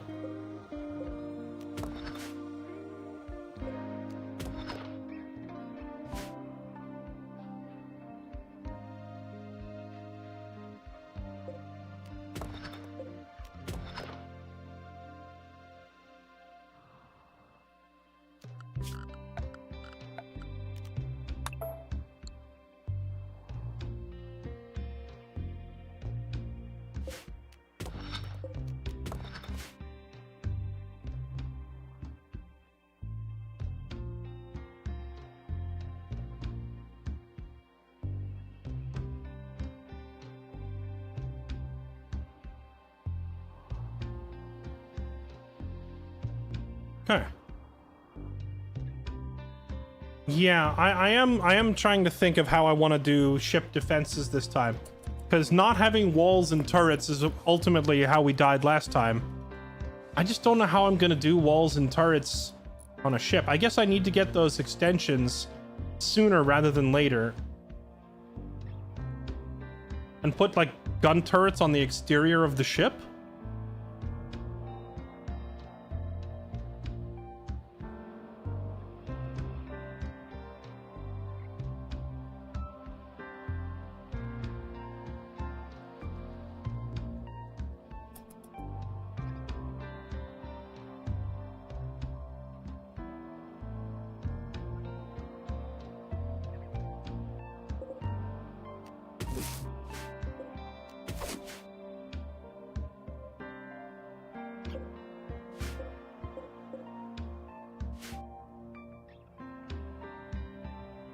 Oh, you know what I can do to get Alex to practice?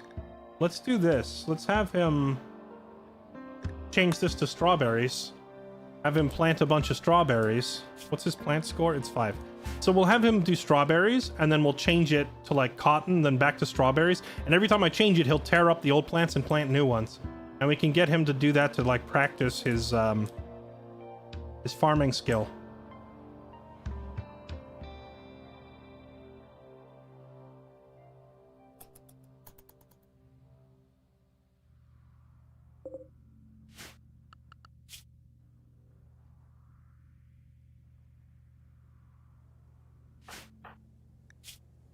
Unfortunately, as our farmer, he's also our hunter. So he's going to be very busy. Another raid. It's one guy.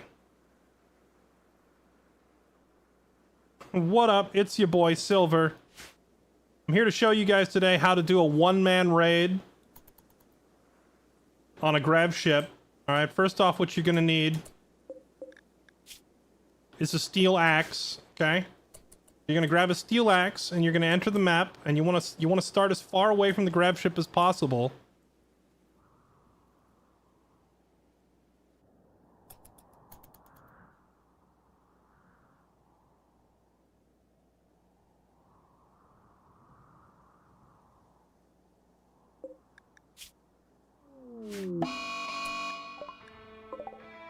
And then what you don't want to happen is have the nearby wildlife get really pissed at you for no reason. Because sometimes when you're trying to do these raids, you've got multiple targets to deal with, and they have guns, and oh god, it's a bird! Okay, well, He handled the bird pretty well. He didn't even get hit.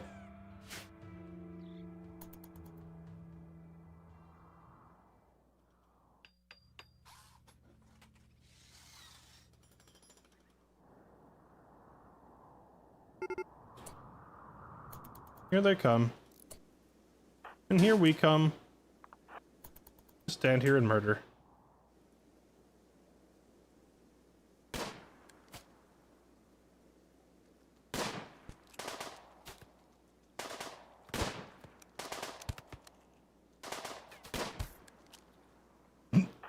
Doink. Thanks for the loot, buddy.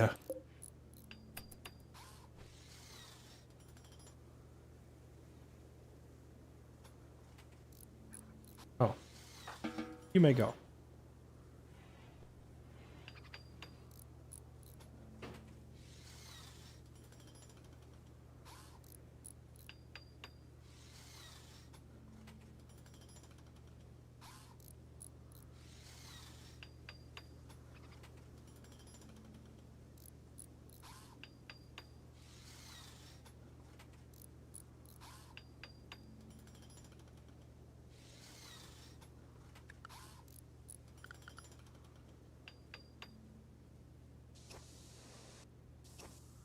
Okay, so how many grav panels are we down to now? 43?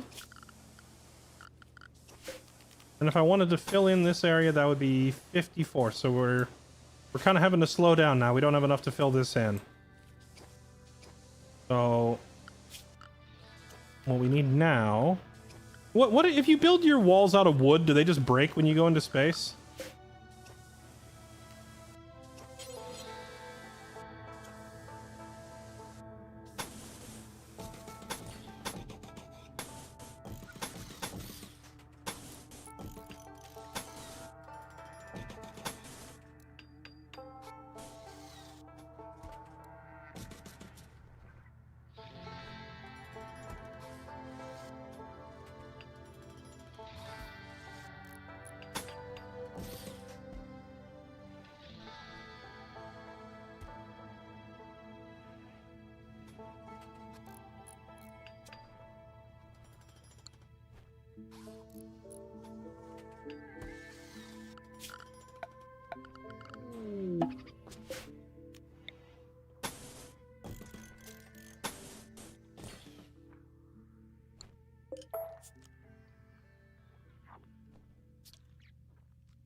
Okay, so the outer wall is made of ship hull, but the inner wall we could just make of wood, right?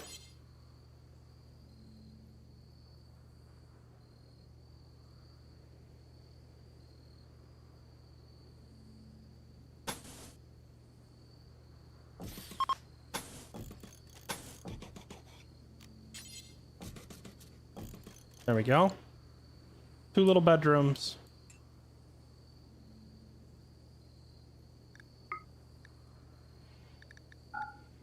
And then the third person can just sleep in the pilot's room for now.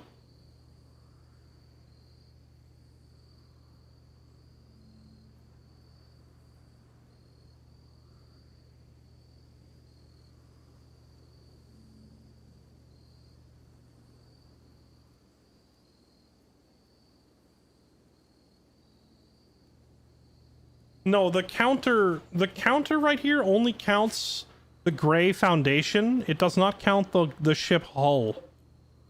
This is just it's not weight, it's space. It's how much space you're taking up. So you can stack an infinite amount of weight here, but it's tracking how far away. Basically, it's how much you can spread away from the core before it can't catch it all. The idea of a grav ship is that it effectively negates gravity in a field around it, so the weight of your stuff is irrelevant anyway, because there's no gravity, right? The grav core just turns off weight. It's not a stat that matters. What is a stat that matters is how wide of an area it can cover.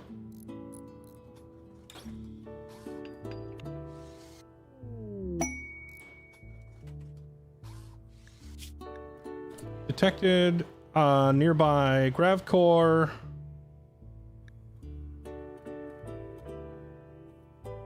Do I have, is it saying I have only 2 hours to accept this? Or is it saying it's been available for 2 hours and it's not going to time out?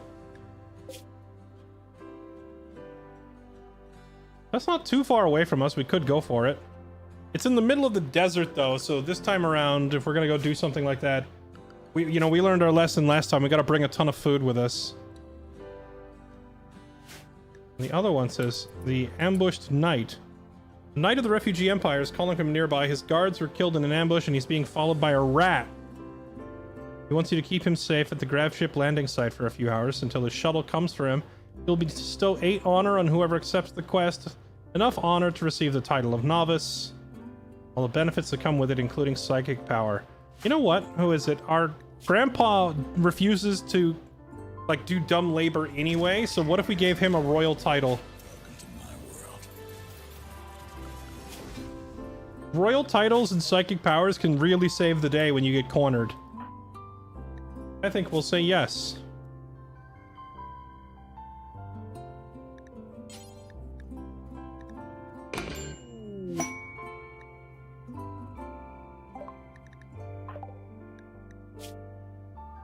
A greedy wimp. Greetings, Felonious. Robert, can you take the axe out there and go smash this rat? Not this rat. The rat that's chasing him. Oh, right. We have psychic trees now. I forgot about that.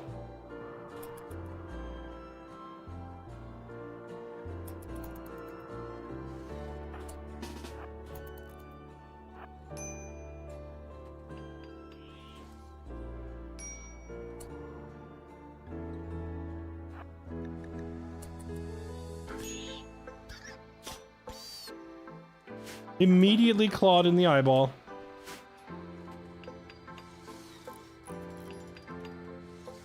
No, we cannot use the anima tree.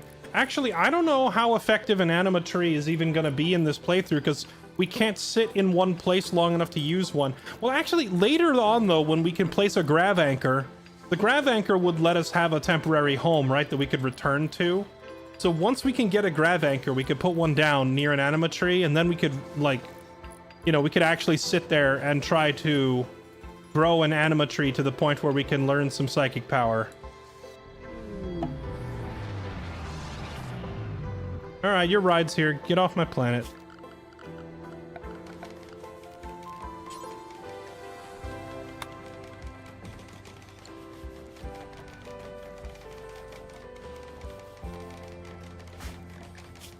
I mean, at least this royal guy knows how to build. He's making himself useful.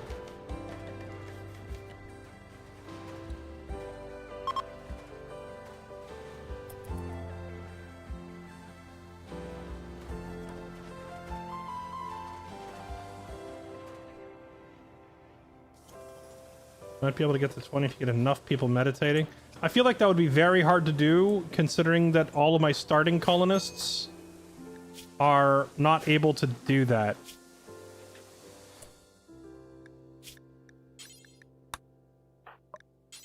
Like, you need tribals, like cavemen are the only kind of people that can worship at an anima tree. And since my people are all space age, they don't do like tribal druid worship stuff.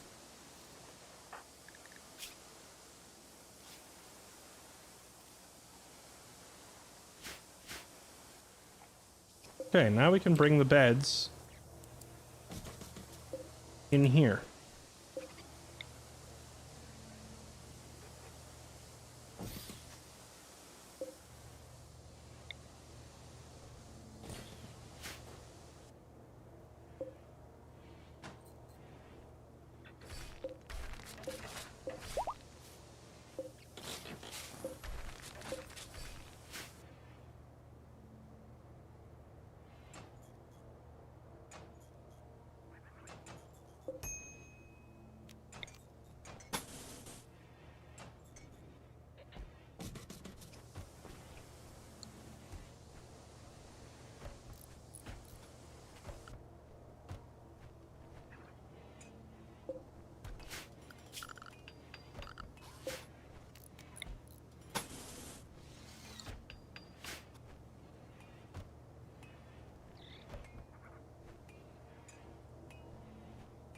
There's probably a lot more storage space than I need. But for the time being, we can just put workshop stuff over here in the corner.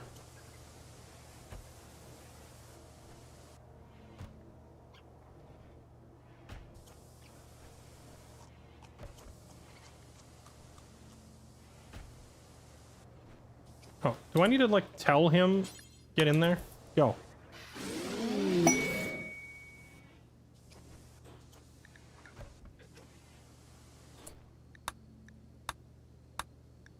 Alright, our grandpa has obtained the title of Freeholder of the Empire and is now officially a member of royalty. Granted, he's an extremely low-ranking member of said royalty, but a royal nonetheless.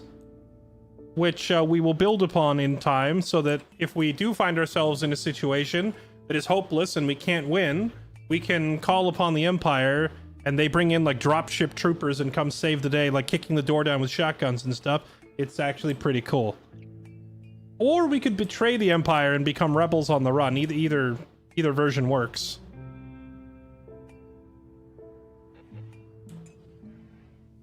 Then we'd have to be on the run from the murder bots and the Empire.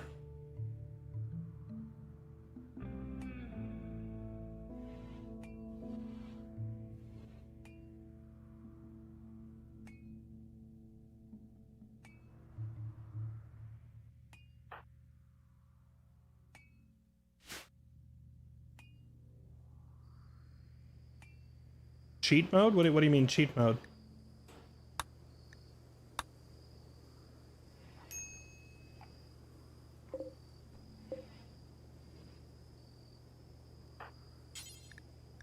You might want to just pick that up and put it away so you can at least close the door. There you go. Go to sleep.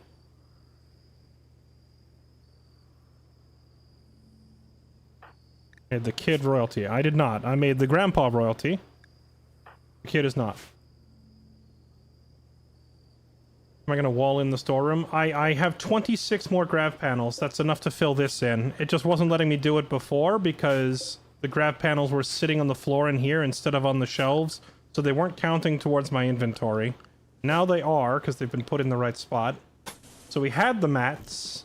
My guys just didn't know where to find the mats. So we'll extend this, and then we're running very low on steel. But we're working at this steel deposit down here to get more steel in pronto.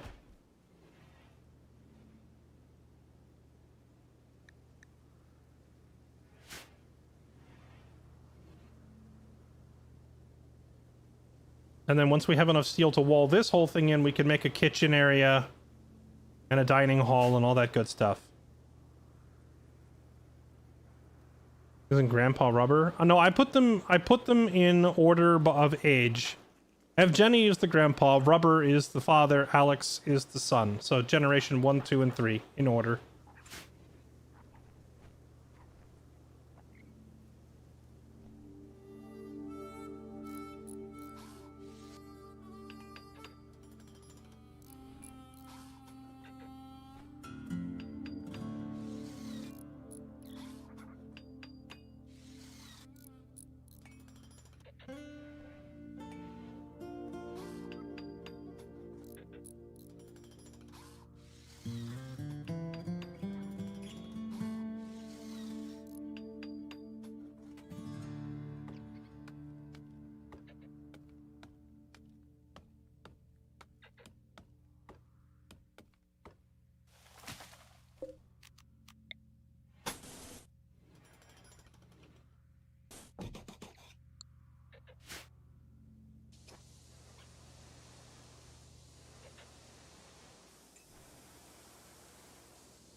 We really don't need to worry about all that.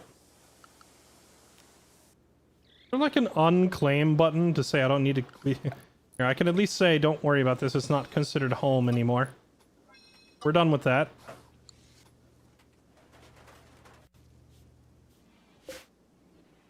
Oh. We could, however, steal this dining table. Bring that over here.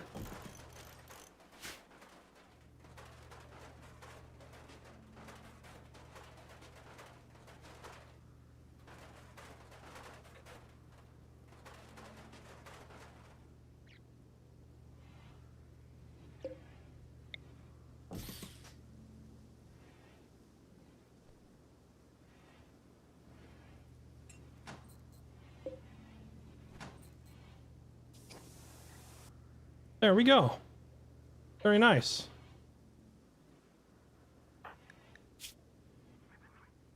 Oh, you know what? He's also a researcher. We should have him researching in his spare time.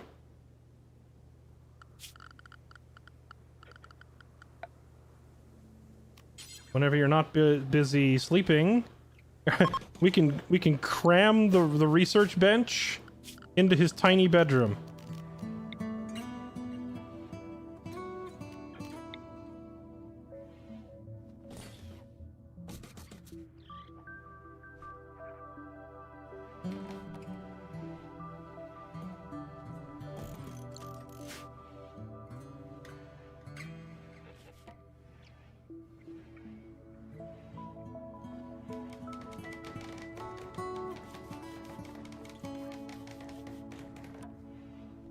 Boom, done.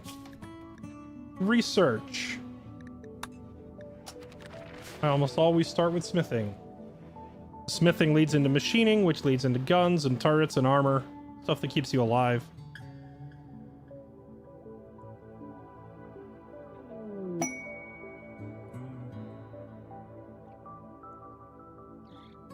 Does me or does the ship top seem bigger than the ship bottom? I think that may be an optical illusion because I haven't actually put the wall up on this side yet. So it looks like there's more free space than there really is. 7 wide. And once the wall is up here, it will be the same size, of course.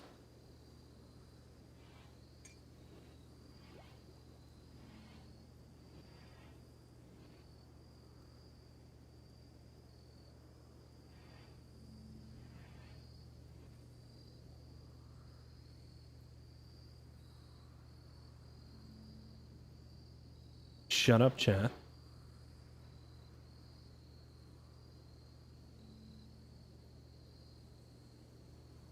Yeah, time to actually end the entire playthrough and start over. I didn't make it symmetrical.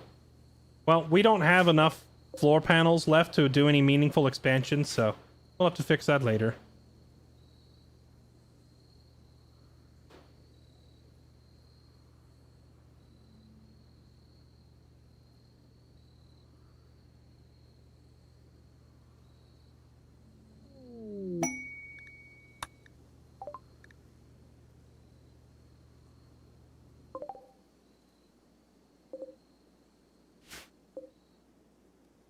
Ambrosia bush, huh?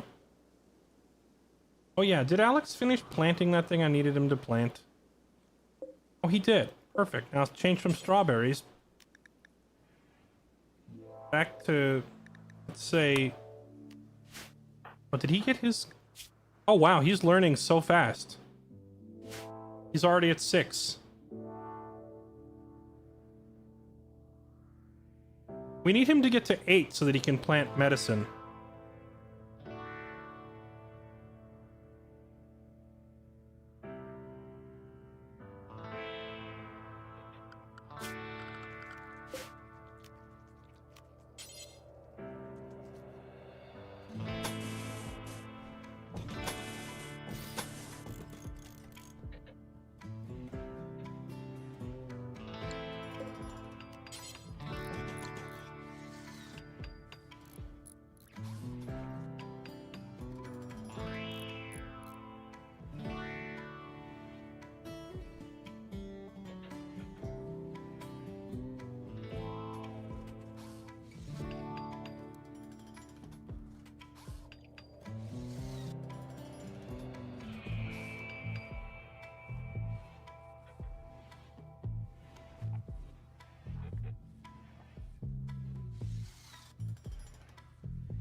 Where's the kitchen? The kitchen's gonna go right in here when we are finished expanding this whole thing.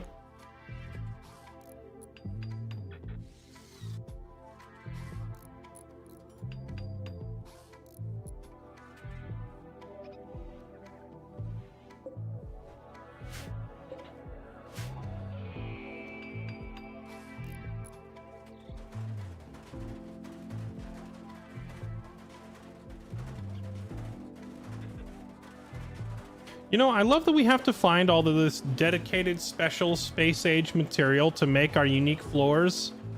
and we have to build a special, like, extra high-powered wall to keep the vacuum of space from imploding. But when it comes to building the ceiling, we're still just using, like, cheap aluminum. I feel like the ceiling should just explode as soon as we get into outer space.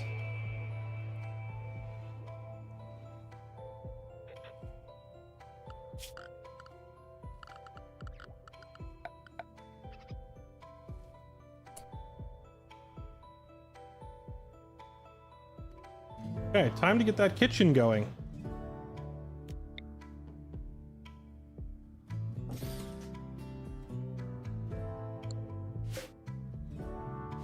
Have a stove.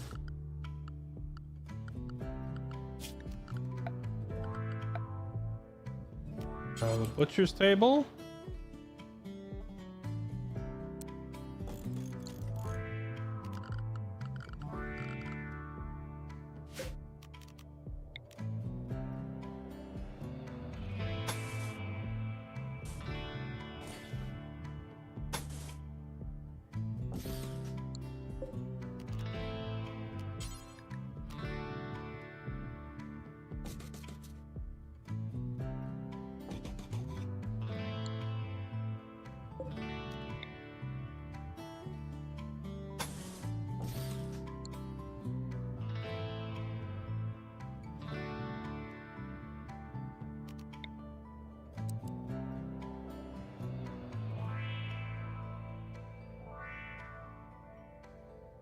Trying to figure out how I want to plan my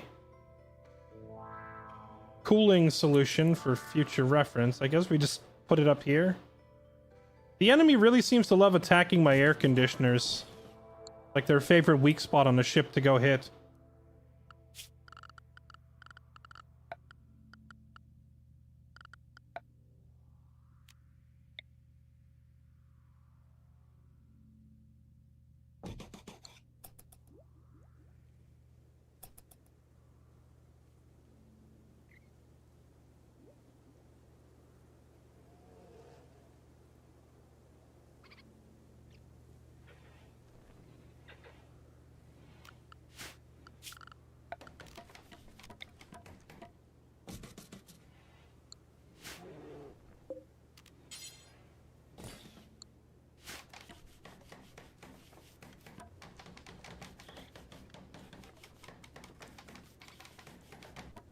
Actually, I should probably put the generator down here, huh?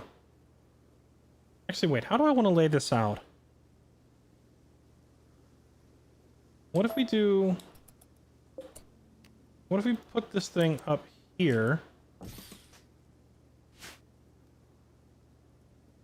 Then we could have the rows of food down here. Where am I going to keep animals? That's the thing. Where am I going to keep dead livestock?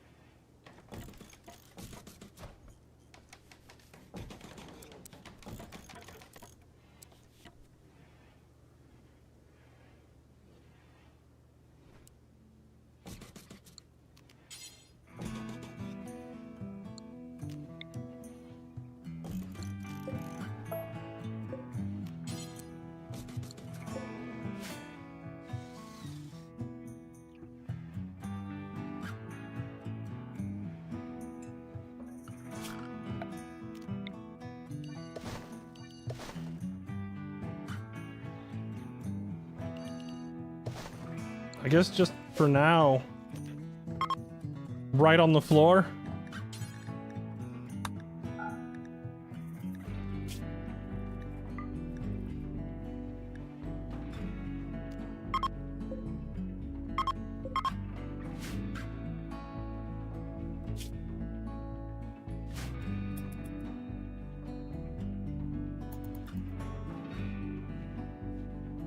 Dead livestock. Is it called dead stock? Is that a word? It makes sense to me.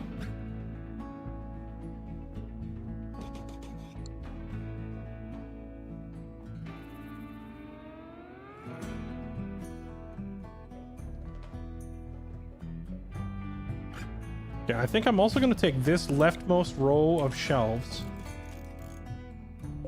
and move it over here to the right to make a little more space here to use as like a workshop area, and we can set up like some like a tailor's bench and a machining table and a smithy and all that stuff.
I'm trying to cram as much storage space. Maybe I should blow the kitchen wall out by 1. I think I made it a little too cramped.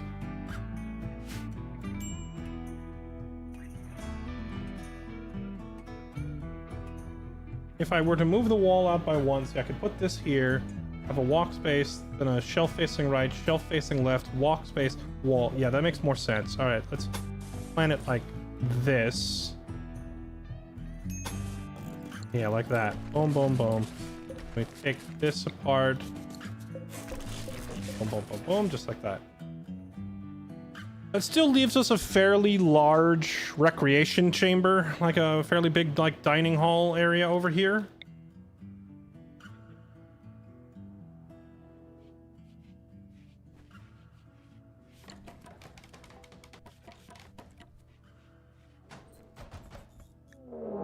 Oh, is everybody starving? Oh, well, I spent so long building the kitchen, we probably should have gone and actually caught some food.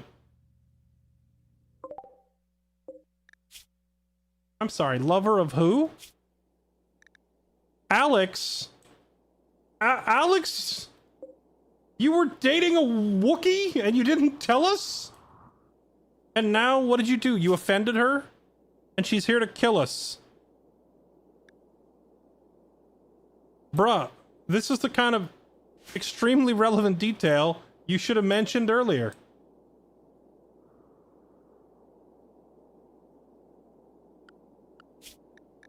Oh, and yeah, I got so sidetracked doing this that I didn't go like hunt an alpaca or anything. Actually, you know what? We can just harvest some of these potatoes. The potatoes are ready to bring in. I will just harvest all of them. Yeah, this is why you don't turn your back on family, because they'll shank you to death.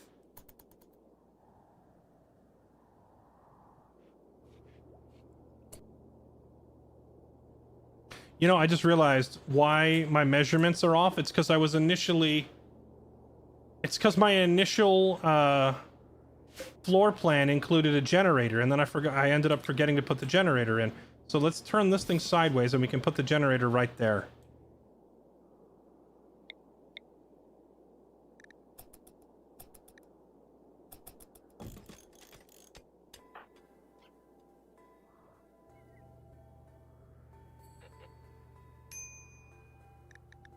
Yeah, I get it. Everyone's hungry. I got sidetracked.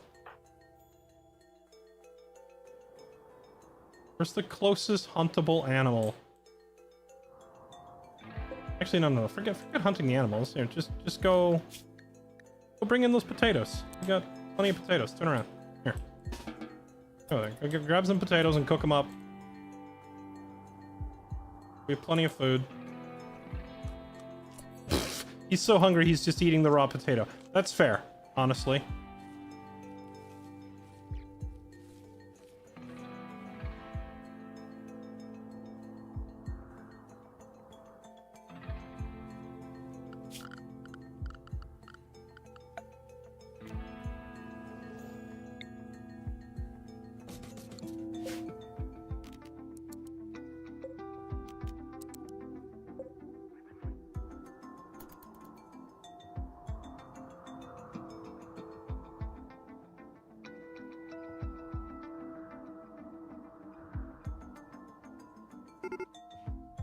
And here she comes.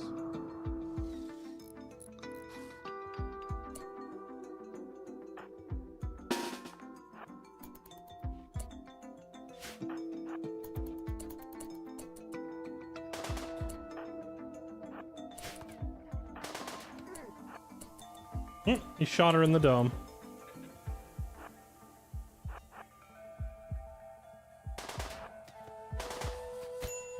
Ow.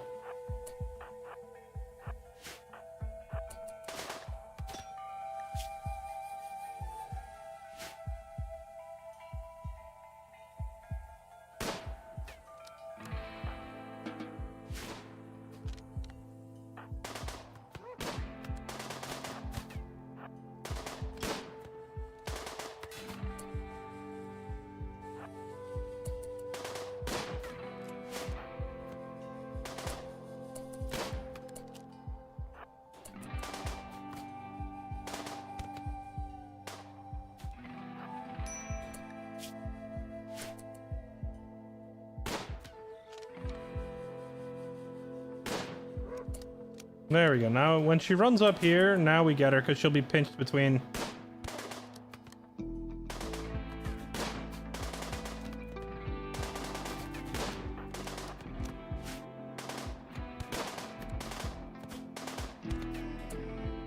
And he's sad that we killed his girlfriend. Well, to be fair, she was trying to kill us. He's so sad he's gonna eat another potato. That's understandable. It's his comfort potato. Sometimes when I violently lose a loved one in front of me in a, you know, physical confrontation, shootout, I too need a comfort potato to help me bounce back.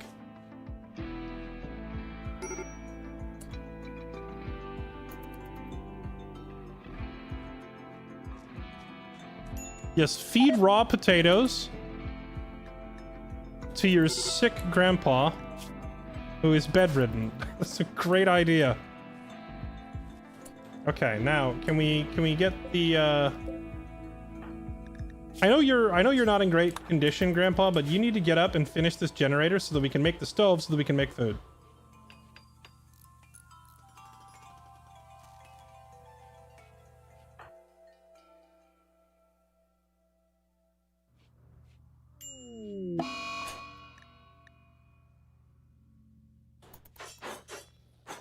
He's flipping out because his girlfriend died. Bro. She was literally trying to kill us.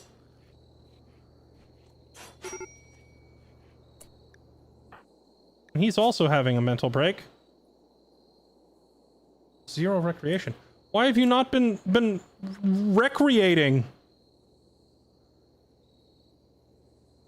I put up a place to play horseshoes? Okay. Apparently the horseshoes is not enough. Alright, fine. Here, we will add a chess table. And some chairs. You know, another game to play. Chat, realistically speaking, if you were, like, an astronaut on a spaceship crew, and you had very few, like, forms of entertainment on the ship, say that there wasn't really any TV. Say maybe you brought some DVDs with you, but you've already watched them all. And it was just you and like one other crewmate and a chessboard. Would you become like a chess grandmaster in space? Just out of sheer nothing else to do? I feel like everybody would become like insanely cracked at chess if they had nothing better to do in space.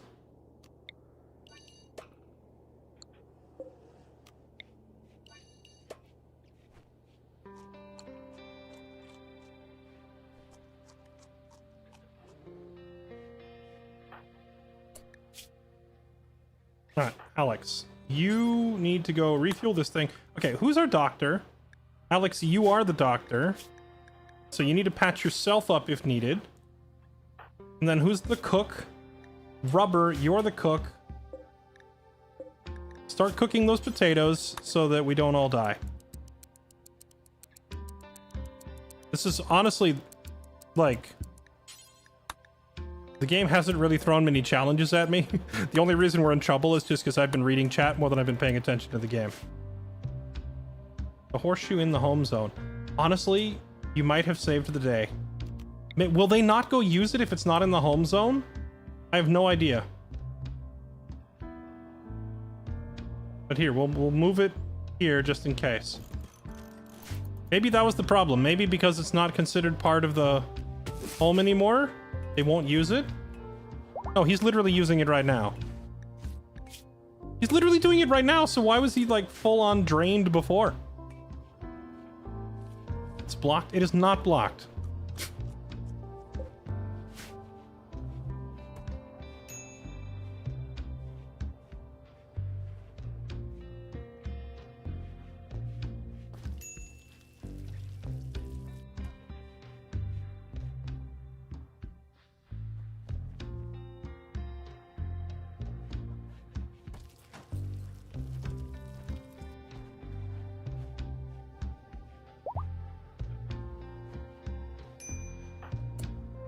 Okay, why don't you just pick all these up and bring them in one trip instead of grabbing like 10 at a time for cooking.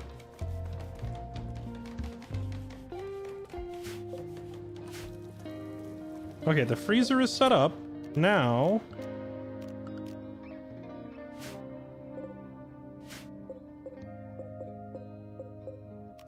link all these settings together.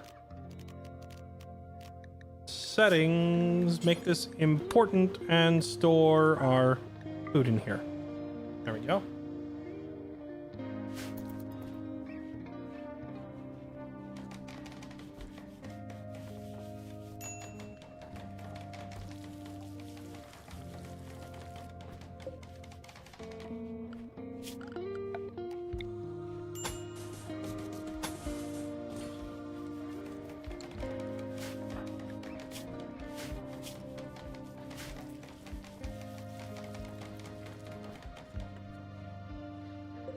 It occurs to me I probably need to put chairs at the dining table as well.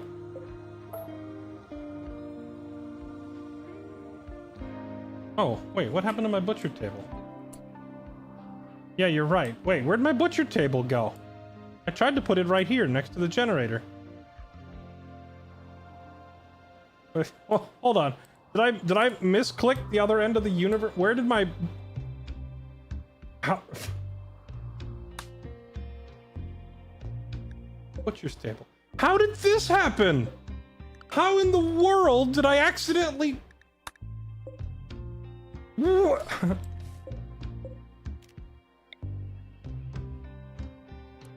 that back inside.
Wait, how do I not have enough power already?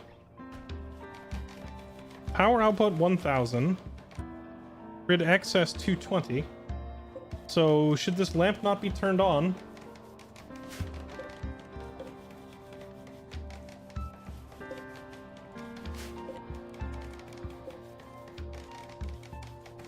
wish there was a thing you could, like, just click on to see, like, total power provided versus total power draw. Or is it just not plugged in properly? Oh, it's connected.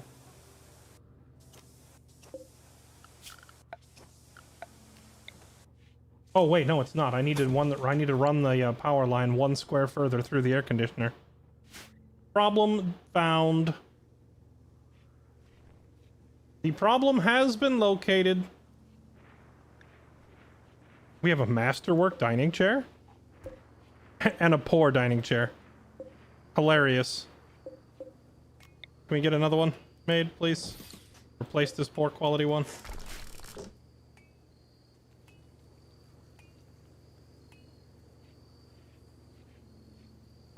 Okay, now we just do butcher creature. And we can chop up these alpacas and we can mix the alpaca meat with the potato. Wait, did we cook all the potatoes? I guess we're not gonna have alpaca and potato stew because we just cooked all the potato. I mean, we were starving and desperate, so it makes sense.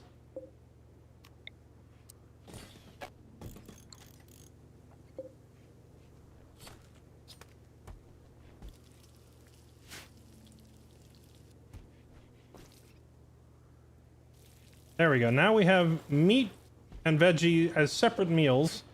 If you mix them together, you can make fine meals, which keep your colonists much happier. But at the moment, I don't think I'm going to worry too much about fancy meals. We're just going to worry about food, period.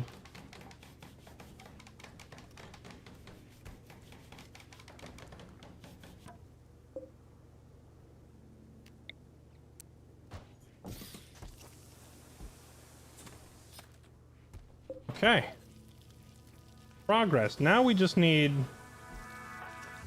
Hey, Rubber, I need you to, like, clean your own kitchen, okay?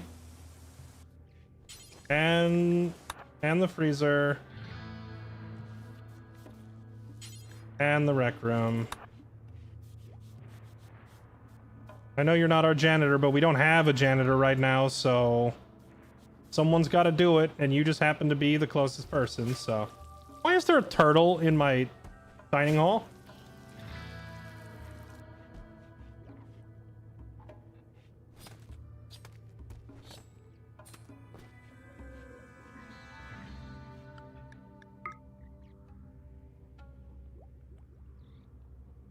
I love how they're both labeled as kitchen.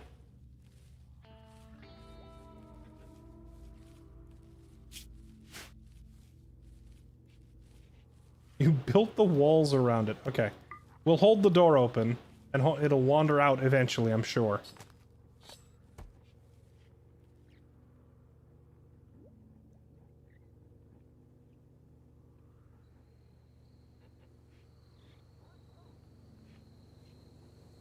Oh, the description of the masterwork chair. That's a great question. An engraving on this furniture illustrates Leonid Rubber Birch closing his eyes and glowing softly. He is surrounded by 1,000 quails. The work is executed in a post-impressionistic style. The depiction tells the story of Rubber praying on the 11th of April, May. He's praying. I did not realize Rubber was a praying man. I missed it. I didn't see that part. Speaking of which, Rubber is a weird name and I need to rename these colonists. Wait. Oh. The murder bots are coming.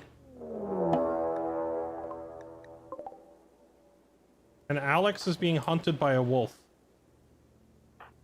Now let's get Grandpa out here to help deal with the wolf.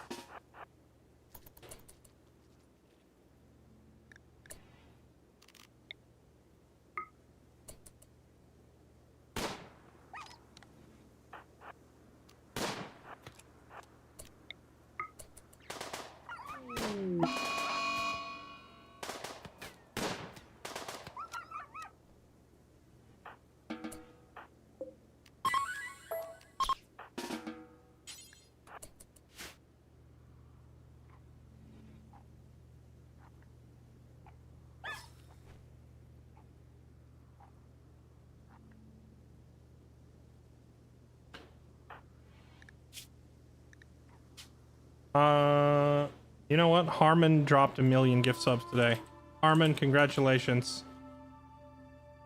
You are now Harmon Toretto, even though it won't let me change your last name. The grandfather and patriarch of the Toretto family, who are all about family. Just 3 dudes being bros trying to survive in space. Welcome to my world.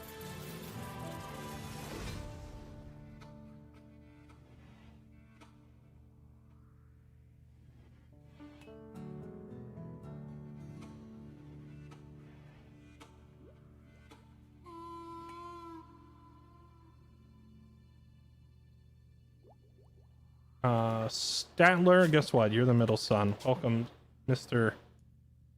Statler Toretto.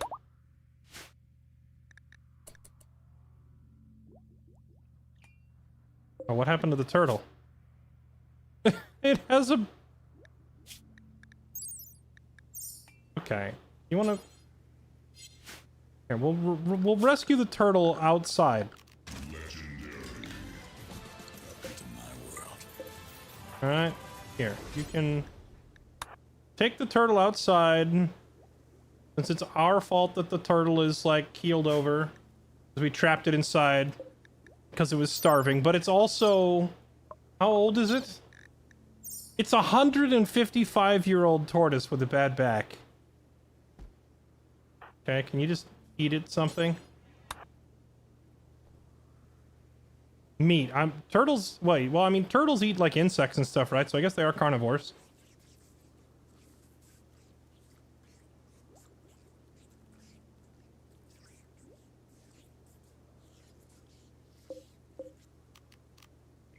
Alright, there we go. Turtle has been fed. It'll get up on its own now.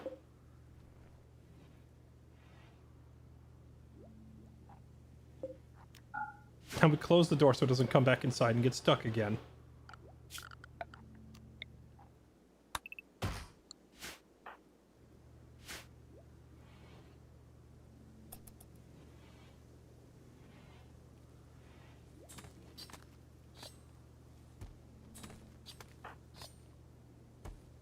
How long does meat take to go bad in the hot kitchen?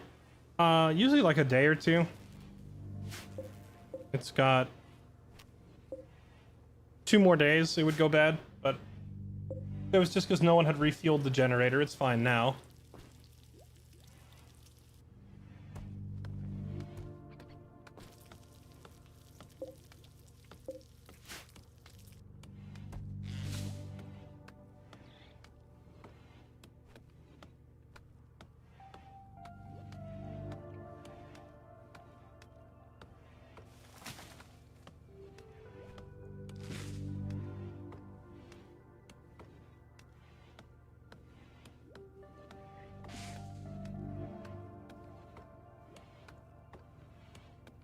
Mission passed plus turtle saved plus respect gained, right?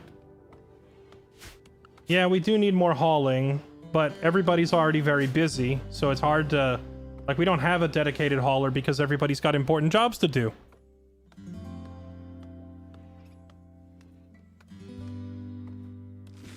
You need the stove on when no one is cooking?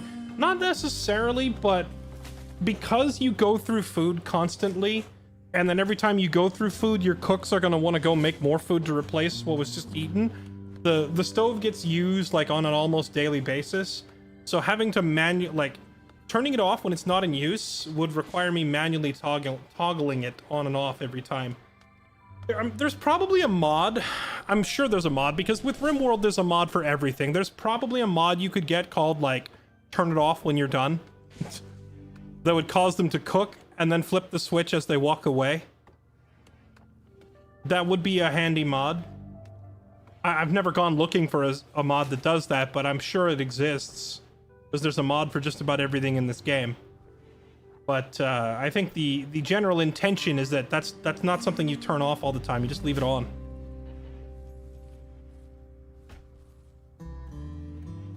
It's literally called turn it off and on. It's called lights out. It sounds like there's more than one since I see people in chat saying different names. So there's probably more than one.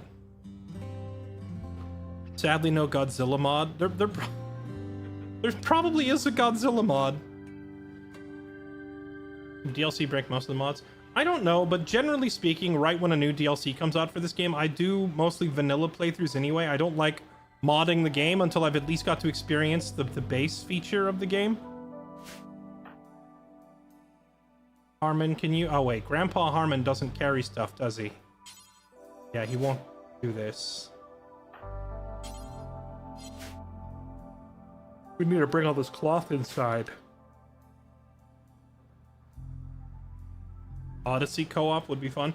Dude, I wonder if you could land your grav ship next to somebody else's grav ship. Like, I think it would be fun to do a playstyle where it's like, yeah, I'm gonna go this way and you go that way and you build your colony and I build my colony. But hey, like in a year or two, if we need to trade items, why don't we meet up? We could land in the same spot. You know, if you could land your ship next to somebody else's, that would be kind of neat.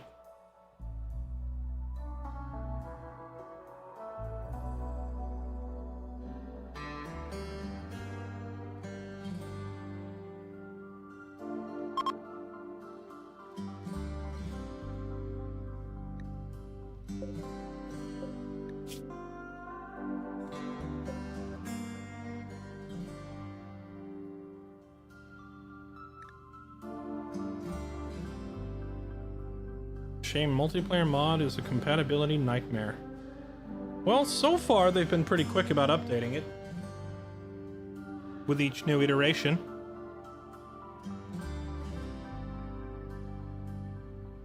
You looked for what, for a Godzilla mod? Chat, is there like a kaiju mod or a Godzilla mod that adds some sort of huge threatening creature to the game?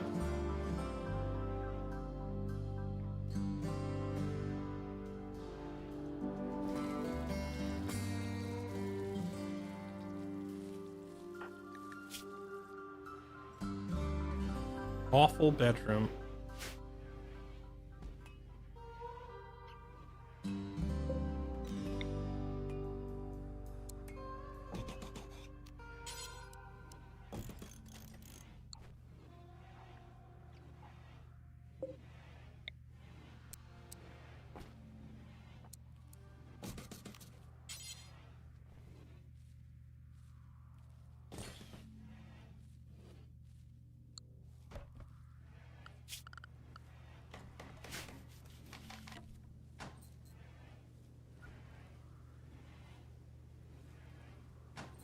There's a Monster Hunter mod? Like as in a mod where you hunt monsters, or like as in a literally based on the Monster Hunter franchise Monster Hunter?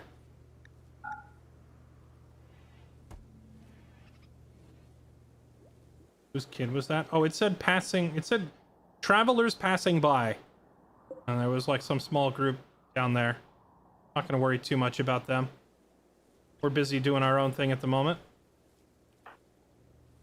Right now, whenever we are fully stocked on food, Statler goes and he does all of the carrying stuff and cleaning, but he definitely needs an assistant. He can't keep up with all this by himself.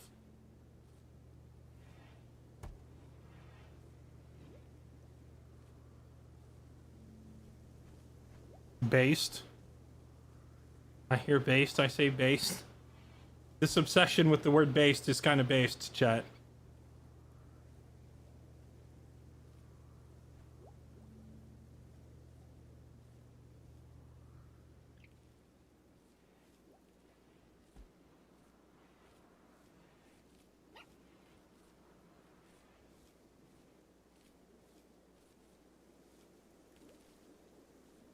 Sewing more cotton.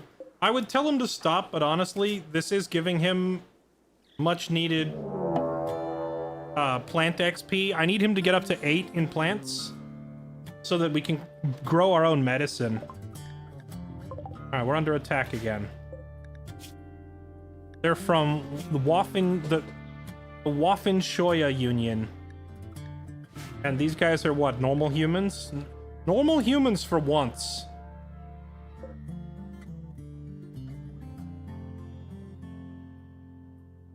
A 21-year-old misogynist. This is a woman. It's a female misogynist. who happens to be a good shot and a good farmer. If we can take her alive, we will. She's about Alex's age. She could take over the farming and let him do more important stuff.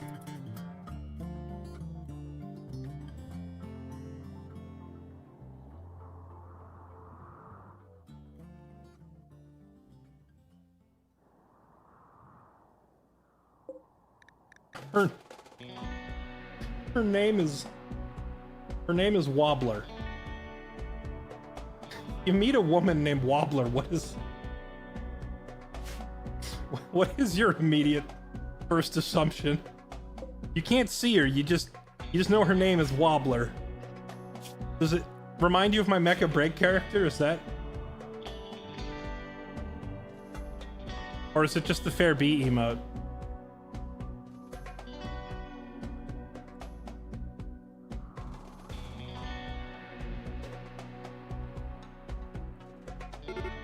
True, it could mean she has a peg leg and she is very unsteady when she walks. That's honestly the more likely explanation. Okay, here we go. Fight time. Everybody get out here. Luckily, this guy is like running way ahead. We can kill him first and then try to knock her out.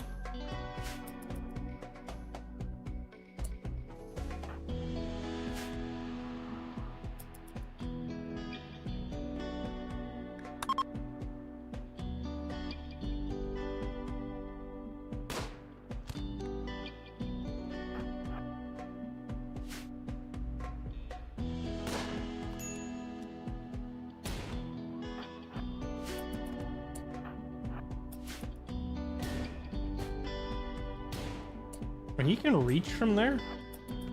I did not think a revolver had that kind of range.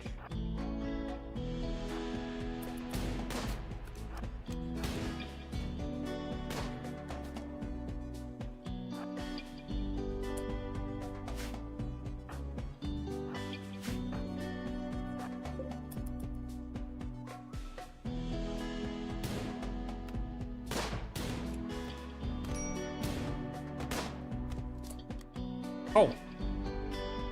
I didn't notice she went over here and picked a fight with Statler. Alright. Statler... Okay. Her melee skill is low. She's not really wearing any armor. And she has a poor quality knife. He has an axe, quality armor, and high hand-to-hand skill. He should, in theory, be okay, right?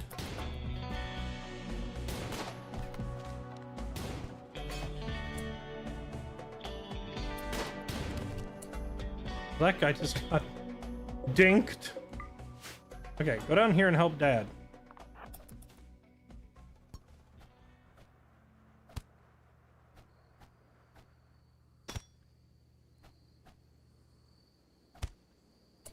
Well.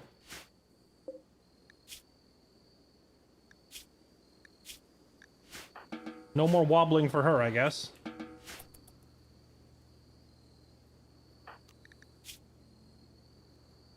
It looks like when she first approached, she caught him in the arm, and it lowered his accuracy by a significant amount, so then it took him a long time to finish her off. But other than that initial stab, she never really hit him again. He dodged everything.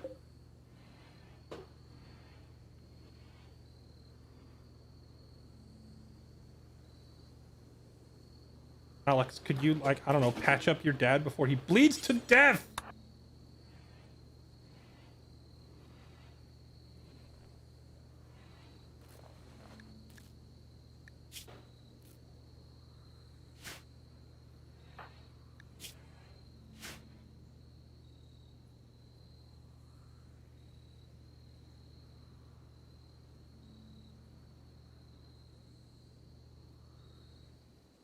Yeah, well, it's not just that he was around the corner.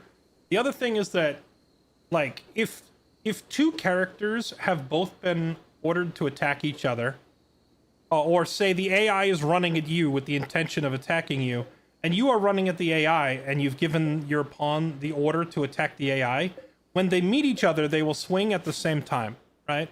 But if the AI is running at you with the intention to hit you, and you are just standing still, the AI will get the first hit off. There is like a surprise factor if your pawn has not been told to fight. So that's what just happened there. She ran at him and hit him, and I hadn't grabbed him and told him to melee attack, so her swing hits first.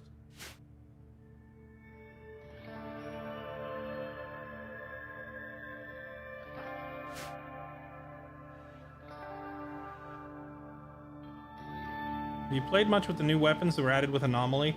No, I have not. My my Anomaly playthrough, I forget why, I got distracted and started playing something else. I never finished Anomaly. Was it Zomboid?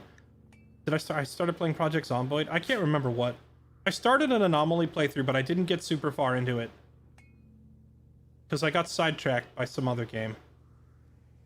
So I didn't really get to try a lot of the Anomaly weapons yet.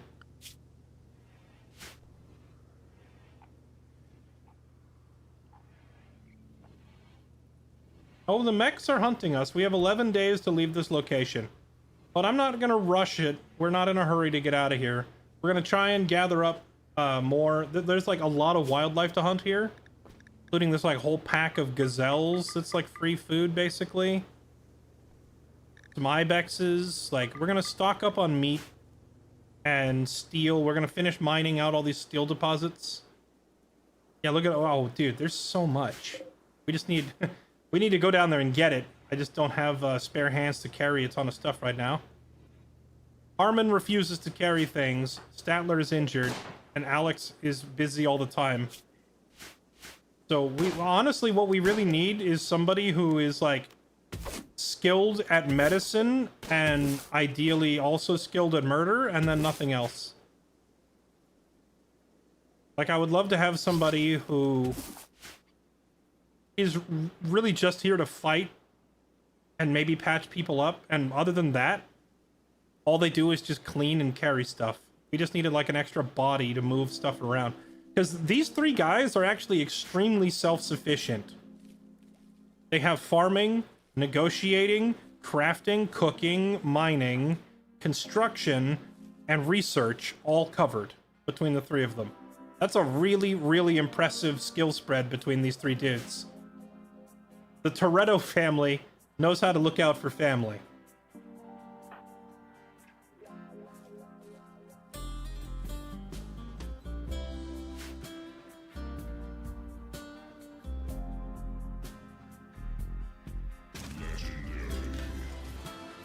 So because they are already providing most of the important skills, we really just need bodies. We just need unskilled labor. We need some cheap labor. Oh no, we need some kids. We need some kids who'll just carry stuff around for us and then sit there while we teach them valuable skills afterwards.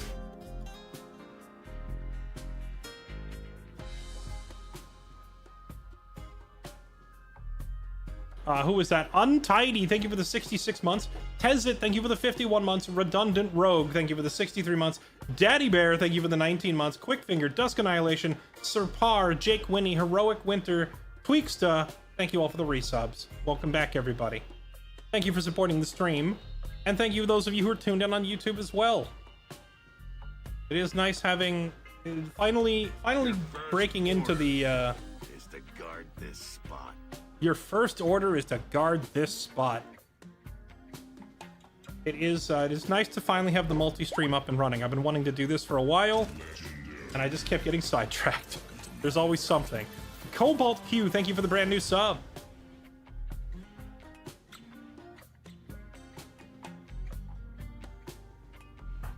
Wait, Statler, where are you going? He's going for a walk. Alright, that's fine. I need somebody to clean this rec room. Clean that up before you go to bed.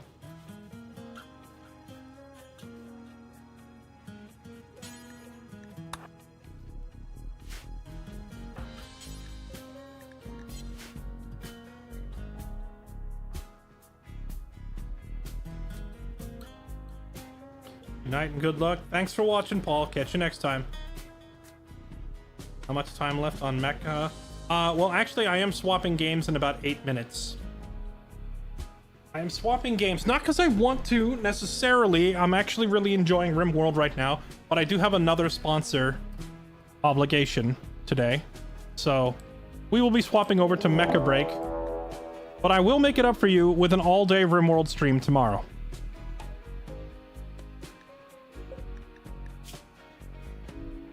What are you? Oh, it's a Neanderthal. It's a child Neanderthal.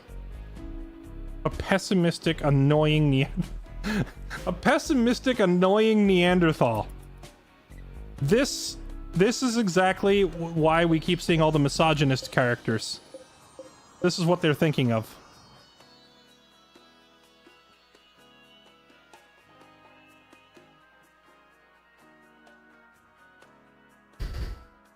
Untidy, thank you again for 10 gifting. You are incredibly generous. Thank you so much.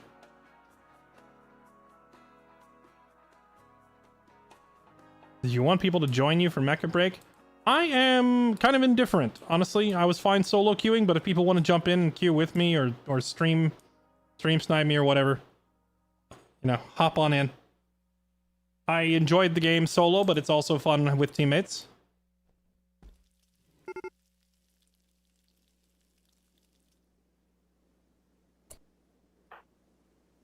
All right, everybody up. We got to kill the annoying Neanderthal. Here we go. Legendary. Welcome to my world.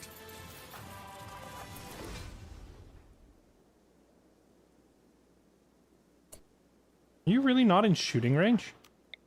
Oh, you're just outside it. Okay.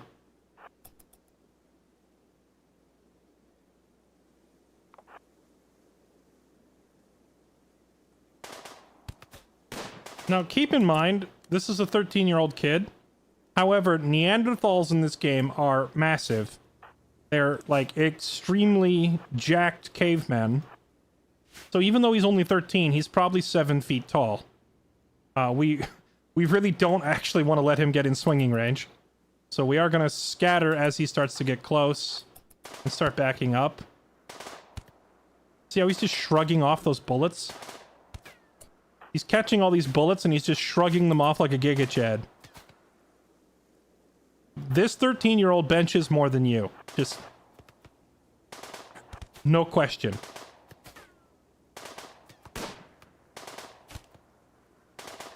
He has so far tanked 13 bullets. Like 11 of which came from this machine pistol, but 2 of them were coming from like a bolt action, like Winchester rifle. Look at this!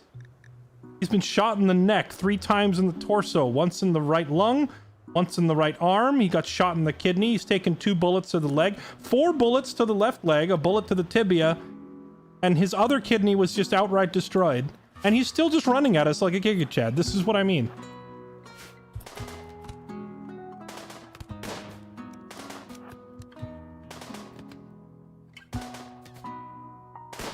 Holy, what a Terminator!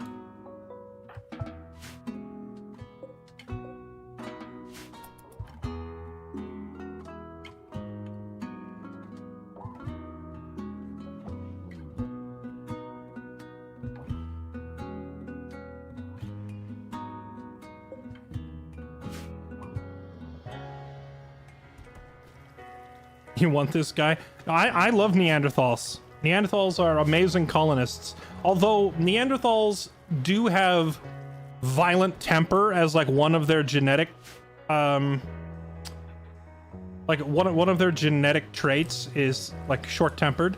So they get into fistfights with other colonists, and sometimes because they're so big and so strong, if they get into just like not even a serious fight, if they just get into a casual fight, one of their casual punches can actually still like inflict severe permanent injuries on your other colonists because they're so strong. So you have to be careful with Neanderthals, man. They're the kind of person that walks up to you and like, you guys, you won the football game.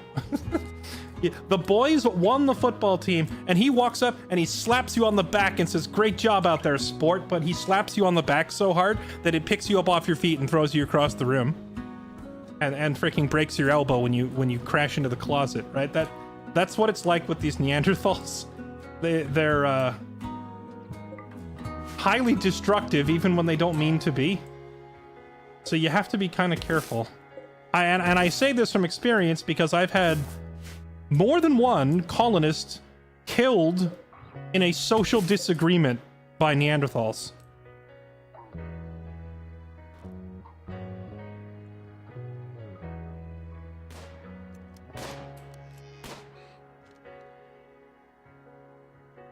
Oh wow, look at all this meds. Grab all that.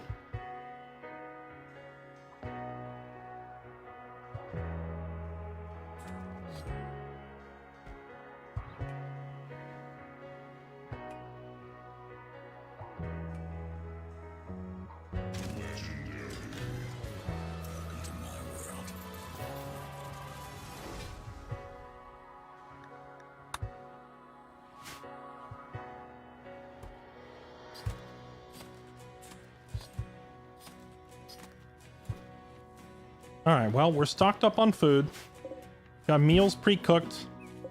We've got lumber, steel, at least a little bit of medicine. We still don't have any extra hands to work with. We still just have the 3 starter bros. Set that back to strawberries. I'm just going to have him keep changing what he's making over here for the skill. But this is going to have to be where we stop our... I guess we're going to call this Family First. And we're stopping not because the stream is over, chat, but because we have a sponsored agreement to play some Mecha BREAK tonight. So we're going to swap over and play Mecha BREAK. Now, I know a lot of you are excited to see the new Rimworld content, and I am too. So I will try to make it up to you tomorrow by just doing Rimworld all day. I know these past couple streams I did Rimworld and then Broken Arrow, or I've done Rimworld plus Mecha BREAK. Tomorrow will just be strictly Rimworld, and we'll try to make some real progress. But duty calls. So we are going to take a brief, like 5-minute break while I set stuff up. I'm going to get the chat bot ready and change the title of the stream and stuff like that. And we're going to do some Mecha BREAK. So I will see you all back here in just a few minutes. Take this opportunity to go stretch your legs, grab a drink, grab a snack, etc. Thank you all for watching. If any of you who do have to leave right now, I get it. Thank you for being here. Twitch chat, YouTube chat, you're both awesome. I'll see you all back here in just a minute, okay? Oh, you know what? I just remembered. Everyone's favorite game.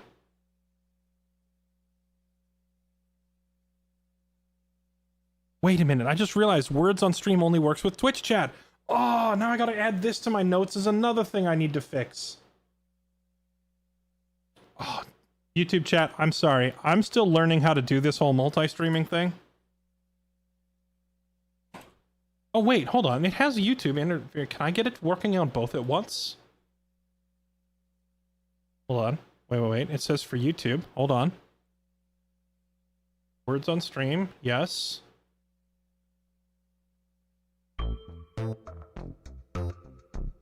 View YouTube. Okay, but does it work on Twitch chat at the same time? I have no idea.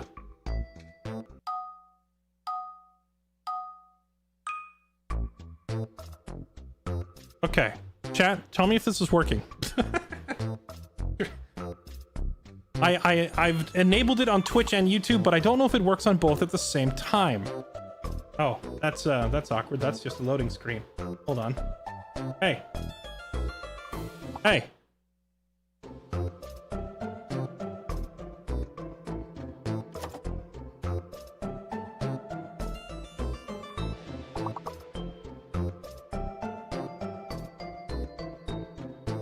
Well, that's awkward. That's no fun at all. People just spamming random words.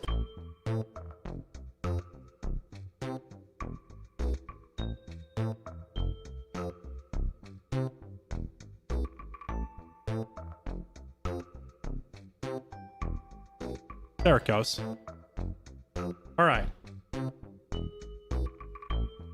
Tell me if it works now, chat. I'll be right back.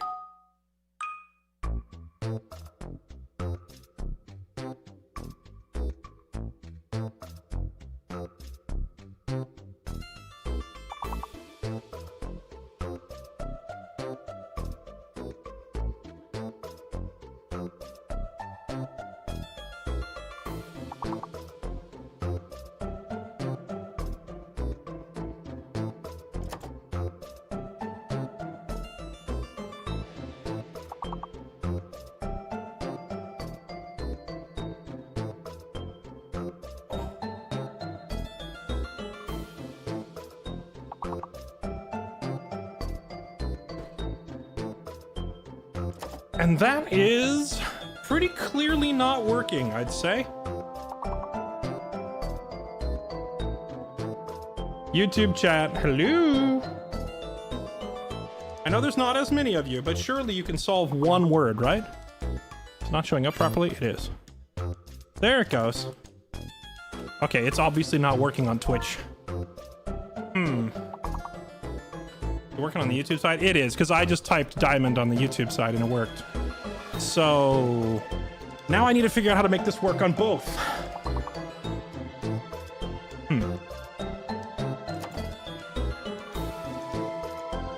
All right, well, in the meantime,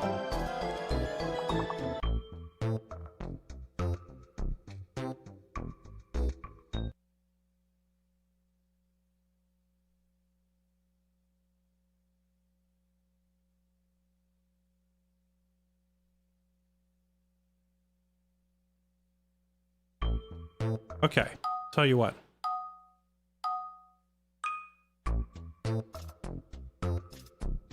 Oh, wait, it's a different link. Oh. That's so silly. It's like it's two separate games of it. Oh, well, how do I... Does that mean I need to put two different... How... How am I gonna do that? All right, well, there you go. If you're on Twitch chat, you can just type it in chat. If you're on YouTube, you'd have to use the QR code if you want to play. All right, you guys solve a puzzle or two, and I'll be right back. I'm gonna get everything ready for the sponsored stream, okay? Sorry, I'm figuring out the multi-stream thing still, okay? We're working on it. I will be right back.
All right, I am back. Good job, chat. Statler coming in first place. What a champion, what a legend. Good job, sir. All right, normally I would say let's do another one, but I'm already a few minutes behind, so we're gonna swap over now, and we're gonna play some Mecha BREAK. I appreciate your patience as I get the hang of the multi-stream stuff. I'm still quite new to it. It's only been a couple of days, and I've been doing Twitch for so long that most of the services and apps and everything that I use, they all work with Twitch. But now it's like a piece at a time. I'm having to find multi-platform options, and words is just another thing that's like, oh yeah, I need to find some way to make that work. I need to find a better way to like get my chat consolidated on my end as well. Right now, believe it or not, I've actually just gone back to reading both chats separately because the Caster Labs program was not as good as I was hoping. It sometimes freezes up and it wasn't actually pulling comments. And it also displayed everyone's names of the same color and stuff like that. So it wasn't really quite working out as well as I hoped it would. So I'm going to have to look for another new solution. Is there a way for you to enable low latency mode when multi-streaming? Low latency mode, when I use it on Twitch, it actually causes like some sort of distorted, warbly audio. Like I get complaints about weird audio problems whenever I use it. So I don't use low latency mode because of that.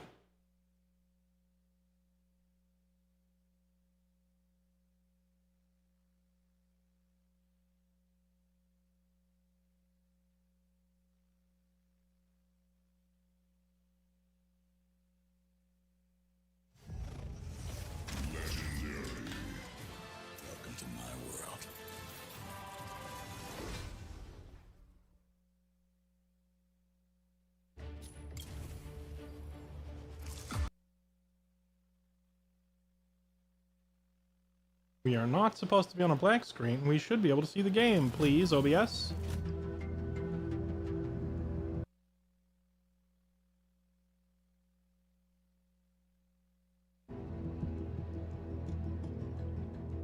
Hello?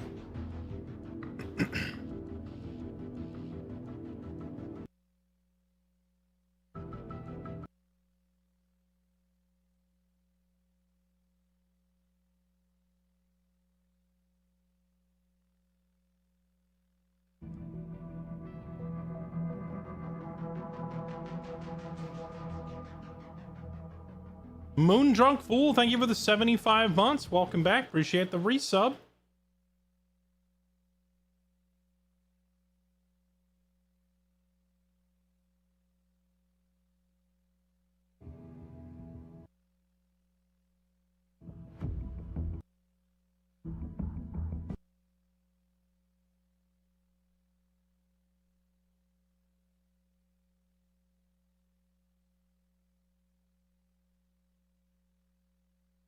All right, let's try this and see if this works. Is that working? There we go. All right. Here we go. Some more Mecha BREAK. All right, as we hop into Mecha BREAK, Chad, a quick shout out from our sponsor. Want to say thank you to Amazing CSUN Games for sponsoring tonight's stream. We are back in Mecha BREAK. This is my 4th time being sponsored by them, but it's like my 10th time playing the game because I actually enjoyed the game enough to go back and play it a bunch on my own time. Mecha BREAK is a fast-paced dynamic mech action shooter, and there are 12 mechs available right off the bat, and you can unlock 3 more by playing. I've done a bunch of the 6v6 arena, and I've done a bunch of the 3x3, so today, for earlier today, this was like morning stream, and for tonight, I've been playing the extraction mode, which is Mashmak. So we're going to hop into Mashmak. Now, earlier, I was doing the single-player free-for-all mode. Now I'm going to try doing the team mode in Mashmak, which plays out like an extraction shooter, the most famous of which would probably be Escape from Tarkov. But at this point, there's a whole bunch of other extraction shooters out there. Mecha BREAK has a much larger scale for the extraction mode because you're playing giant mechs and you can fly around and cover large amounts of territory quickly. So it's really fun. You're flying around, blowing up mobs, and then fighting other teams and trying to get out alive.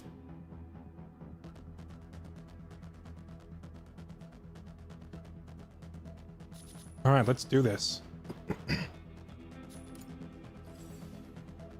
All right, Frogs, you want to be my wingman? Let's do it. Where can you see your team?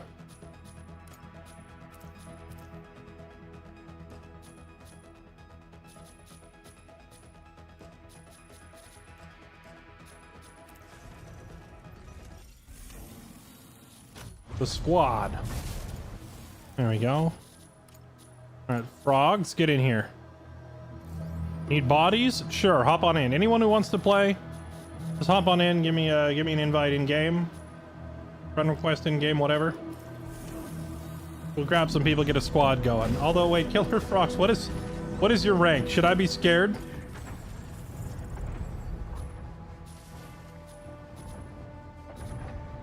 Bronze on Verge or Platinum on Verge and Bronze in the Ace Arena. That's not too bad. All right, I was worried. I was like, imagine he's like some double, triple OG Grandmaster Giga Chad.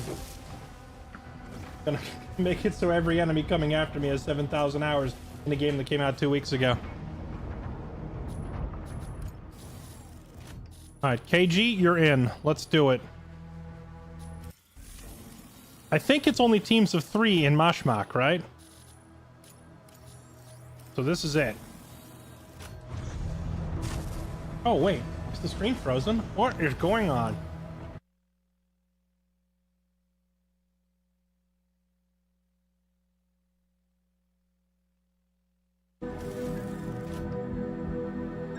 It is frozen. Oh my goodness. What is going on here?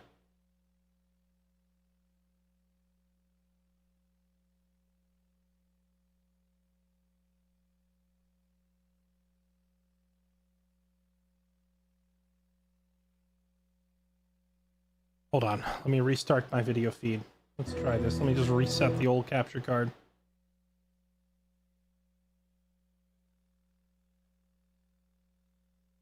The cursor was sponsored. Honestly, I didn't even notice anything was wrong, but here, I'm gonna restart and try it this way.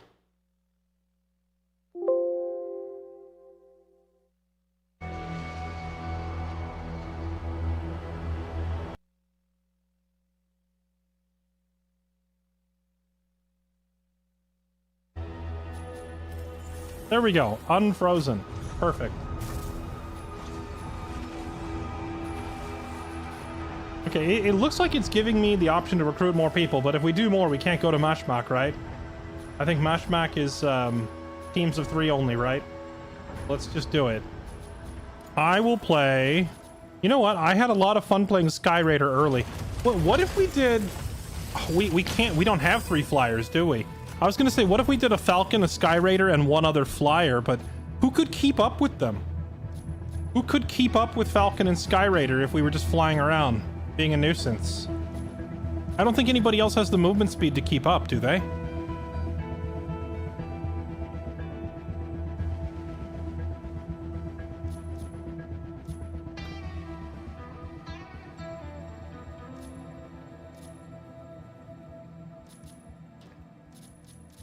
Aquila would also work pretty well, because I guess Aquila could stay up in the air with us. Lumine is fast? Okay.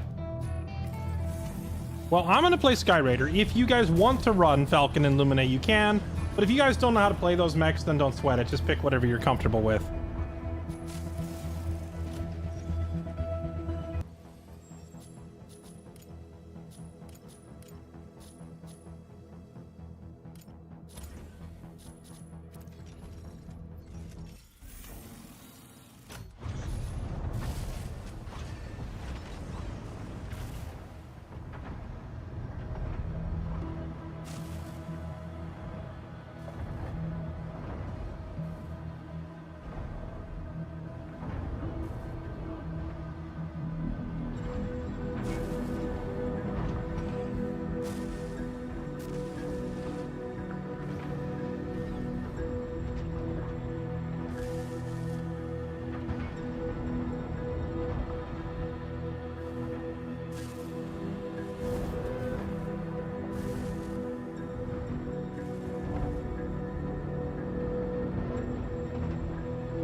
Yeah, sometimes computer stuff just stops working. It's a pain.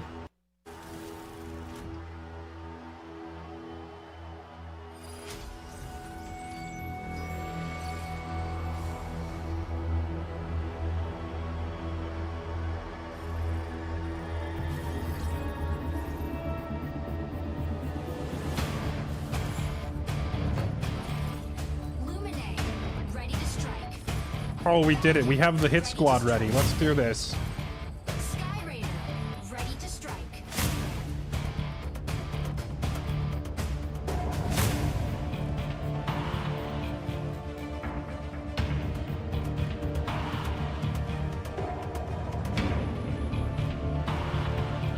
So we have 2 flyers and 1 very fast moving, like flying support. So my hope is with a fast moving squad like this, we isolate and destroy. I'd say we target enemy, like what? Snipers need to go first, then enemy flyers and supports, and then focus on their heavy stuff last.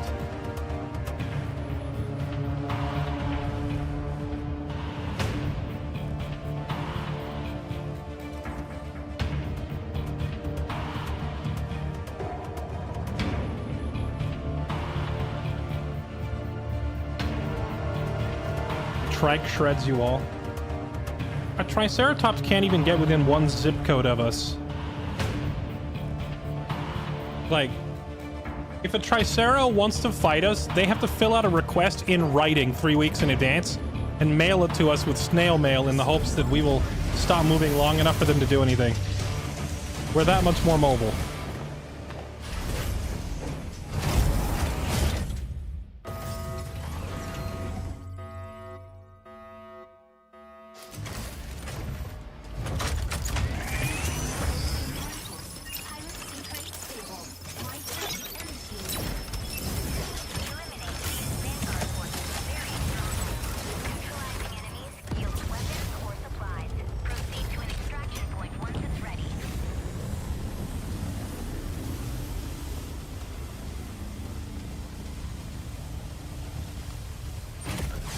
Sky Raider, engage.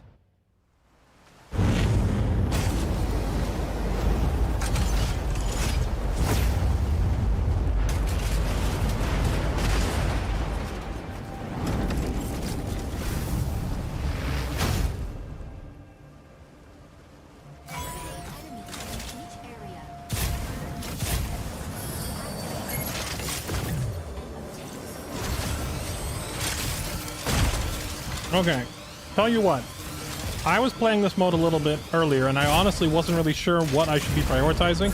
So let's have you know, Falcon lead the way. Oh, there's another squad right here.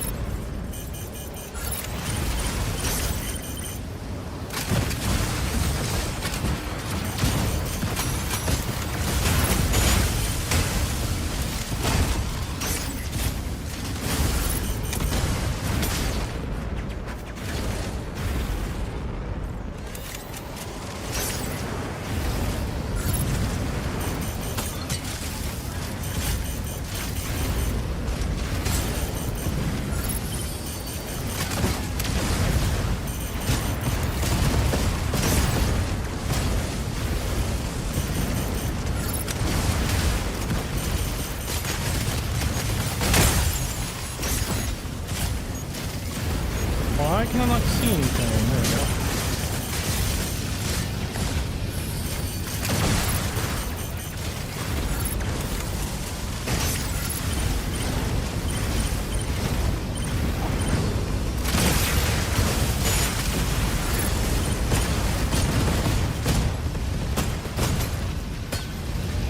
Out of stamina's not good.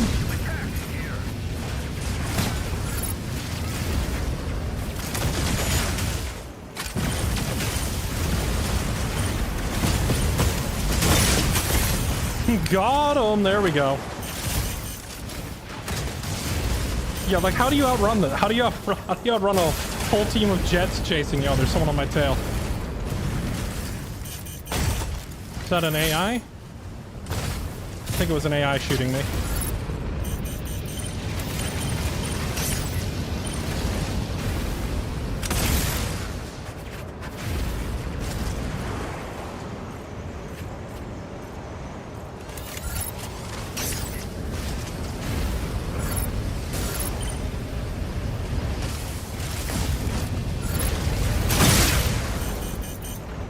So Stellaris turned invisible? I saw him a second ago. Then he just vanished.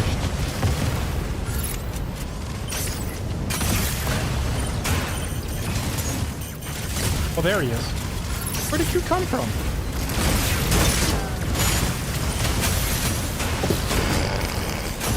Goodbye.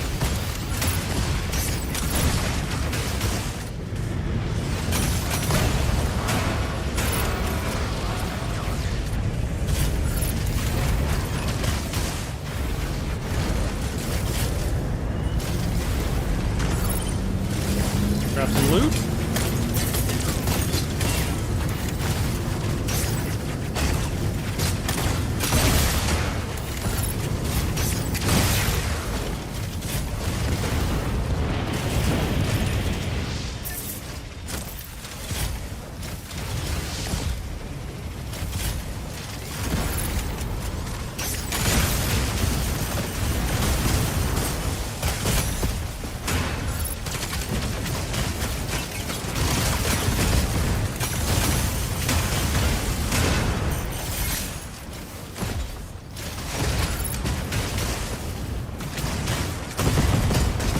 That little missile cluster bomb is so gross. Oh.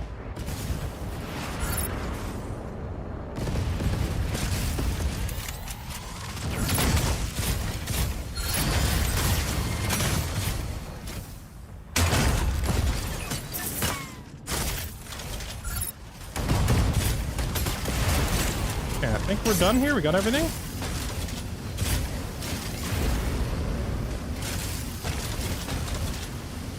Alright, I'm gonna let these guys lead the way. They've played the game a lot more than me. I'm just gonna follow Falcon and see where he goes.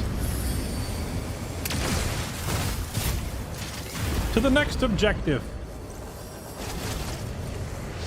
Oh, please tell me the next objective isn't fighting these buzzsaws.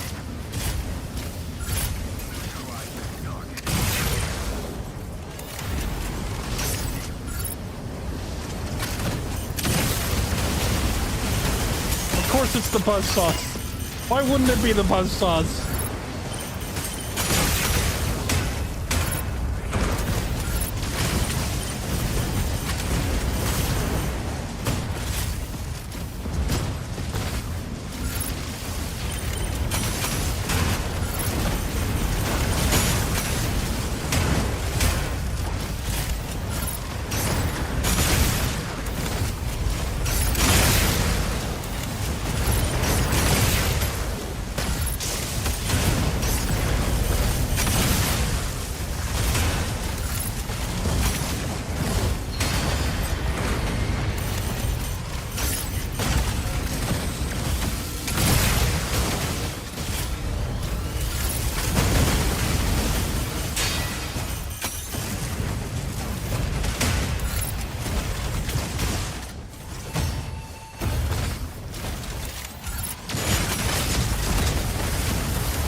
Ow.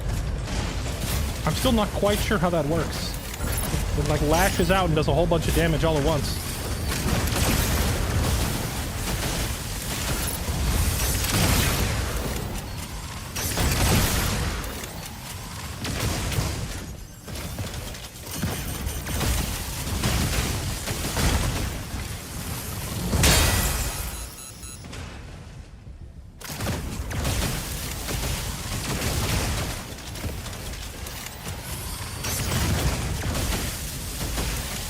Pretty good anime. I've got the hang of turning around and like doing the 180s in midair pretty well.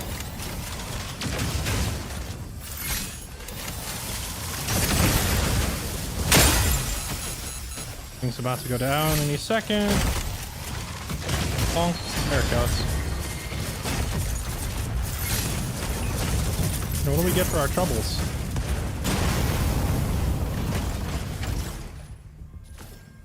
Bunch of stuff.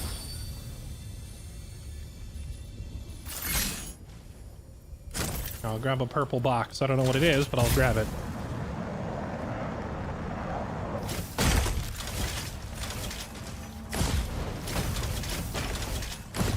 And then whatever these guys left, I guess I'll grab that too. Yeah.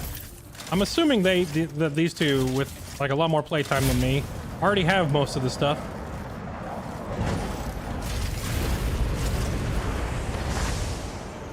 They probably don't even need it.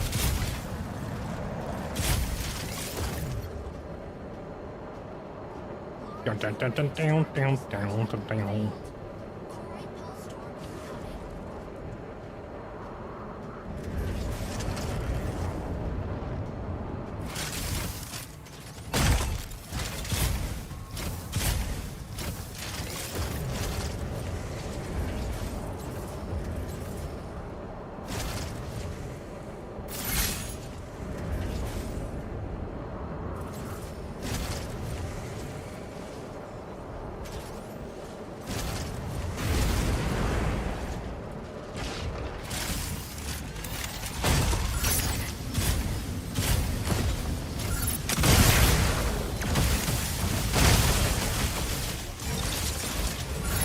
Oh, this guy, he doesn't explode right away. He turns into a different mech.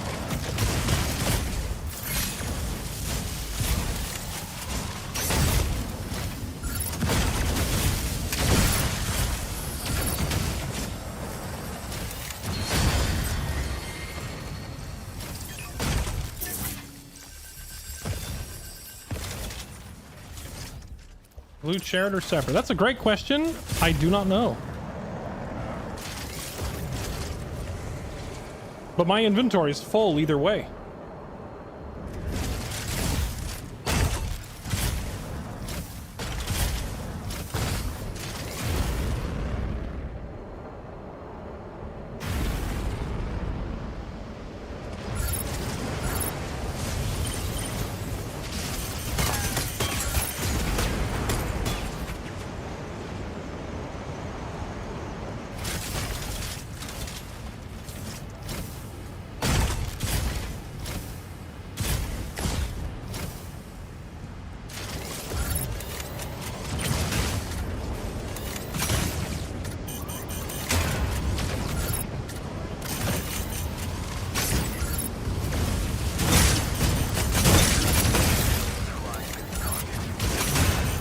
This target. What are we aiming at?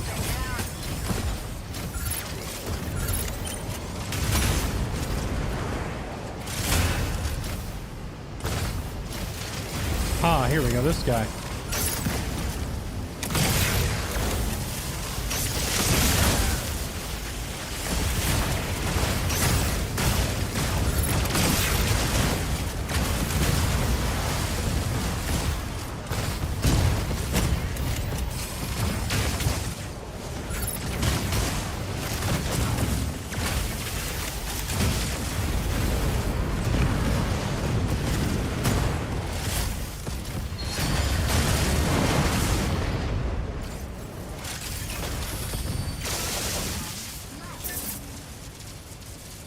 Light single-handed missile launcher, a box of superb stuff, paint. Okay, there you go. Let's toss out the paint. Take the superb mods and the missile launcher.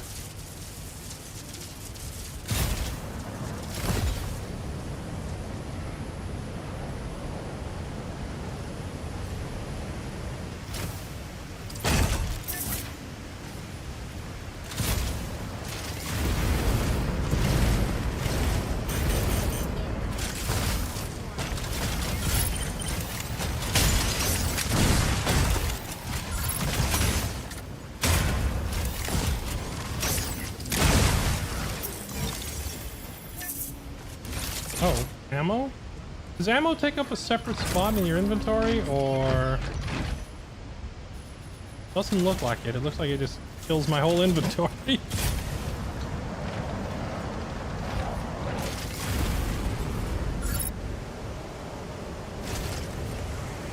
Anyone confirm if gliders are consumable? Well, I can tell you that when I was playing earlier, I managed to take out another player and then hijack his glider, and I actually exited the map with it, and it went into my inventory. So that tells me that if you keep it intact and you leave with it, you can reuse it, but it can be stolen from you if you lose a fight. Or at least that's how it appears to work to me. Because I literally took out another player and stole theirs earlier.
They're consumable now.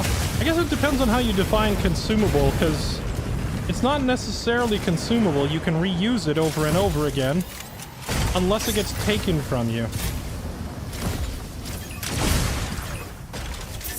So I guess it's like a little bit of a distinction.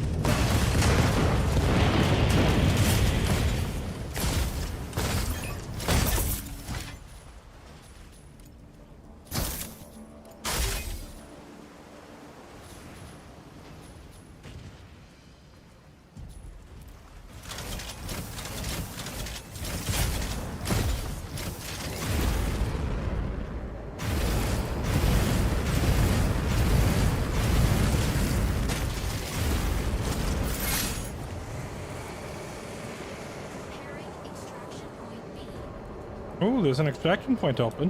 Well, since I'm carrying about as much loot as I can possibly carry, I would love to go to the extract. And, I mean, honestly, I don't even care about extracting with the loot. I kind of want to just go fight another team. But it seems to me like nearly all of the combat occurs at extraction points. Extraction point A cleared. Though we did just have a nice little shootout over there above the water. But I'd say 90% of the combat I've gotten into has been at the extracts.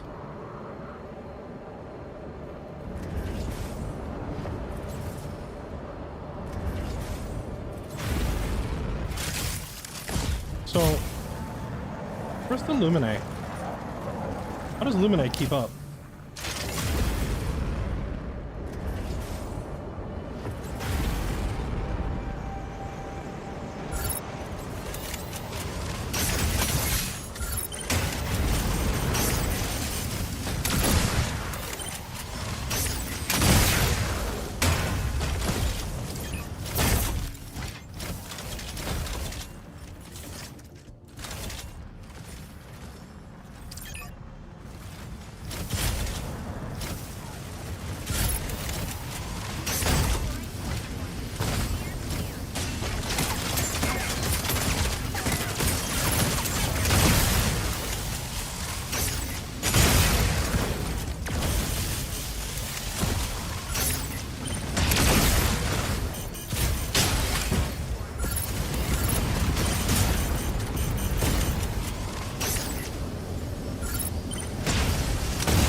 You know, I understand that they want us to emphasize staying in jet form when we're playing the flyers. But it does seem kind of weird to me that some of your weapons aren't accessible in mech form. When mech is like, isn't that the primary form for all these things? Ooh, another one of these. So purple is better than blue, right? So toss one of these, take that.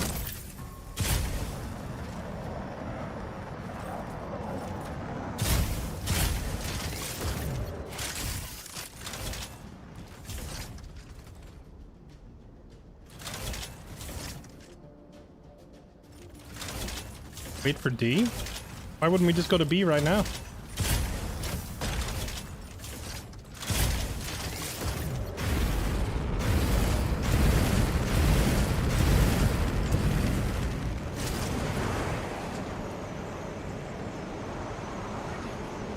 Leaving the combat zone.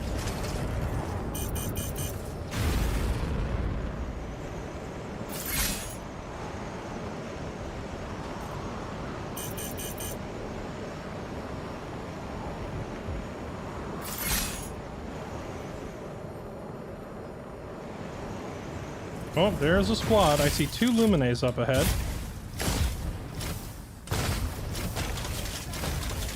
Is ready.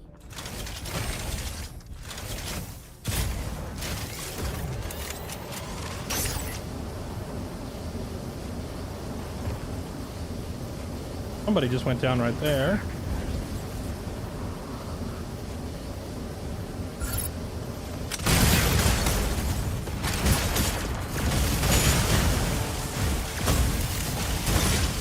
Dude, we just obliterated that guy.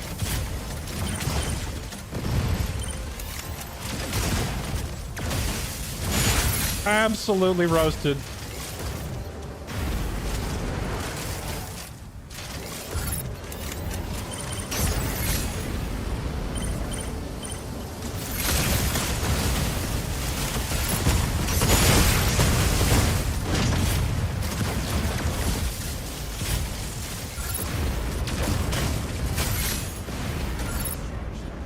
Oh my goodness, we're wiping this team so fast. This is disgusting. 1 left.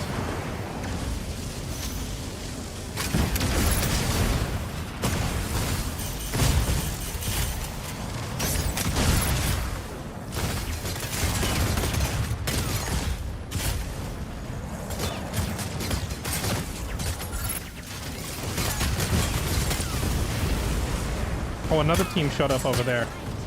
Hold on. I want to back off this other guy and regroup to my team because they're fighting 3. Let's not get split up.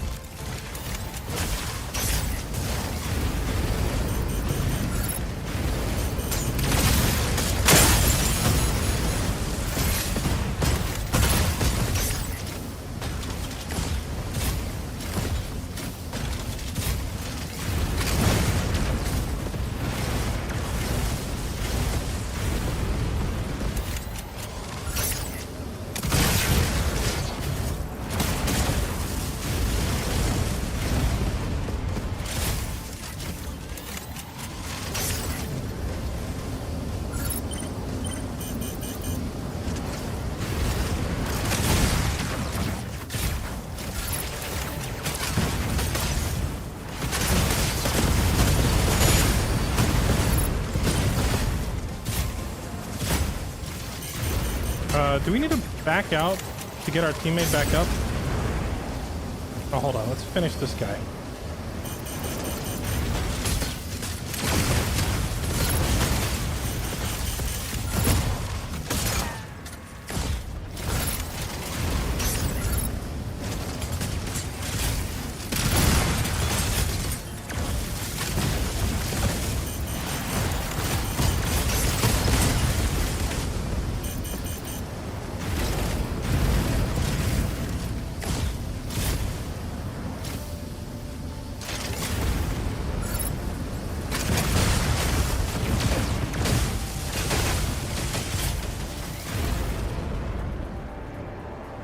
Oh, he got back in on his own. Okay. I wasn't sure if we had to go res him or if he could res himself.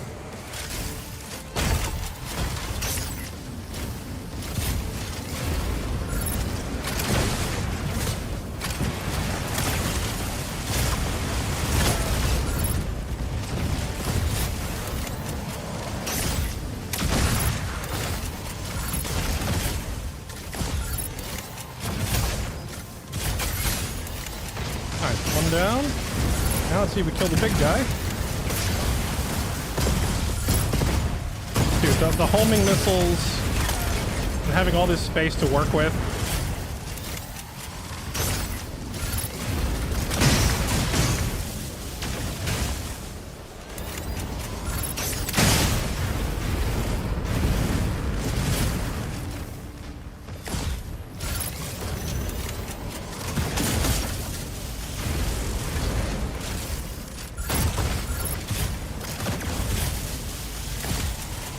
Does Tricera have some sort of ability that pops other missiles out of the air on their way in?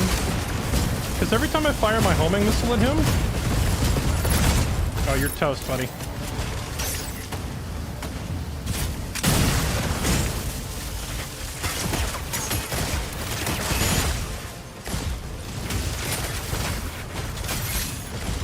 There it is. Every time I fire my homing missile at him, it seems like it explodes prematurely in the air, so I can't help but wonder if he's just, like, shooting them down. Alright, we just wiped 2 squads.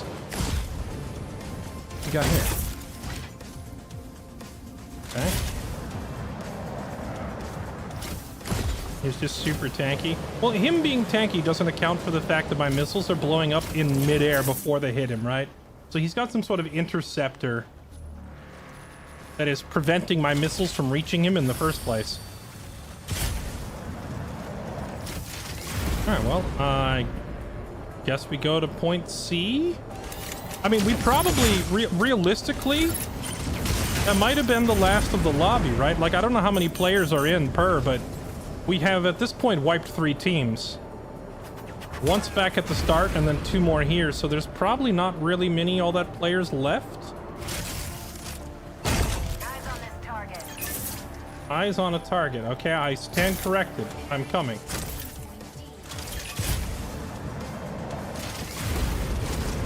At least one more team, it seems.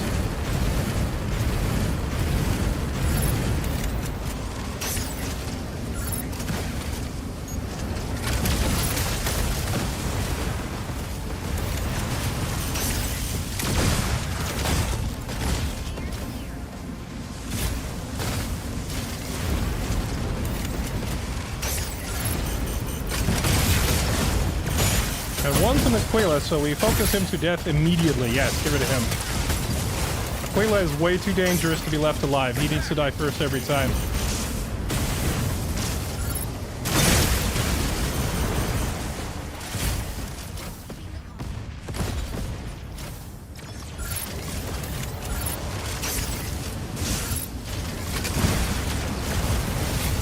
He pretended he was going in the tunnel, and he turned around. Very clever. Is he wielding a warhammer? Get away from me! It's a melee hurricane.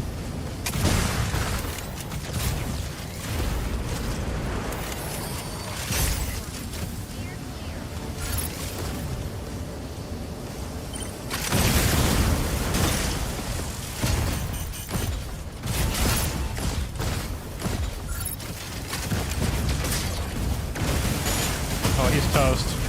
Look at all those homing missiles. Goodbye. Alright, how many now? Just one? We got the Aquila, we got that guy. Where's the third one? We just saw him. There he is, Tricera.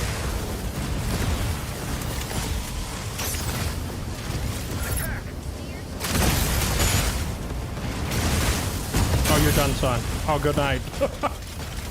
This is gross. Dude, I like the 6v6 and the 3v3 mode, but I also love playing the flyers. And I gotta say, this big, wide open map finally lets me feel useful as a flyer. Like, you have so much room to maneuver, and you can take advantage of the terrain and zip around and come in at unexpected angles. This is by far the most fun I've had with the game.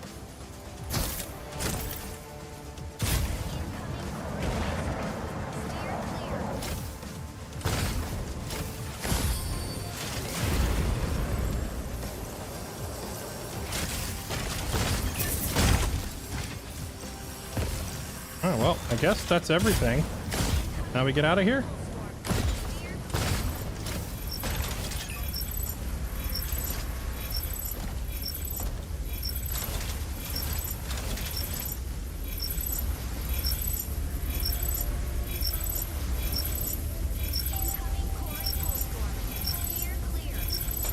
You get more rewards the longer you last. What, so we should wait for the next extraction zone instead? Well, too late. Looks like we're using this one.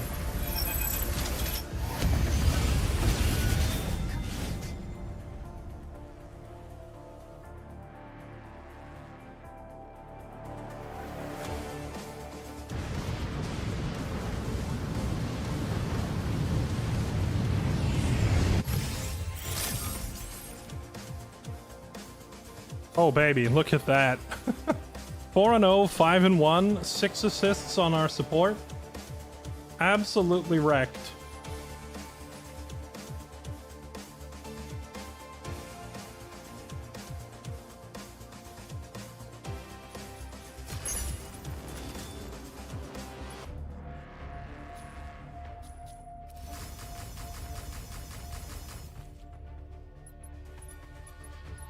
Look at the loot. We got so much loot.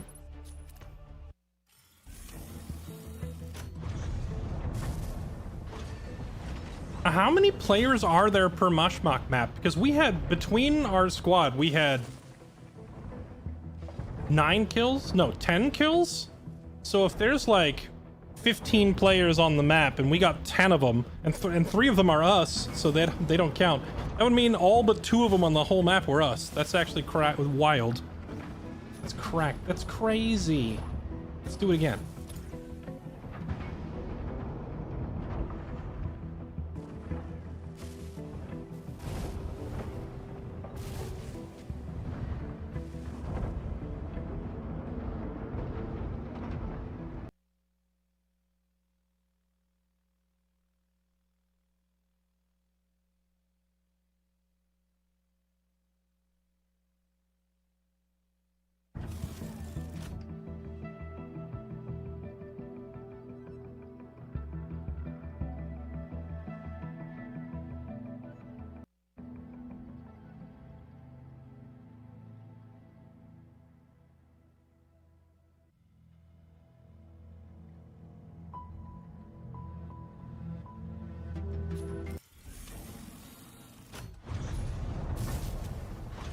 What does this combat readiness stat mean?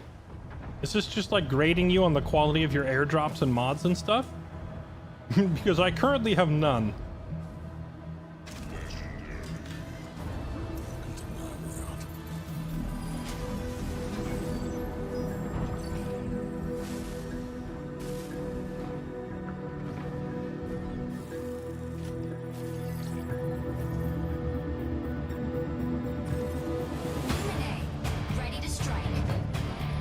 Oh, is this like our specific objective? Take out 4 troop ships. Got it. And if we do this, we get 800 blue coins. I have never actually earned a blue coin yet. I've probably been ignoring these objectives. Sky Raider, ready to strike. Falcon, ready to strike.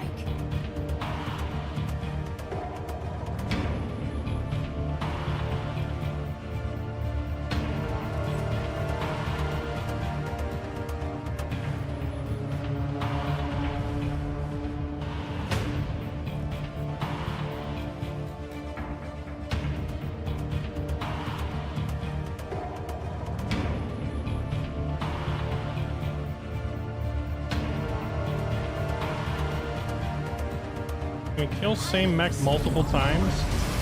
I'm honestly not clear on if somebody can self-res or not. I know if you wipe out all 3 members of a team, then they're just gone, right? But if one of them survives, I believe they can get away and res all their friends, so if they res, you might have to take them out more than once.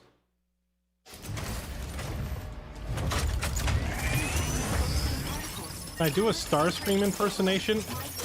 I would love to, but I have no idea what he sounds like. Was he in like the Transformers movies? Because I haven't seen them. Yields weapons or supplies. Proceed to an extraction point once it's ready.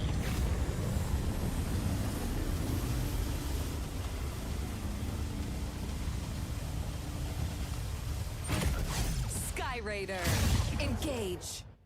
I think I saw the first Transformers movie, and that was it. I saw the first Transformers movie, and all I remember... I only remember 2 things from the Transformers movie, okay? I remember that one of them only talks by playing radio clips, right? And then I remember Shia LaBeouf staring at Megan Fox bent over the hood of a car. Those are the only two things I remember. And then the rest of them I haven't seen.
Loot, my friend?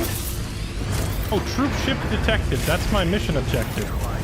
Do the other two guys on my team have the same objective? I guess they do, because I see them all converging on it immediately.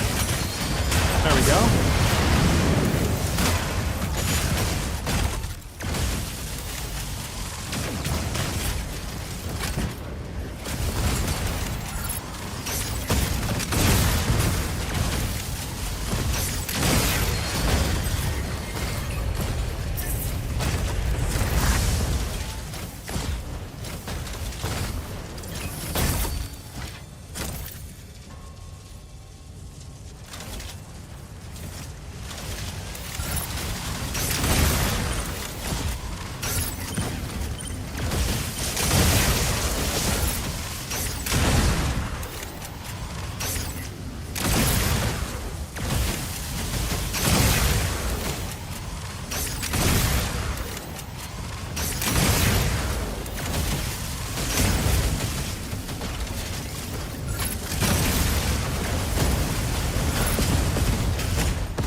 No, I want to watch Transformers again.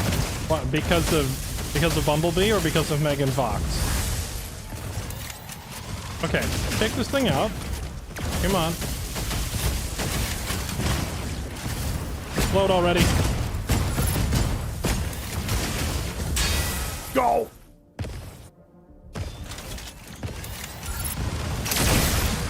Yes, Inferno, I did. It was the first time I've ever had such an arrangement made, and will probably be the only time I have such an arrangement made. I'm not really sure what was going on that led to this scheduling, but I'm here for it.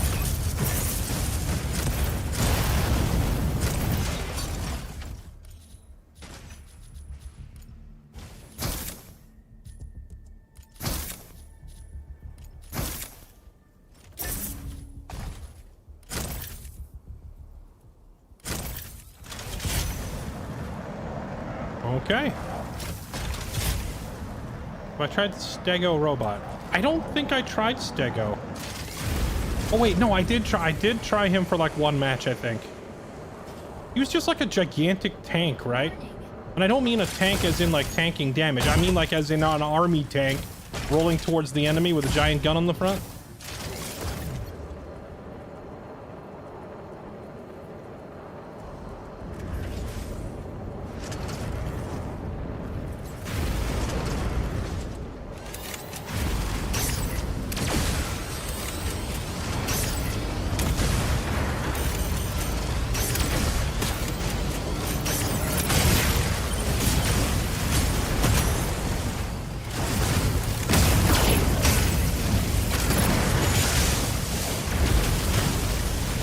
Is this thing that I'm fighting a troop ship, or is this something else?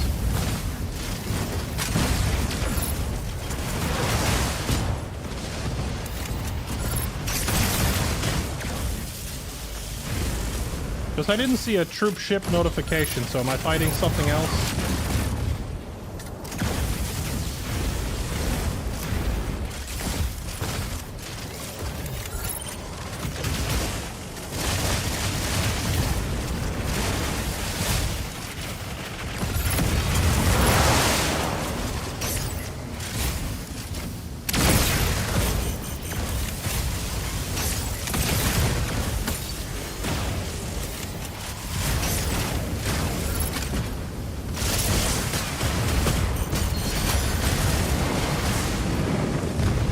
Down it goes, whatever it was.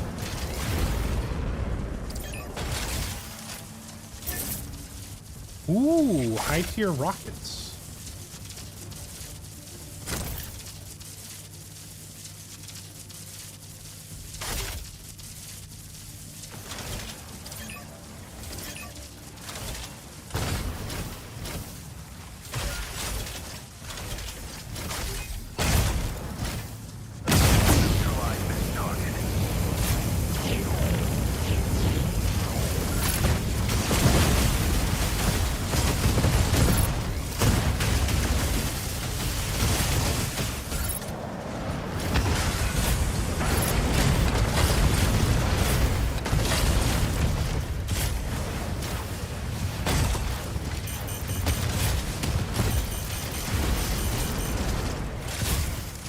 Oh, I see. Every time I switch into my plane form, anytime I switch into the aircraft form, it doesn't let me use the regular guns from my mech form.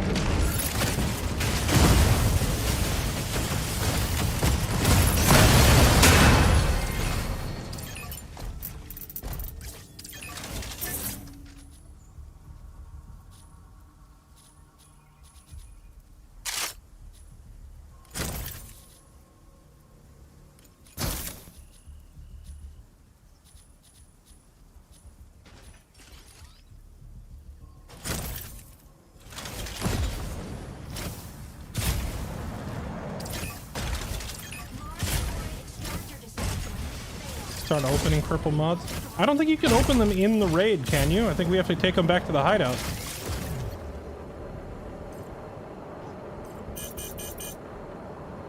Here.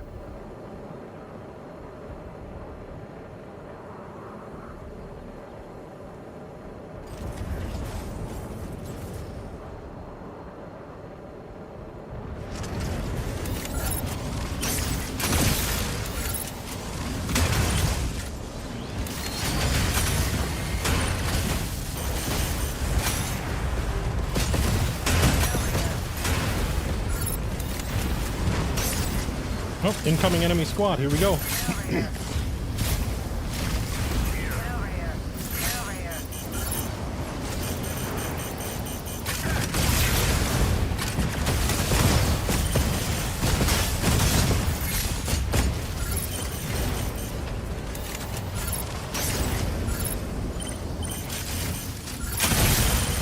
That guy got absolutely roasted.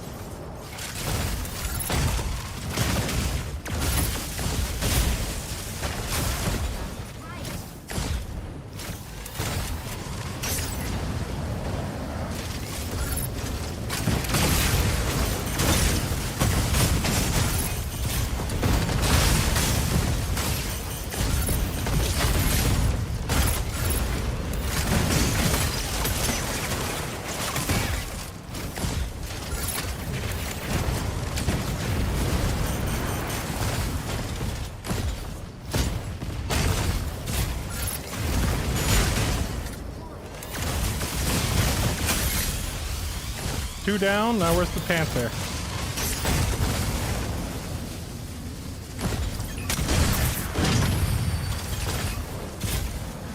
There was a third one. Where'd he go? I believe it was a panther. Oh, I just got shot. Where is he?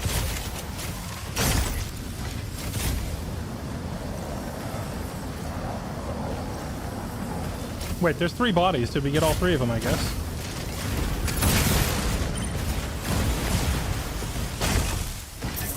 Oh, this looks like a panther right here, so we did get all of them. Yoink.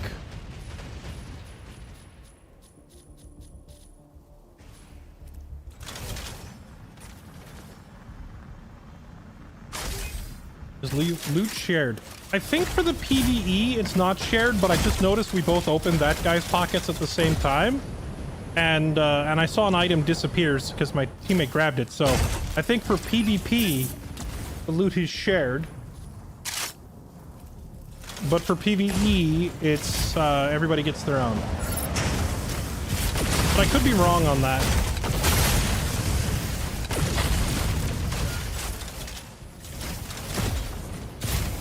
All loot is shared. Well, there you go. What I do know is we just smoked that 3 stack. Like, we're on a roll. We're a menace.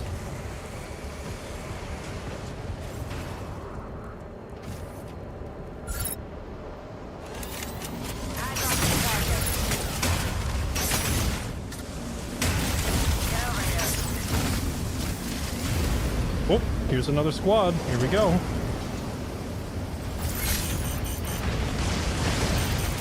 Was it a squad or was it just a falcon? And he's already toast. Oh no, it's a squad. Here we go.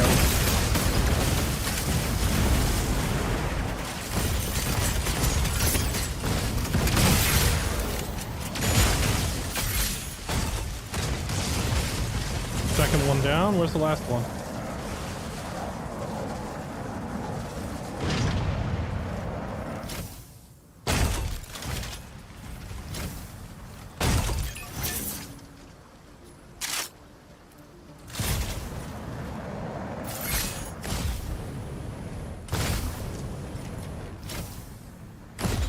Need to grab his ammo. Standard ammo, standard ammo. I need energy ammo for this other weapon that I'm using.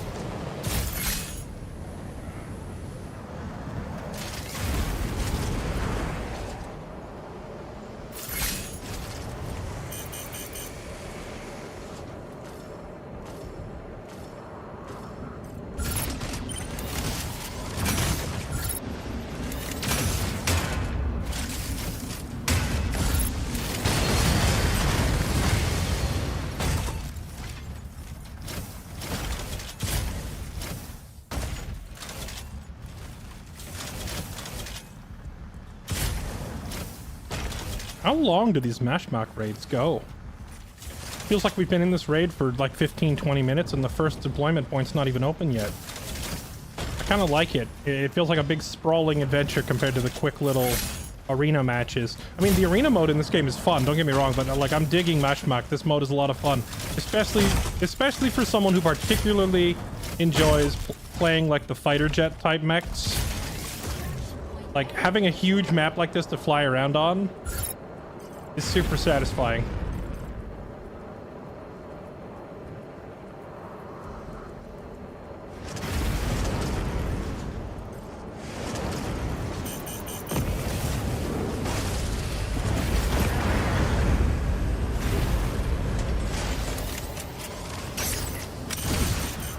I love how the voice line call out to tell you where something is get over here, get over here, get over here.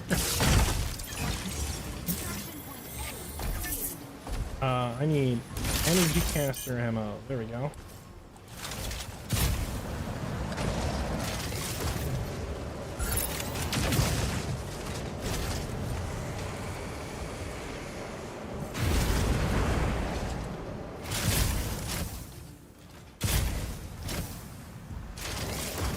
Extraction point B.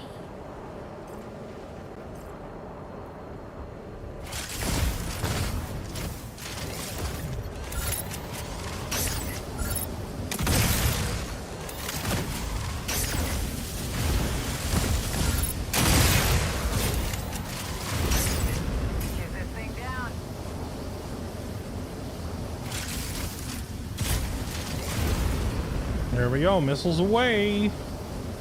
Oh, this looks perfect for the multi-missile.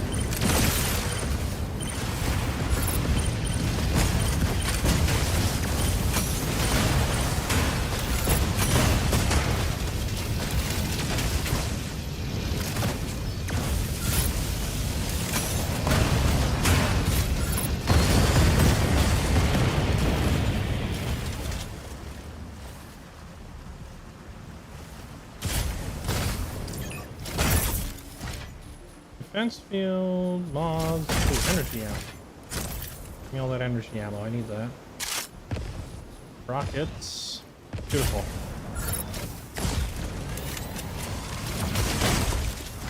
I guess I'll grab this tier 3 defense field, even though I don't actually know what it's for. I just know it's tier 3. It's probably better than this other junk, right?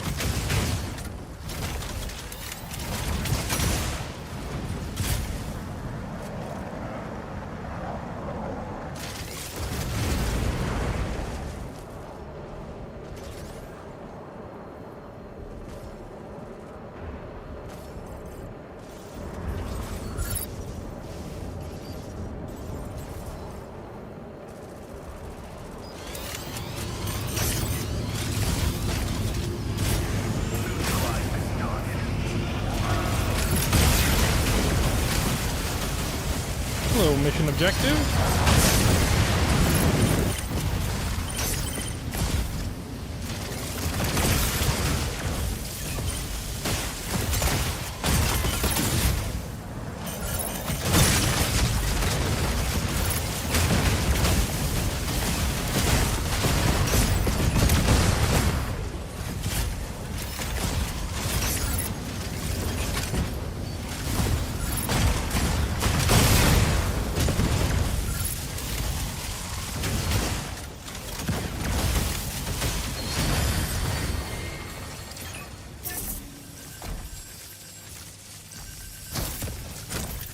So, on a scale of 1 to 10, chat, how good are these purple mod boxes? Are these like the best loot to look for?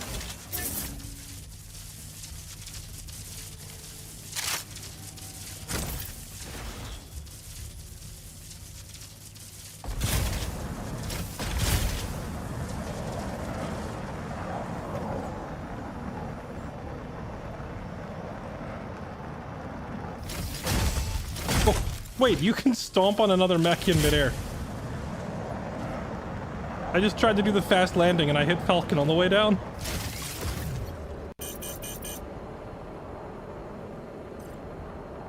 Oh, there's a tier above. Ooh, the yellow ones? Okay.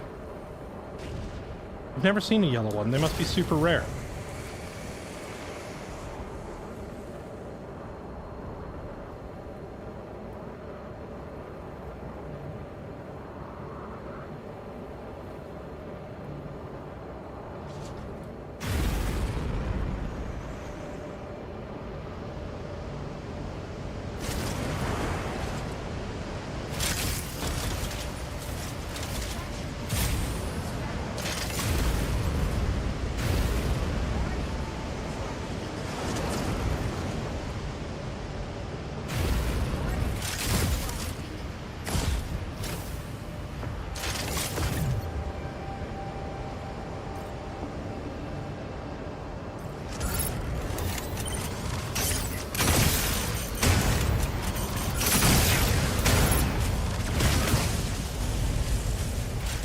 Oh, squad in front of us. What's the hotkey to ping an enemy? Oh, he's already going in. All right, never mind. In we go, YOLO.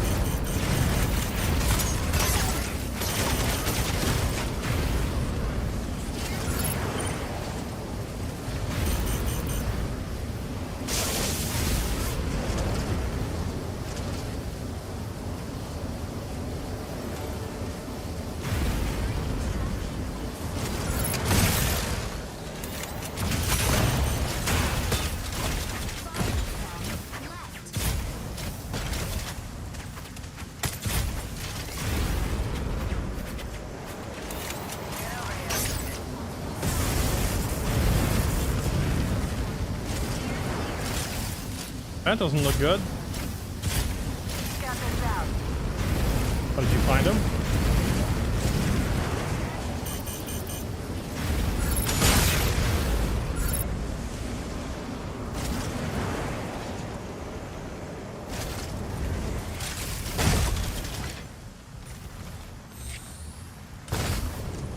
Oh, they must have found, was it, I guess, just one guy and they took him out already.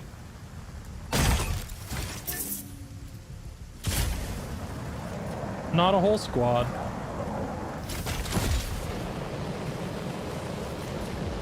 If they got it, well, if they got out, doesn't it close the extract point? Also, there's a whole squad wiped here.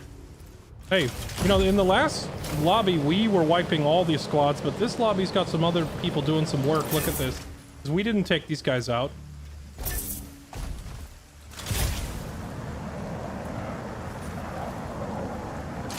Look at all these bodies. There was a big shootout here. Incoming Corite.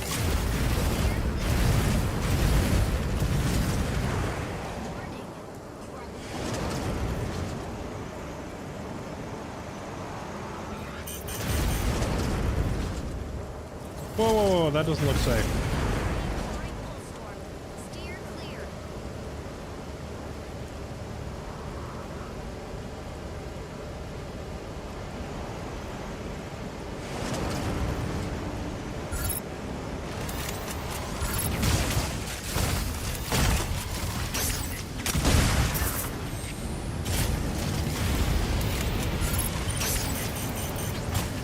Oh, that's an incoming team.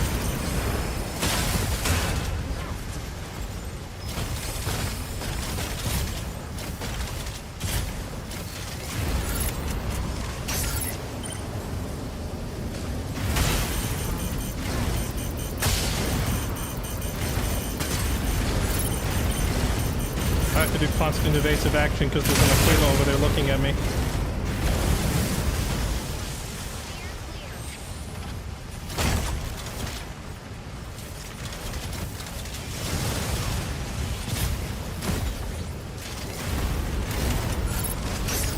There he is.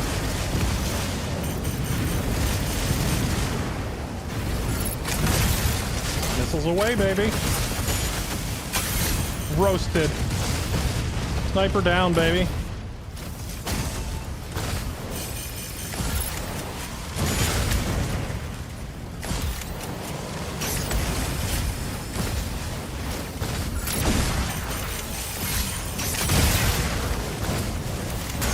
Now there was a Tricera. Did we get him too?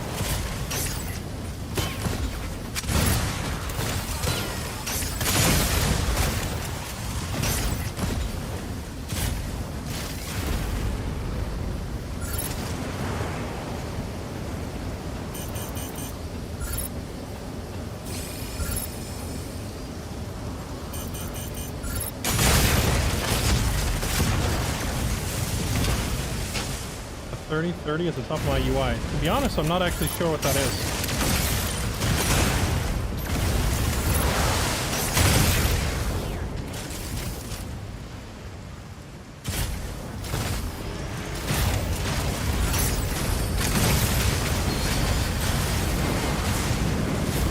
Yeah, I think the biggest difference from when I started playing Sky Raider till now is that when I first started playing him, whenever I had an enemy in my sights, I would furiously mash every attack button.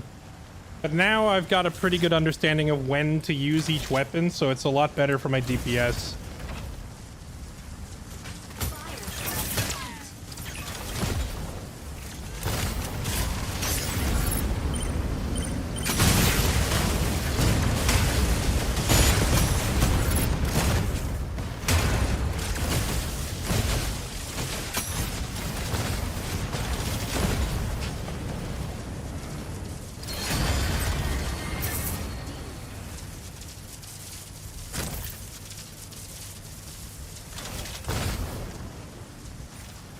Yeah, I don't think we ever got that Tricera either. I didn't check the body of this sniper that I took out.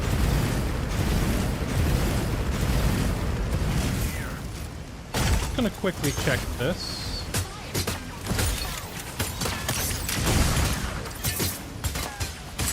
doesn't have anything too valuable. Alright, let's get out of here.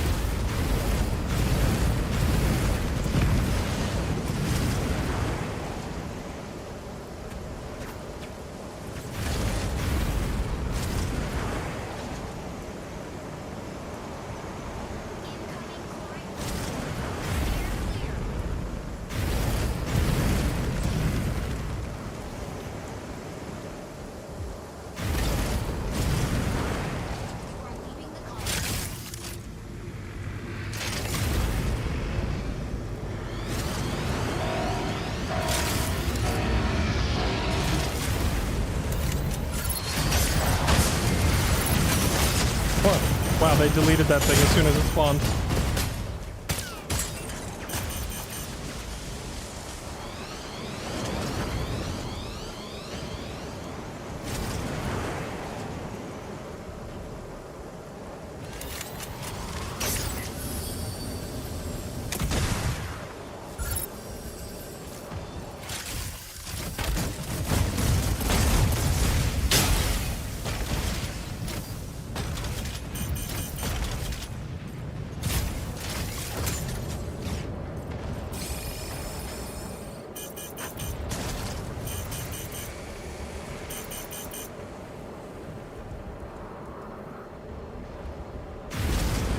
Oh, and there's an Aquila. Terminate with extreme prejudice. Murk him first.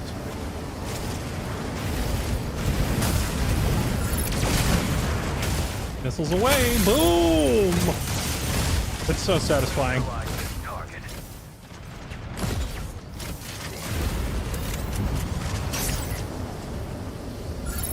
Panther. Missiles out.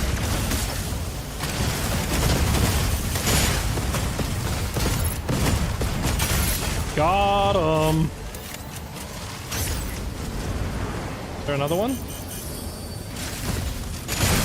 An AI.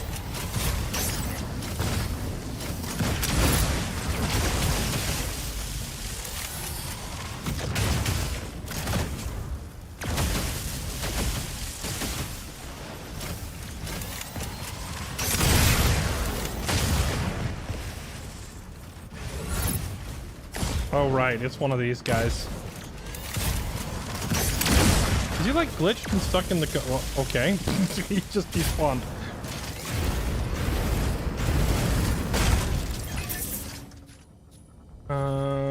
These guys didn't have much. Not this guy.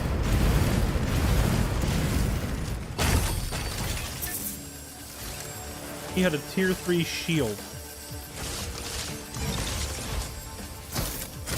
Sure, I'll take a shield.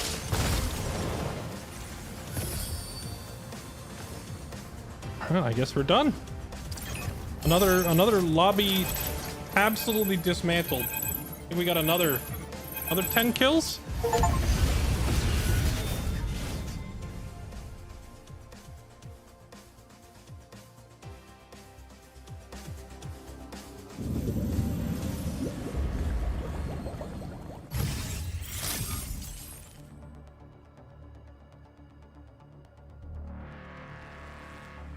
Five and 0, 2-0, 2-0.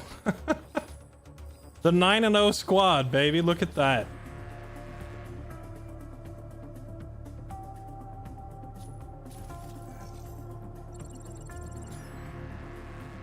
And for once, I actually completed the objective and I finally get some currency because I've completely been neglecting all of the objectives and I've just been looking for other players to fight the whole time. Because getting into dogfights is so much fun that it's pretty easy to ignore the actual reason for being there, which was to like hit the OBJ. But this time we did that too.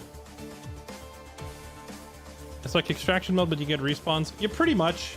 It's an extraction mode, like extraction shooter type thing, but you can respawn by calling in a new mech if your mech gets destroyed, because your pilot can survive. If your pilot lives, you can call in a new mech. But if your whole squad goes down, you don't get to call in a new one. In solo mode, you can call in a new one because you're solo. So if your mech gets destroyed, your pilot just hops out and then you can call in a new mech.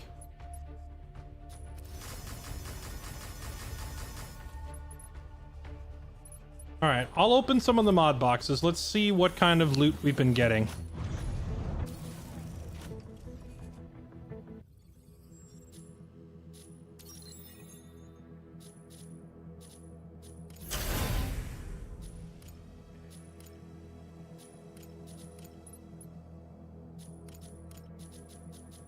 Where do you go to open them?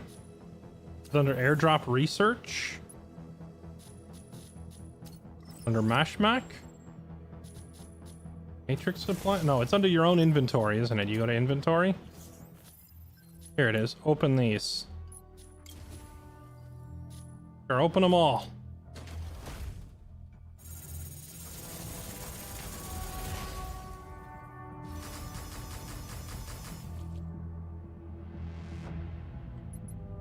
I have no idea what any of this stuff does, but it's all shiny. Let's take it.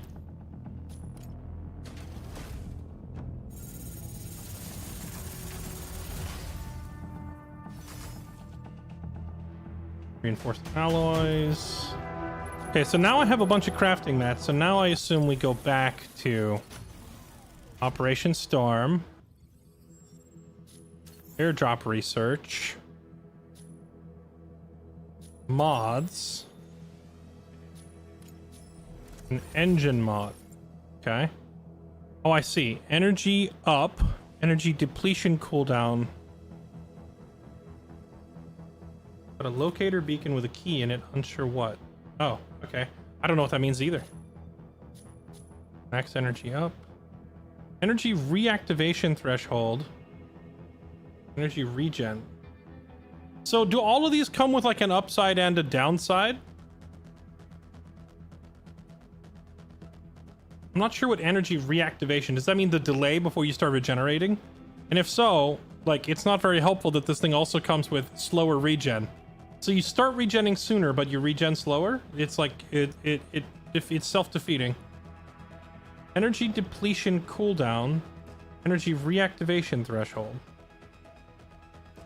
Gonna be honest, I don't know what, I don't actually know what some of these terms mean. On the engine, how about the skeleton? What do we got here?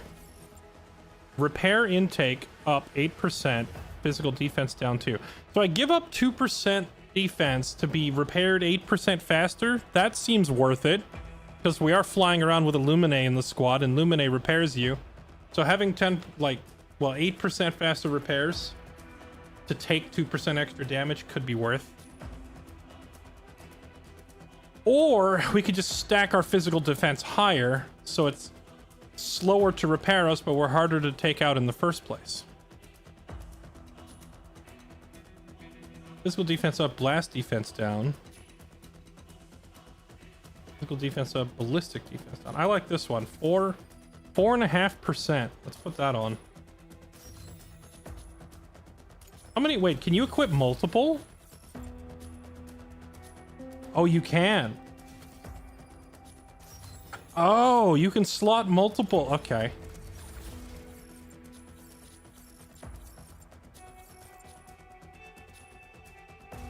Well, there we go.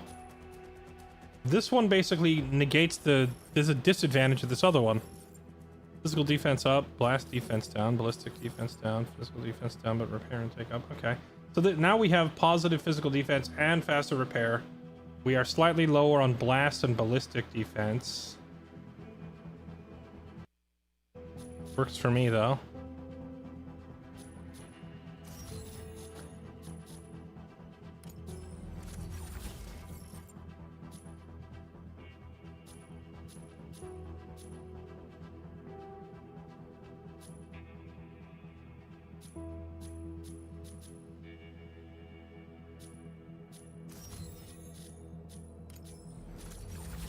Boost speed, evade speed.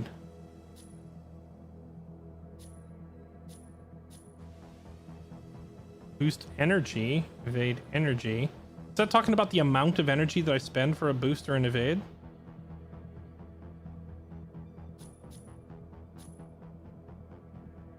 I don't really like any of these. Well, this one could be okay. Speeds up my boost, lowers the speed of my evade.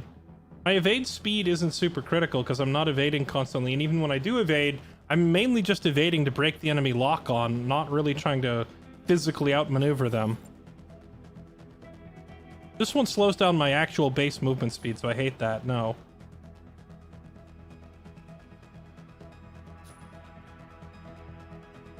I don't like the rest of these. We'll leave those alone.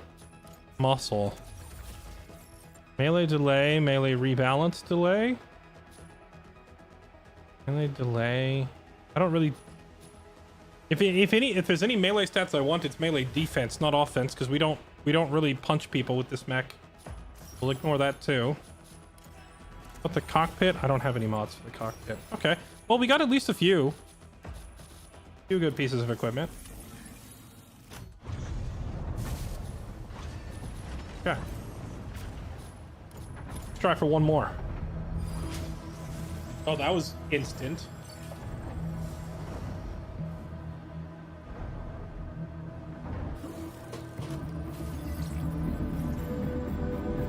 Are the special drops enabled for this channel? You can always look below the stream and you should see the word drops highlighted to tell you that they are on. To my knowledge, they're on for everybody in this category. Like anybody who's streaming Mecha BREAK, they should all have the drops. Sky Raider, ready to strike. Sky Raider, ready to strike.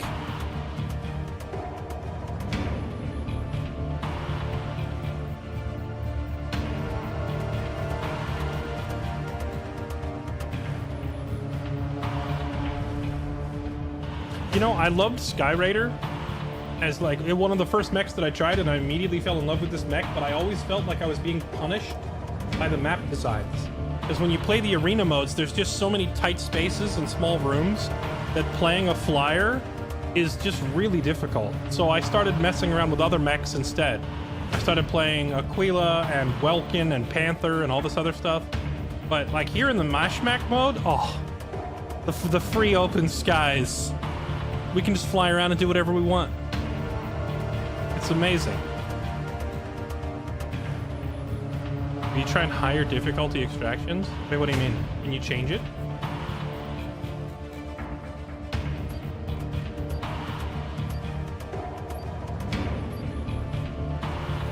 Pilot proceeding on board.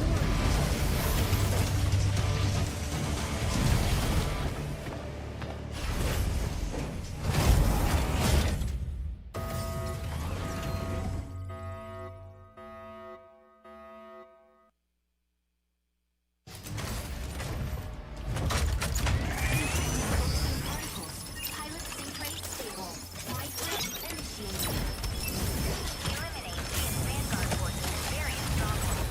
Neutralizing enemies yields weapons or supplies. Proceed to an extraction point once it's ready.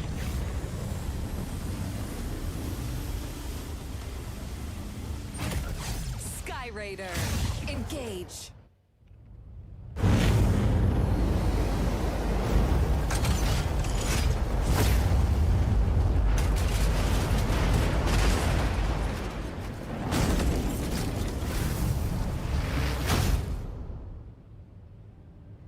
Eliminate enemies in each area. Earn mission points. Activate extraction phase. All right, here we go. Supplies.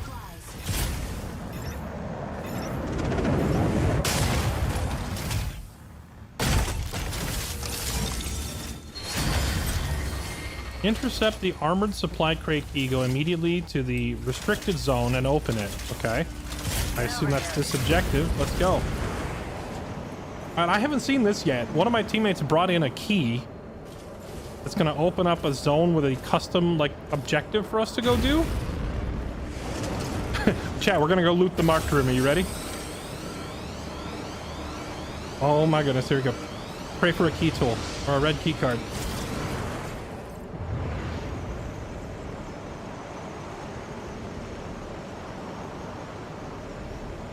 Here.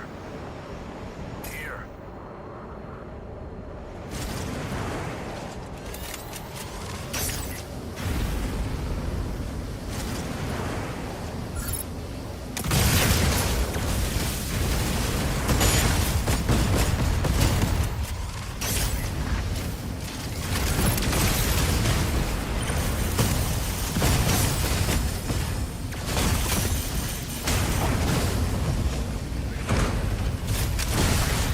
lost track of the Aquila. I wanted to get him first.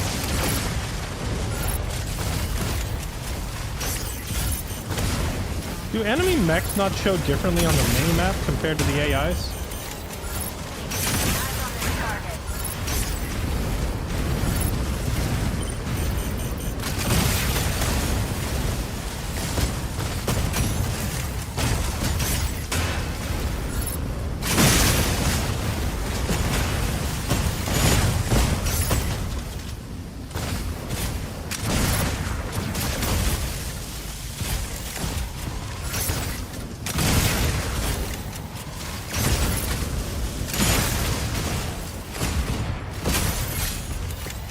Not the Welkin is down.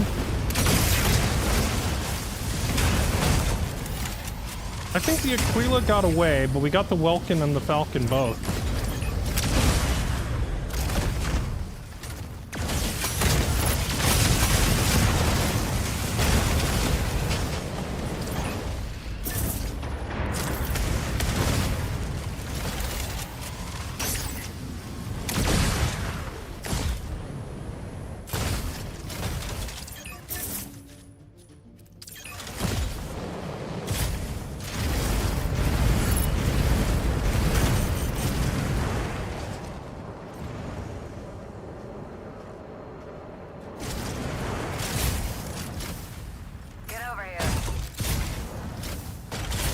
Get over here. Get over here.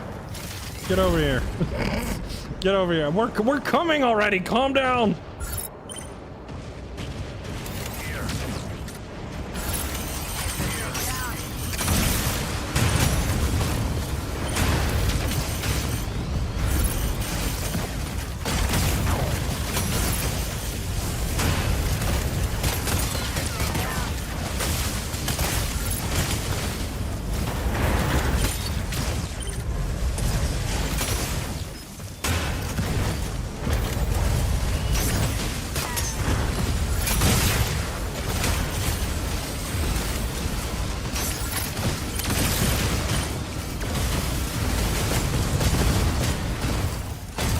High threat Constantine unit detected.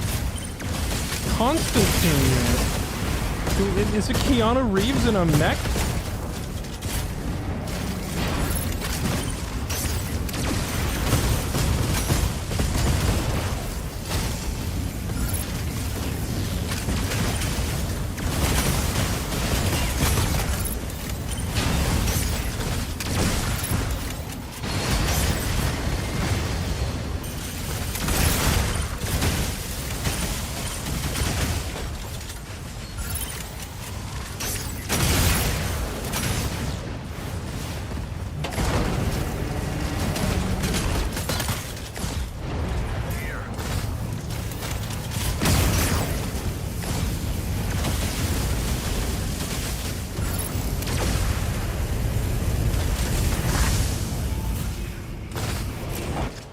Oh, what is this? We're like instancing into a new zone.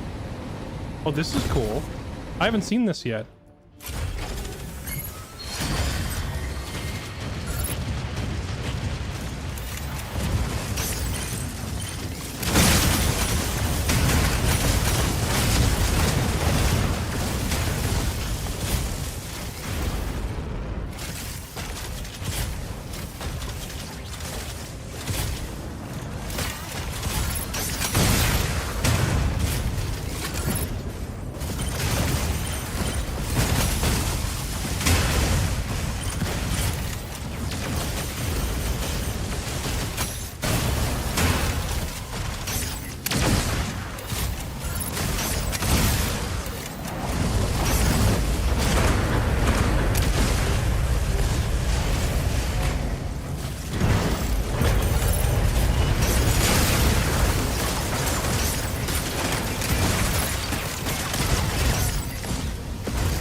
Ow, that's a lot of damage.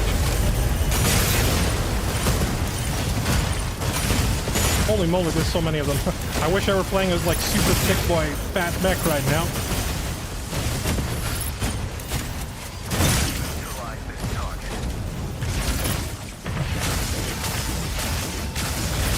that hurts.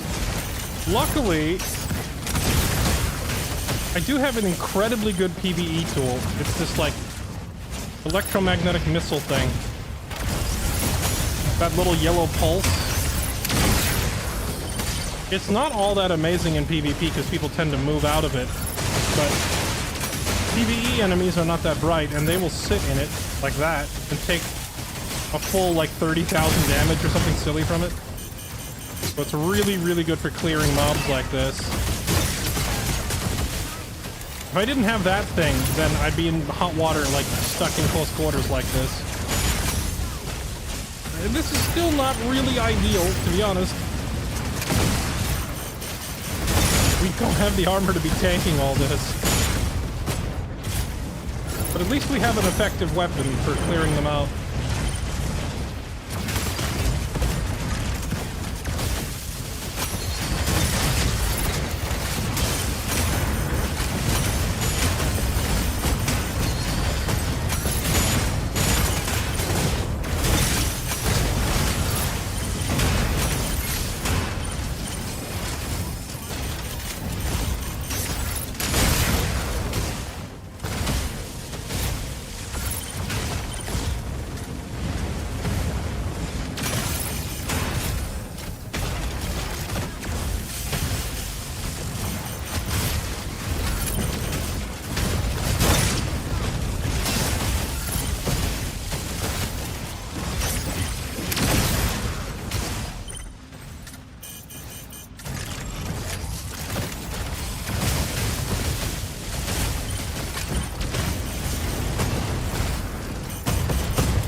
Fat boy off the payload. He's too thick.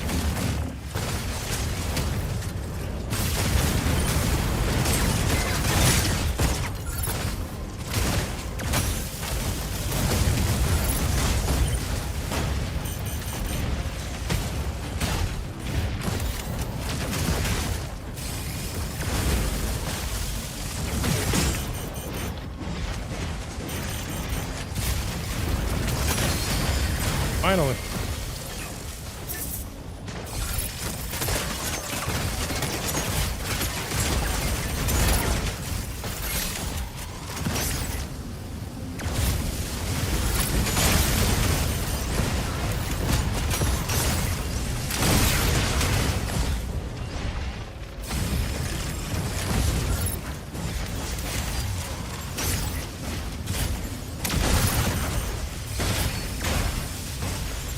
Why is the payload not moving?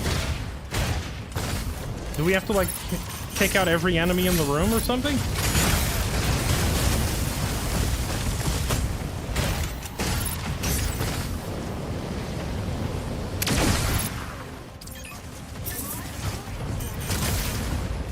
Oh, that was one of those tier 5 things.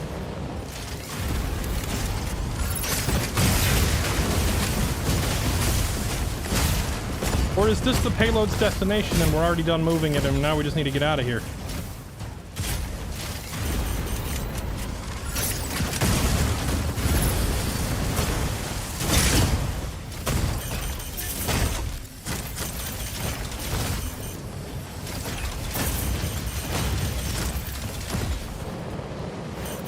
I mean, I see an exit over here. Does this mean we just leave now, or do we... I'm assuming now we just want to finish the rest of these guys off because they are all probably carrying big loot.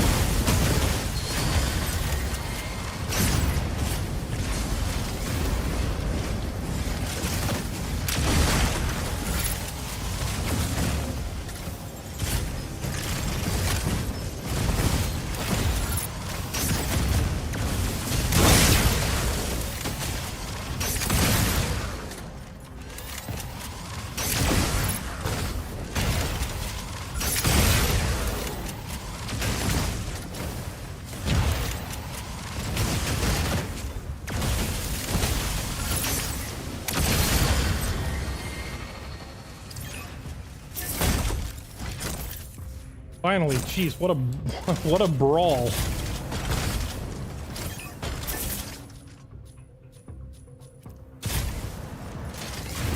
Get this thing down.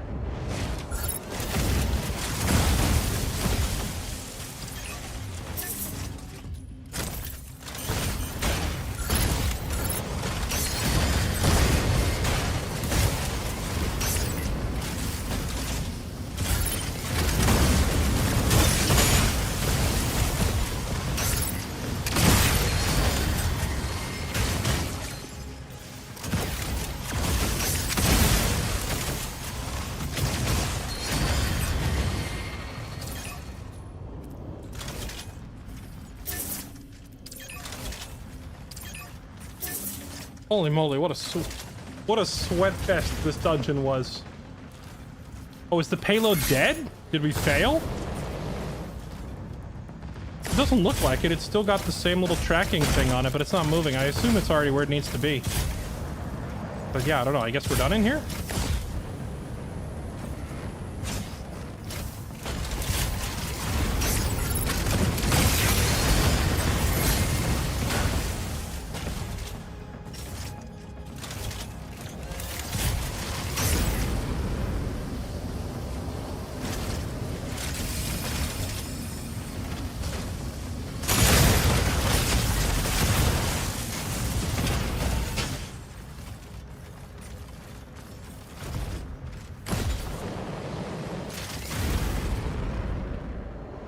Yeah, this mission was definitely not designed for a trio of fast-moving flyers. This was a heavy, thick boy mission. Like, we needed a fat boy who could sit on that payload and walk it in and survive, and we definitely can't. Not with this team comp.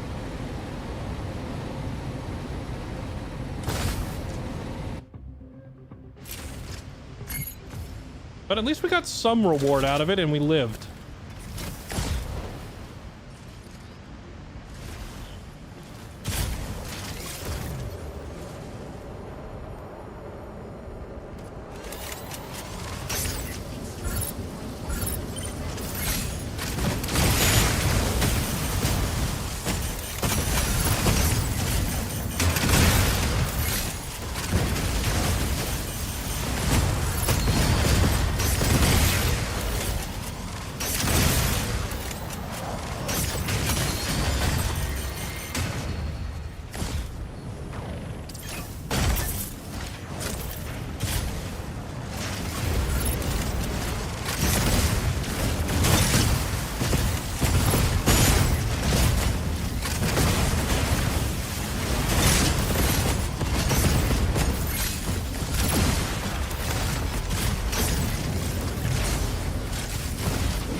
Yoink!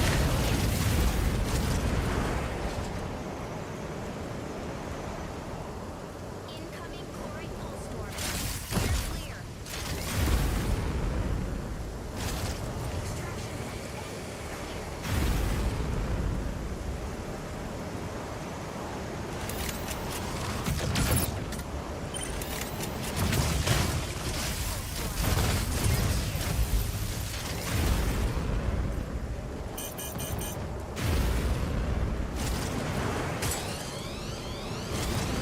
Destroying colossal chloride extractors. So we're not really ready to leave yet, not till we get another one of those extractors down.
Okay.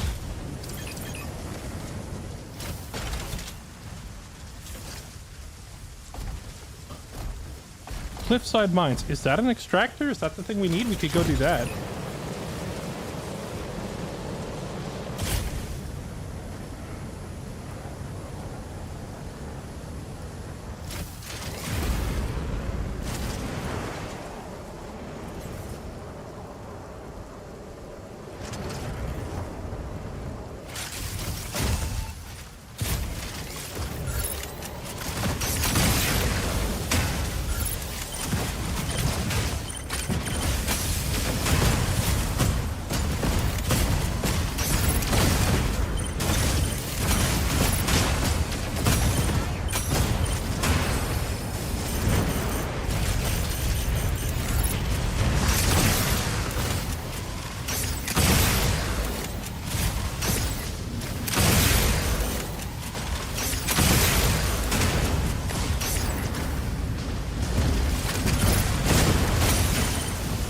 Is this thing a giant chloride extractor, or is this something else? I think this is an extractor.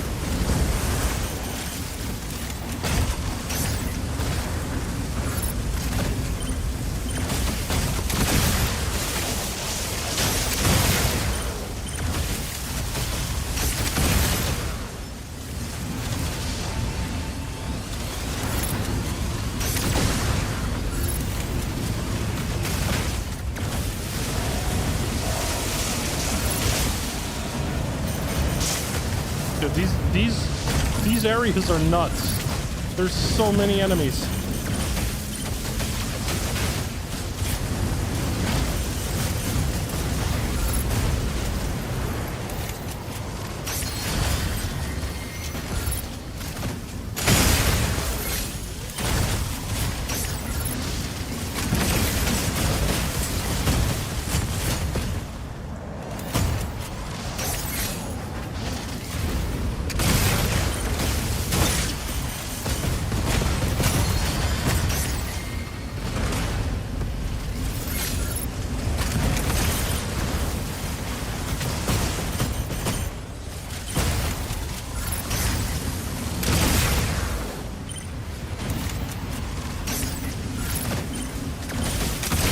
I wish I had more of a standard weapon right now, like a Gatling gun or something, so I could just lay into this thing instead of like the various missile payloads. Because their reload time is a lot longer.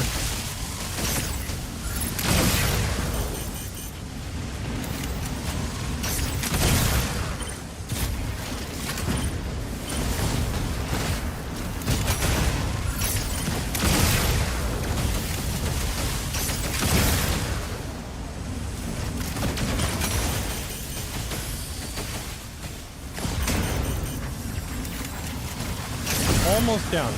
Yo, if I'm not supposed to be doing this, I hope my teammates will say something, because I'm under the impression that this thing is the objective. That's why I'm sitting here wasting all this time killing it.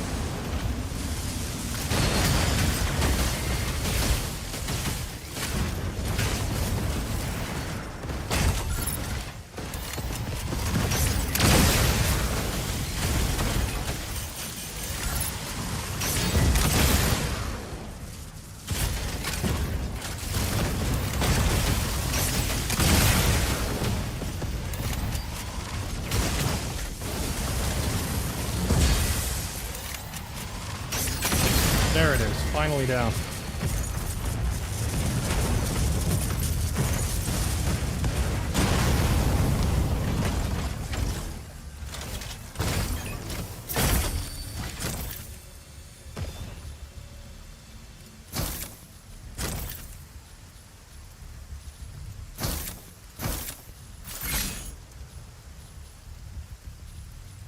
Okay.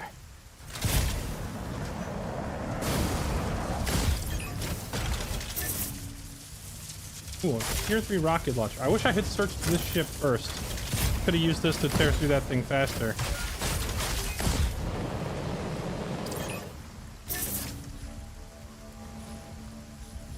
Actually, that means I need to go back and grab some spare rockets.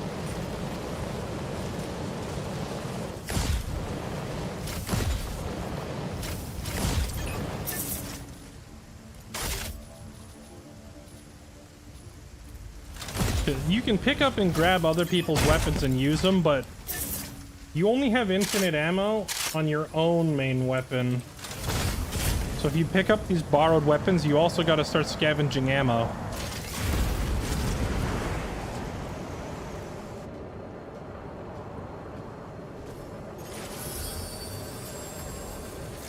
What do we think of the game? I was already enjoying the game just in the arena modes, but honestly, this Mashmack mode for me is the most fun.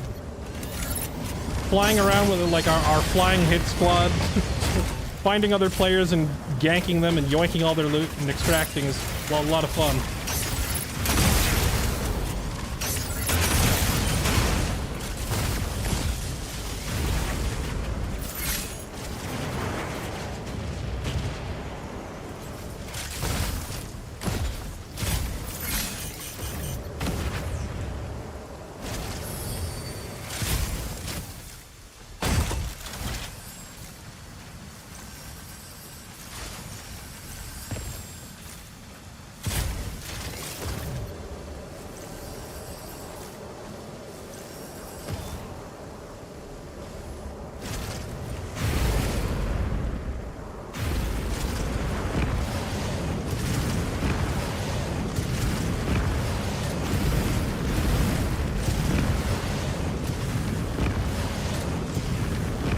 free Star Fox now.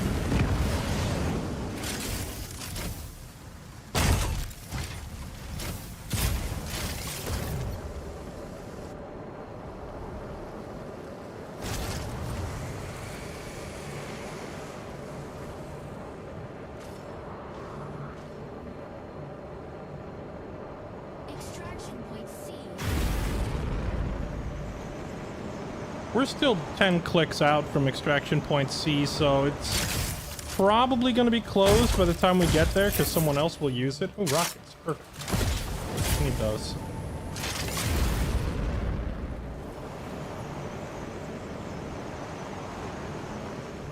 Yeah, it's already closed. We're going to have to go to D instead.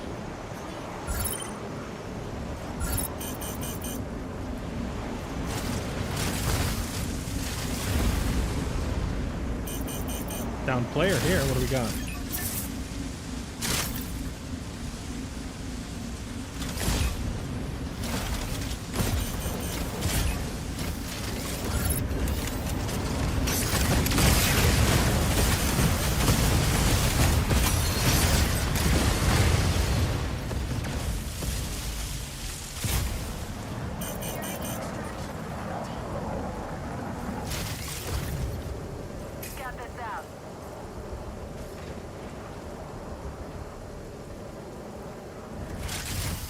I wish I could tell what these markers are on the minimap, because I'm trying to find a colossal chlorite extractor, but I don't actually know what they look like on the map.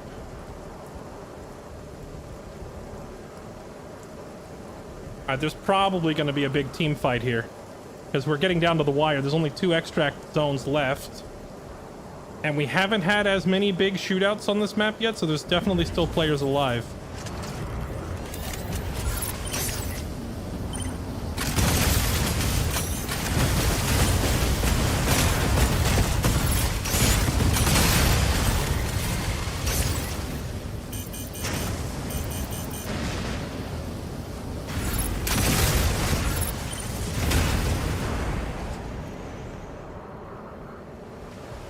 No sign of players yet. Oh, I need to grab standard ballistic ammo if we have it.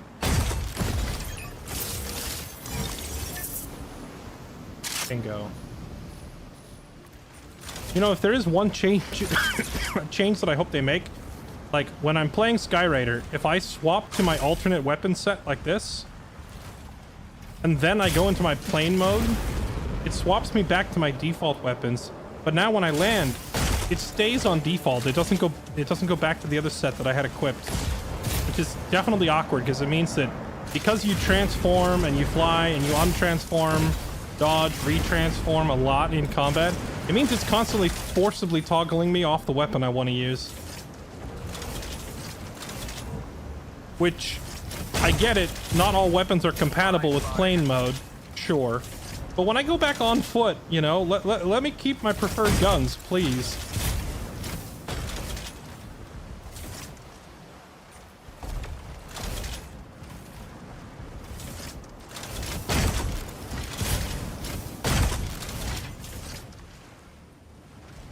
I guess we're not going to find another Colossal because we're just sitting here waiting for D.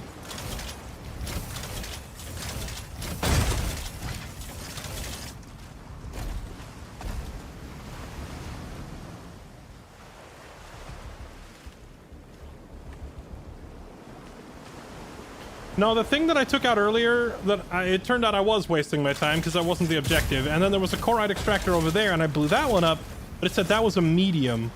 We needed a colossal chlorite extractor. So apparently they come in like 3 or 4 different sizes, and I got the wrong size. I'm assuming the colossal ones must show up on the map at some point, but I don't know what they look like, so we'll have to go back with only half of this mission completed. Which is unfortunate, but better to get out alive with all of our loot.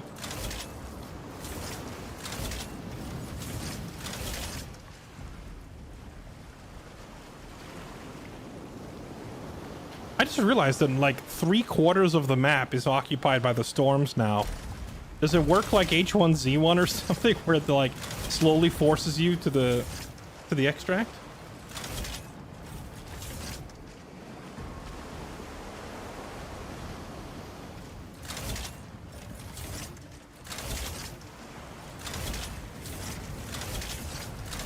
We might be the only people left alive. No one else is coming to the extract.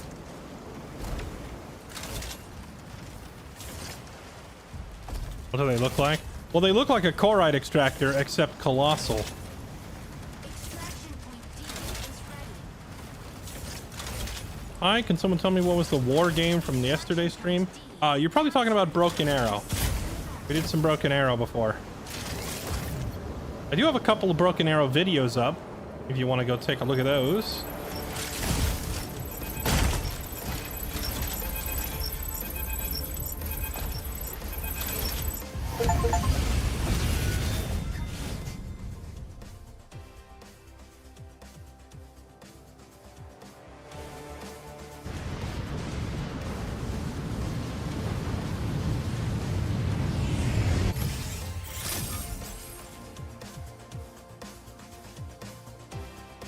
$4.5 million damage dealt and only 300,000 damage taken.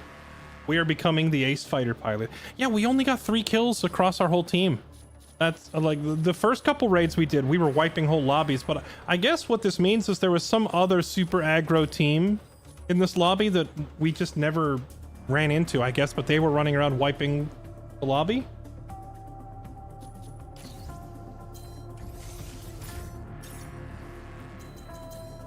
They must have gotten a full load of loot and decided to go home. We didn't get to, like, evacuation point Charlie in time. C closed up, so they probably took C and left.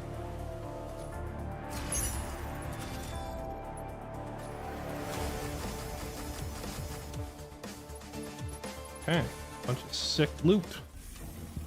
That's true. We were busy doing that PvE dungeon for quite some time. There was probably a lot of fighting going on outside, and we missed it. But hey, I'm happy. We got to see the secret dungeon. We got to have at least 2 raids where we wiped most of the lobbies, so that was pretty fun. All right, well, chat, I am out of time for the stream for tonight. I hope you've all enjoyed some Mecha Break today. If you want to check it out, it is free on Steam. You can do !MB in my Twitch chat if you want to see that, or you can click the image below the stream. Alternately, you can just head right over to Steam and type in Mecha Break, and you'll find it. The game is free to play. There are 12 playable mechs right off the bat, including Sky Raider, who's currently my favorite. Is free. You don't got to pay anything for this guy. And then there's a few more you can unlock as you play. All right, that's it for me, chat. I hope you all enjoyed. We're gonna wrap it up there. I will be on again tomorrow, and tomorrow there will be no Broken Arrow, there will be no Mecha Break. Tomorrow will be strictly Rimworld, and we'll just be doing all day Rimworld and see how much progress we can make and try to get further into the end game content for Rimworld. Maho Sora, thank you for the 28 months. Anonymous, thanks for the gift sub to Bunny Bop. Appreciate the support. Thank you, everybody. And thank you all those of you who are watching on Twitch, and thank you also to the YouTube audience. You're all beautiful. Appreciate each and every one of you being here. I'm going to go ahead and wrap up the stream. If you're new here, make sure you hit follow on Twitch, subscribe on YouTube, and I look forward to seeing you again next time. And if you want to stay connected to me when I am not online, you can find me on Discord or on Twitter. The links are in the info sections on both streams. All right, that's it for me. Thank you all again so much for watching, and I'll see you tomorrow. Bye.